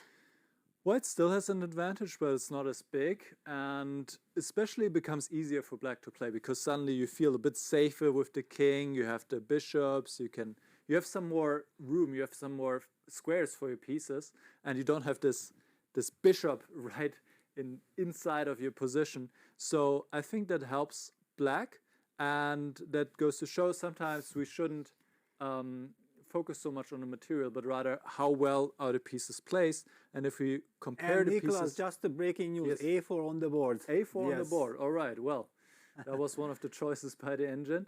So just to conclude that the bishop is a much better piece than this rook right now, which is completely passive and has not even moved and cannot even move. So Carlsen is not giving up the bishop, and instead he has played a4, and he's upping up the pressure, Peter. Yeah, I have to add that when I saw this bishop e5, I felt like, yes, there is some hope that black is stabilizing. And then when you mentioned the move a4, I thought, yes, okay, that's it. I don't know where do I get any safety, yeah, because this key idea that you can still castle short, yeah, this is so important. Let me even highlight it that, yeah, we have the chance of jumping with that king to g1 any moment. Yeah, Levon is challenging that bishop on b7, but look at this. Bishop b7 is a extremely desperate move, probably a good one, because doesn't matter what's happening, you have to eliminate that monster bishop from c6. a4, so impressive. Alpha 0 suggests a4, Alpha Magnus plays a4. He's not getting greedy with that rook on a8. Levon Aronian still in big pressure here. Magnus responds, he gets his king to safety. And yes, you want to get rid of that bishop on c6, but you really cannot take that bishop on c6. I feel that allows so much activity down on the d file, but let's show this line. Bishop takes bishop, pawn takes bishop. If black was to capture with the king, I'm already looking at ideas like rook d1, queen f3 check, and it looks like it's going to be an extremely difficult position for king safety with all the light squares out for white for the taking. Queen d7 is such a big threat. Yes, there are so many threats. Okay, bishop d6 is the only defense that I can rely on in this type of positions. I don't know how much it is a defense because the position is falling apart, then a takes b5, and I can't take on b5 because of rook a6 check, winning the queen, yeah, in this circumstance. So many problems. So I would, okay, let's go back to the position. I would not really like to take on c6 unless I see exactly move per move that I can somehow get out. Nicholas, any thoughts? Yeah, that's completely right. Your intuition is spot on. If black takes on c6, opening the d file, the position is over. This is winning for black. There are just too many weaknesses. The pieces are not coordinated to defend the king, so this is lost. Instead, black should... He takes on a4. We have a move on the board. He takes on a4. Well, this is also not a good choice according to the computer. It was at least not one of the top 3 choices. And, well, I think it seems obvious that white should take back. So, yeah, and the variation is rising and rising. The other rook comes into play. And once again, we also have to remember the practical aspect. This position is so much easier for white to play. To attack is usually easier than to defend. And the position plays almost itself, Tanya.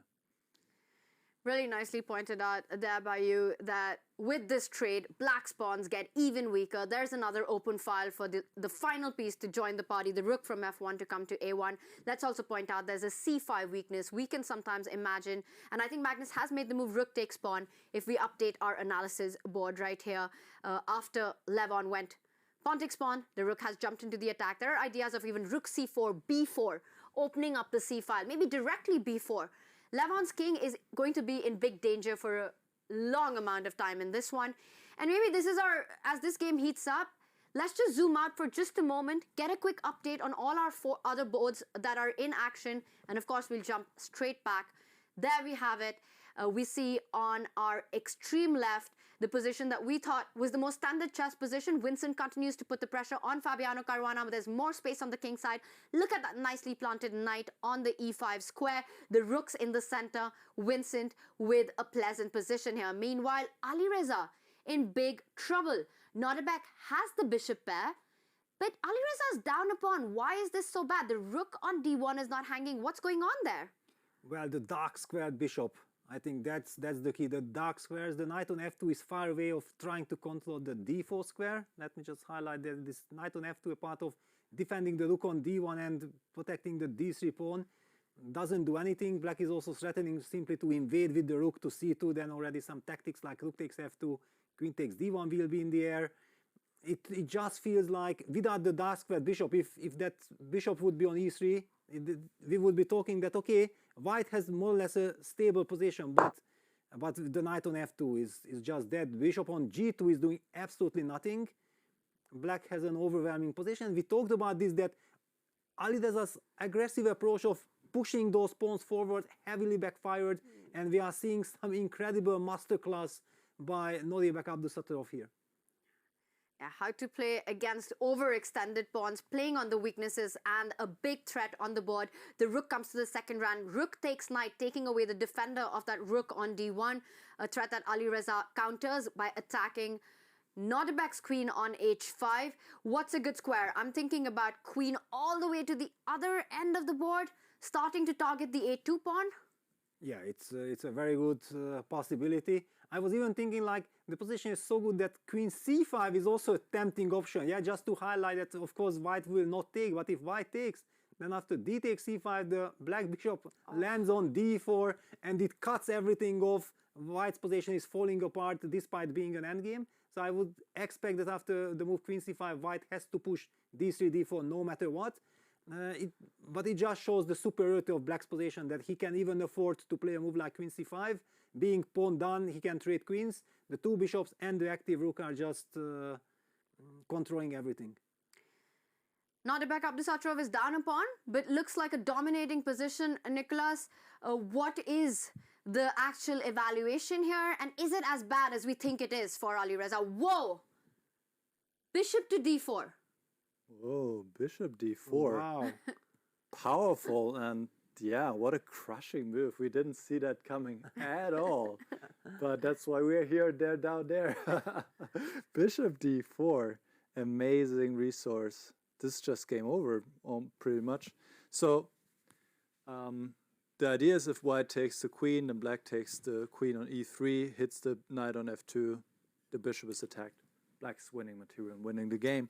So really, the only move that white has is to take the bishop. Yeah, it's already played. Queen takes f3. Queen takes f3, and you look at the camera just a second. That I haven't seen Arya so nervous already for a long time, and Magnus Carlsen has probably just crashed through against Levon. Let's quickly get up the final position of the Magnus Levon board. How that finished. It looked dominating for Magnus from the very start. And there we see Magnus finally getting his first win on the freestyle chess in the very final round. Nicholas, this was the...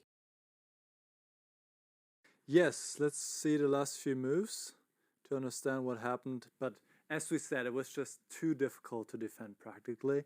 And also objectively, it was a tough spot. b4, opening up the king further to open up the c file. And now c takes b... the bishop was taken. Black really didn't want to do this because now this pawn is also quite uncomfortable for the king and there's no defender of the light squares anymore. And rook takes b4. Wow, what a the rook wants to come in, and if black was to take on b4, it's not immediately obvious to me how the finish is looking, but probably queen d7 check, king b6, and then probably just bishop e3 check, and then the rook joins the party as well. Bishop e3 check looks very good, and yeah, this is going to be over very soon. King a6, rook a1, and if the king cannot come forward because then c7 is hitting the queen and giving a check. So Aronian didn't want to see this being played out anymore. Beautiful game, beautiful finish by Magnus, and he'll be very happy to have won his first game and also equalize his score. He's on 50%, 2 out of 4, and tomorrow there are 3 more rounds to go. But we still have a few games going. Should we go right back into the other one that we saw between Nordebek and Firuza? Let's do it. Let's just jump straight into that. A 19-move miniature by Magnus Carlsen against Levon Aronian, and it looks like this one might be ending any moment as well. Yeah, it's horrible. Yeah, let's just highlight that the bishop takes d3 is kind of also a simple tactic because there is no way to capture it. If white captures with the knight, then black delivers checkmate with queen g2 immediately, and queen takes d3 runs into queen takes f2 check, and then black can even choose how to finish the game with which mate. And white is kind of struggling to find a move. The big question, is there any direct threat bishop like bishop? e4, right? Yeah, exactly. Like bishop takes e4 seems to be a threat. Yeah, taking the pawn which is triple protected, but there is no way of capturing it because queen takes e4, knight takes e4 runs into the exactly same issue like before. And if rook takes them, there is a new twist with rook c1 check, delivering checkmate on the back rank. And I don't see what white can do here. I think resign would probably be not a faraway option for Alireza. I mean, bishop takes pawn comes in, not just picking up a pawn, but you're threatening a mate in one after that. Queen g2 would be a big threat. And look at our screens. I think Alireza also realizes just how difficult this position is. Queen e3, the only defensive move, immediately picks up the e4 pawn, Nordebek playing confidently. It goes into an endgame, and from being down a pawn, Nordebek is up a pawn, but that's not the biggest strength of his position. Look at that bishop on f3. Look at that rook on c2, tying down white's army, tying down that white knight on f2 and rook on e1 to keep the back rank defended. Alireza is going to end up losing all his pawns on the queen side eventually. Yeah, it's completely hopeless. We also seen his body language, yeah, that he knows it's not this type of position that I'm pawn down and I have chances to survive, yeah, as we see many times in some rook end game or whatever. This is just completely hopeless. Also, I think some moves have been played. H4, rook takes A2. He collects another one. White would love to, yeah, White plays G4, but let's just show that if White takes the pawn on E7, then he is faced with the problem of check, king H2, and rook F1. Brutal. Attacking that knight, and if the knight moves, then rook H1 will be checkmate, and there is no way of protecting that knight. So I believe that this is technically over. 2 pawns up, and a winning position. That's 2 extra pawns to the boot and a really cool bishop on f3, a even more cooler rook on a2. It's a matter of technique, but looking very hopeless for Ali Reza. We'll see if Nodebek manages to do what we think he will, get this win in. Let's jump over to some of the other action, which is still pretty unclear to my eyes. What catches your attention, Nicholas, on our current boards? Well, Up to the Turf should win, and my attention is of course drawn to Gukesh against Dingley Ren, where we last left when Gukesh had sacrificed the exchange, and we see still pretty much similar picture that White has beautiful compensation. The king on f6, now g5 has been played. It is looking pretty grim for Ding, but he has a time advantage. He's fighting. But it is still looking very, very difficult. And the engine bar agrees, gives a huge advantage for White throughout. So Gukesh should take this one home, we expect. Yeah, I think that leaves us with Vincent's game against Fabiano, and we should be jumping in right there into action because it's a very double-edged kind of position. My first impression is that it's looking promising for White, but we should not be forgetting about that lovely bishop on d4. The knight on e8, on the other hand, is misplaced. White should be better, but there is so much to play for. Absolutely, and I won't be surprised if at some moment, you're talking about this bishop, where Vincent decides to sacrifice his rook for this bishop, at the right moment, of course, when you can take control and make the most of the dark squared weaknesses around a black's king. Well, Vincent finds another way, another really nice sacrifice, and it's all around that queen move on e7. You've got to show this move, you've got to show this idea, Peter. Break this down for us. Yes, so Vincent has played the move rook b1, kicking the queen away. It's very difficult kind of to find a good spot, because if the black queen moves to a6, then there are problems with knight d7, trapping the rook on f8. So it's clear that the black queen should be keeping an eye on the d7 square, and then Vincent suddenly uses this tactic with bishop e3. Bishop takes e3, runs into rook d7, trapping the queen. So before we have seen a team trapping the rook on f8, now the queen is trapped all of a sudden. So clearly Fabi won't be falling for that. I believe that most probably he will have to leave that bishop on d4. Let's just also highlight that bishop takes e5, queen takes e5 is an absolutely no-go. Let me even put it. White has some incredible domination on the dark squares. Black will not be able to hold on to this for too long. I'm expecting that even with the pawn sacrifice or something, but black has to keep the bishop on d4. I think Fabi completely missed this tactical idea. We saw him slow down after bishop e3. He looked really surprised after this move, and great tactical sharpness there by Vincent, taking advantage of the fact that black's queen was boxed up on e7, the center of the board. Fabi decides to keep the bishop on d4 for now, plays the move queen to d6, eyeing that e5 knight, trying to trade off some pieces. Nicholas, what do we make of this? Bishop e3 really impressed us.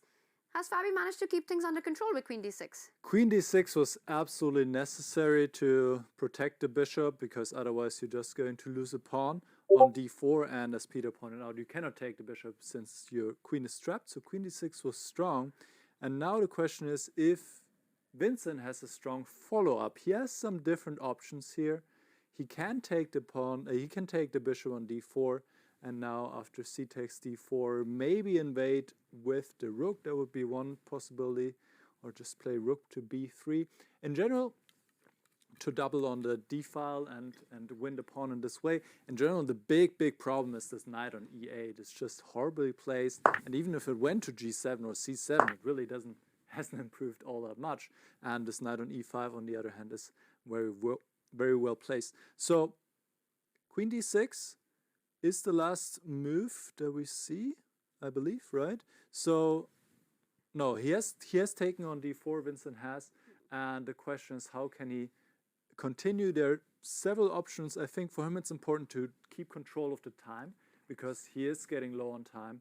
So he should move quickly. Rook b3, rook b7, maybe even rook b5, and he's clearly better, and he could extend his lead even further. So Vincent looking good, Tanya. Vincent looking good, and this one, it looks like G.O.A.T is looking very strong in his game from the very start. We might be close to the finish line in that one, as Black's king is under fire with the queen on b1, the knight on g3, the pawn on g4, eyeing that f5 pawn. This has gone from bad to worse for Ding. Yeah, this is basically game over. Yeah, king f7, knight takes f5, rook c7. This is the current position. White already has 3 pawns, all the positional compensation. The bishop on c6 is beautifully cemented with this pawn on b5. The knight on f5 is eternal. Yeah, basically both light pieces are eternally placed. Black has no counterplay. Look at the pawn structure that we highlighted right from the beginning. Yeah, that ever since White played this b4, c takes b4, queen b4, everything is just perfect. How is he finishing it off? Queen b4 attacking d6. Black had to push the pawn, the only way to keep it defended.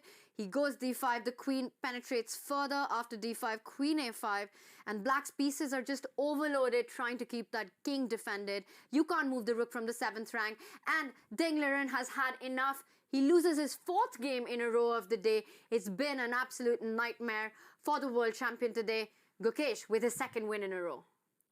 No, 3rd win in a row already. Oh, wow. Yeah, he is on Levon? fire.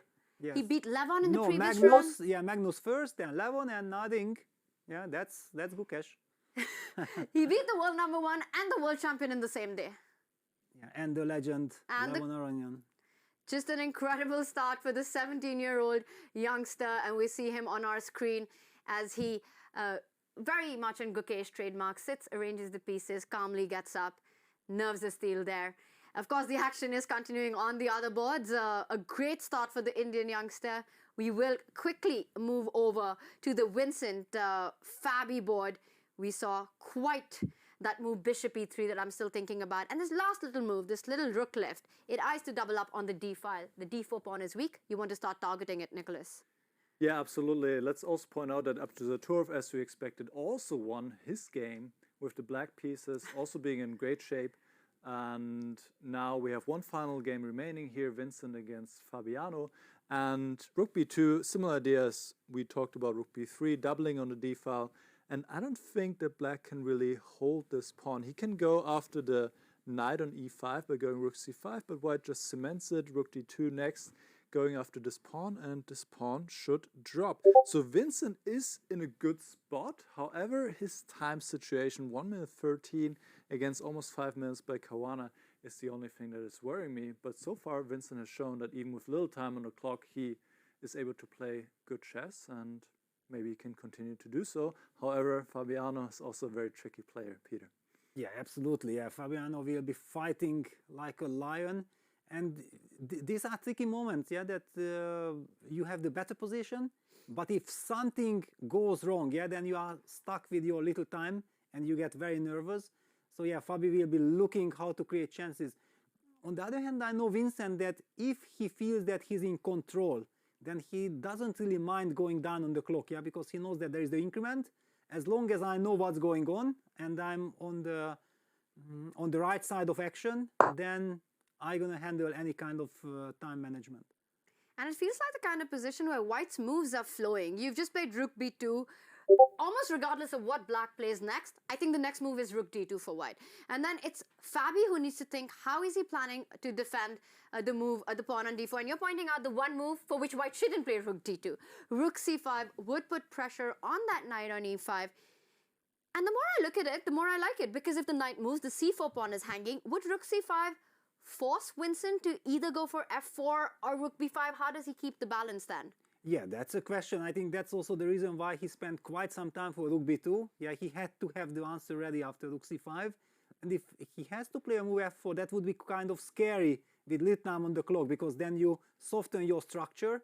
I think we have a move on the board. Instead of going for rook to c5, Fabi plays a more cautious approach. He's defending that d4 pawn. He's preempting rook d2. So instead of that, Vincent jumps in and attacks another weakness in the position. The knight and the rook lined up against the f7 pawn, but also the a7 pawn is hanging. So the rook on f8 is really tied down to defending that pawn long term. Yeah, queen a6. Fabi is hoping to activate that knight somehow, jumping to d6. Will he be able to do that? Vincent goes rook d7. I like this move. Yes, again the same team, but rook d7, knight d7, queen a4. Be careful. Ooh. Takes, queen a4, but luckily we have knight f6 check, because otherwise it would be a double attack. I almost got a hard attack. But knight f6, knight f6? Ah, yeah, knight f6. Then what is happening? Whoa. What am I? Ah, rook takes d4. Just calm yourself down. Peter, yeah, that's the way. Yeah, wow. So Vincent with 20 seconds on the clock is calculating things like this. Very scary. But he knows what he's doing, and we are talking about youngsters. They are fearless. Just incredible stuff here. The d4 pawn that was hanging earlier can be picked up in this line, for which it is a big defensive resource, and you can't trade on d7 right now. As you pointed out, the f8 rook will be trapped, or you lose the d4 pawn.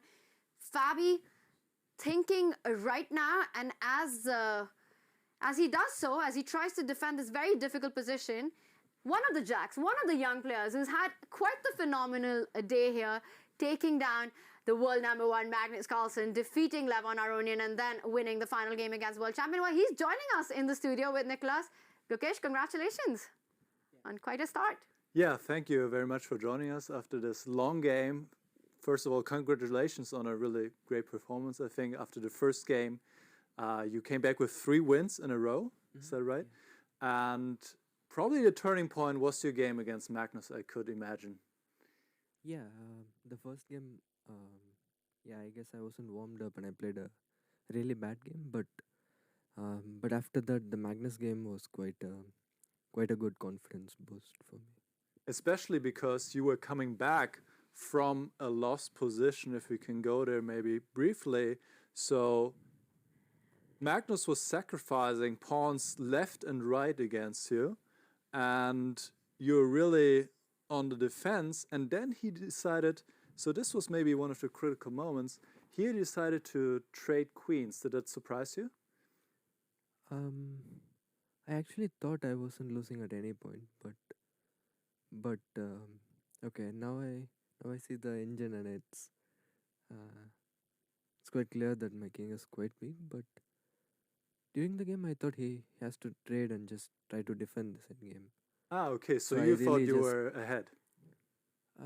I thought it should be a draw, but I thought I was the one pushing, so I Yeah, guess it was apparently- just a misevaluation. Yeah. Queen d8 would have been a strong move. Yes, Tanya, sorry. No, I just want to say, G.O.A.T, we want to deep dive into this game, but perhaps we'd love to first get your insights into the live action that we have Absolutely. on, Nicholas, because things are really heating up on the Vincent Fabi board. G.O.A.T, your thoughts on the position right now? Yeah, but Vincent is down to 9 seconds, so that should be added. Okay, white is surely winning, but if he can win is the question. Right? Okay, I don't know why this jumped now, but Yeah, apparently there was queen f4 was not the most ideal move. Taking on d8 and then playing queen d2 and collecting the pawn. Oops, sorry, that was me. Was better, but Vincent has so little time, and now after queen f4, black is back in the game. It seems. but I don't see a defense for black still. And also Fabi is now under a minute, yeah? So he doesn't have this comfort of having too much time. So rook f7 is the big threat. How is... Knight d6 apparently must be Yeah. played. Knight d6, rook d1 he has checks. I mean knight d6, rook d4 he has checks. On e1. Yeah. Right. Yeah, that's the problem a little bit. The king is a bit airy here, and Knight white has to d6. defend. Yeah, knight c6 also queen a4 is a nice trade. Yeah, so to play knight d6, you have to see knight c6, queen a4, as G.O.A.T points out. Where And Fabi played Fabi played f6. f6. Yeah. f6. Whew. Okay, this should be bad.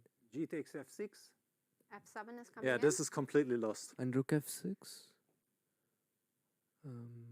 Queen h6, is it a move? Yes, Queen Yeah. h6 is very strong. Rook d7, knight d7, and the g6 pawn falls. Yeah. Yeah, g6 falls and just 8 seconds for Fabi. Wow, Vincent. Is he going to take another? He takes on d7 first. Takes on d7. And rook f7, queen b8 is there. Yeah. Ooh, that's full board awareness by Gukesh. The queen comes in from the other side of the board. Well, And is there a defense after that? Because No. I don't see. I think it's resigns. Yeah. yeah, Queen b8 is over. And it's Vincent about is to double be- checking, and he's gonna go for it. He is going to go for it, isn't he? Yeah. Yes. Wow. And he does Vincent. it. And Fabi resigns. Vincent Wow. with a big win. And Peter with a sigh of relief on that one. Queen b8, a really What a nice move. performance. Yeah, but we have been talking about the jacks. Yeah, the jacks are just way too dangerous. Gukesh, how was it for you? First day here at the Freestyle Chess. How was the experience? It was quite nice. I really enjoyed first of all, and also, I mean, I was a bit. But I managed to play some really good games. So Yeah, Yeah. maybe let's have a look at your last game, which was very, very convincing, I would say, yeah, against the world champion Ding Liren. So let's go there. What do you think? Where did it all go wrong for him already? already the opening was like very shaky by him. So Maybe already here, the move f5, or maybe even earlier. Yeah, even this- knight d6 I thought was quite ugly for black. yeah, he lost some time, also moving the knight again. Yeah, I mean, I was analyzing with Magnus, and in one of the positions, like I suggested knight d3 or knight d6, and it was just so bad because you block the pawn, and hmm like it's just a very ugly move. So Yeah, he soon thought it moved the should be knight bad. again, but he also weakened his king here now. So yeah, because I think the point was that he wanted to castle, and if he doesn't go f5, for example, knight f6 runs into bishop h6. exactly, that's also a motive that we saw again and again. Is knight I mean, instead of f5. so yeah, bishop h6, and then you cannot castle anymore. Yeah, and then long castle is never an option. So. Exactly. But okay. So After this, I thought, I mean, I can just play some normal chess and positionally squeeze him on the queen side.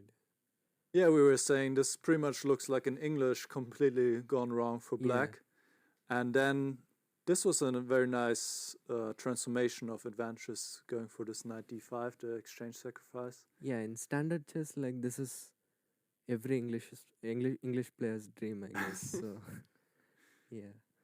Yeah, was there any moment where you felt like he had a chance to come back, or was it pretty smooth after that? I don't think he had any chance like throughout the game. So, I mean, the opening went wrong, and I think I didn't go wrong at any point. It was just a very clean game, I think. Well, congratulations, very impressive performance here on the first day. Tanya, Peter, do you have any questions for? Gukesh, we were all watching, well, all of you analyze in those moments when the position is revealed, when the next game position is revealed. What was that like discussing it with, well, your competitors, but also at that moment trying to understand these new positions? Yeah, I mean, there is a very short time to fully understand the position. So, I guess one or two more minds like really helps, yeah, to understand the position better. And also, I got to like analyze with Magnus. So that is quite fun. I mean, apart from the preparation, it's just a very nice thing in general. So, yeah, that's a nice feature, to analyze with the other players. Well, I would like to add one thing, because after you lost the first game, we have been seeing you in the second game sitting alone and analyzing then, and suddenly it turned out afterwards that it was a real turning point. And in the end, before the last game already, Magnus Carlsen was coming to you and to Vincent and was following your kind of discussion. Do you feel like there was a psychological turning point in this regard, or what did you think after losing that first game and going separately analyzing the position? It was actually not something that I wanted, because I mean, before the first game I was analyzing with Magnus and Levon, and in the second game both of them had black, so I didn't have any analyzing partners. So I was analyzing alone. But okay, I guess it helped kind of in a way that I had some alone time after the loss, and to just like pull my thoughts together. Yeah. And Gukesh, today we saw the youngsters, the Jacks in this position, have a great day, have quite a good performance here, while, well, the kings of the tournament were struggling for quite a bit of time. Do you think there's something about this format that perhaps suits the younger generation a little more? I don't know. Maybe since there are like lot of tricks that you need to watch out from move one, it's like in general younger players are more tricky, I guess. So I don't know if that helps, but yeah, maybe it was just a good day for the youngsters. I don't know. Did you enjoy the process of thinking from move number one, something that in standard chess just never happens? Yeah, I really love 960. I'm apart from the results, I'm just really enjoying myself here. Like just thinking from move one, something I really enjoy. Yeah. Well, thank you so much for joining us, and we hope that you enjoy yourself also a lot tomorrow. We wish you best of luck, and looking forward to your games tomorrow. Thank you. Thanks. Gukesh with a fantastic start there. Well, he started slow, a first round loss, and then recovering with 3 back-to-back victories against the very best in the world, Peter. Yeah, stunning performance, and the reason why everybody likes Gukesh is that after these 3 wins, he comes in and he's so modest. He quietly explains everything, and he doesn't know exactly the reason why he is winning those games. Well, because he's extremely strong, and he has also nerves of steel. He's handling all kinds of challenges like a true master. I'm a huge Gukesh fan, so I'm very happy for him. You're not alone in that. It's been a fantastic day for Gukesh, and there we have our results from round 4. We see Vincent Keimer with a big win against Fabiano Caruana. Nordbeck with also a phenomenal performance today. He also takes down Ali Reza in the last round, and Gukesh winning 3 back-to-back games, finally taking down the world champion Ding Liren. Magnus Carlsen with a power performance against Levon Aronian, a miniature, a 19-move victory, getting his first win in. Speaking of Jacks and Kings in this tournament, we are being joined by another Jack who had quite a performance, who ends the day at the top of the leaderboard. We're being joined by Vincent Keimer in our studio. Vincent, a good start. Congratulations. Thank you very much. Yeah, thank you for joining us. You had a pretty much perfect day, drawing against Magnus, then winning all of your remaining games. What is the secret to your success today? Yeah, no idea. I mean, first of all, kind of comfortably drawing Magnus in the first round with black is like a really good start to the tournament. And then, yeah, I had the very fighting game with Levon, where I'm not sure what happened, but I felt like most of the time I had the upper hand. So that was kind of like a huge fighting win, after which I also felt that, yeah, I'm quite good shape. For some reason, Ding seems to be not at his best currently. So, I mean, I'm not sure, but maybe he lost all games today. He lost all games. Yeah, and that's also why I went for maybe rather risky approach in the opening with black, because I felt that, I mean, of course, I'm not playing something extra bad, but something very complicated, and it worked out in the end. And now the last game, I'm not sure. I mean, I felt after the opening, it should be basically just equal. And then the moment he started to do some, like, got issues with his knight on d6 and e8, and then it's kind of weird, yeah, that normally you will never have such a knight, but then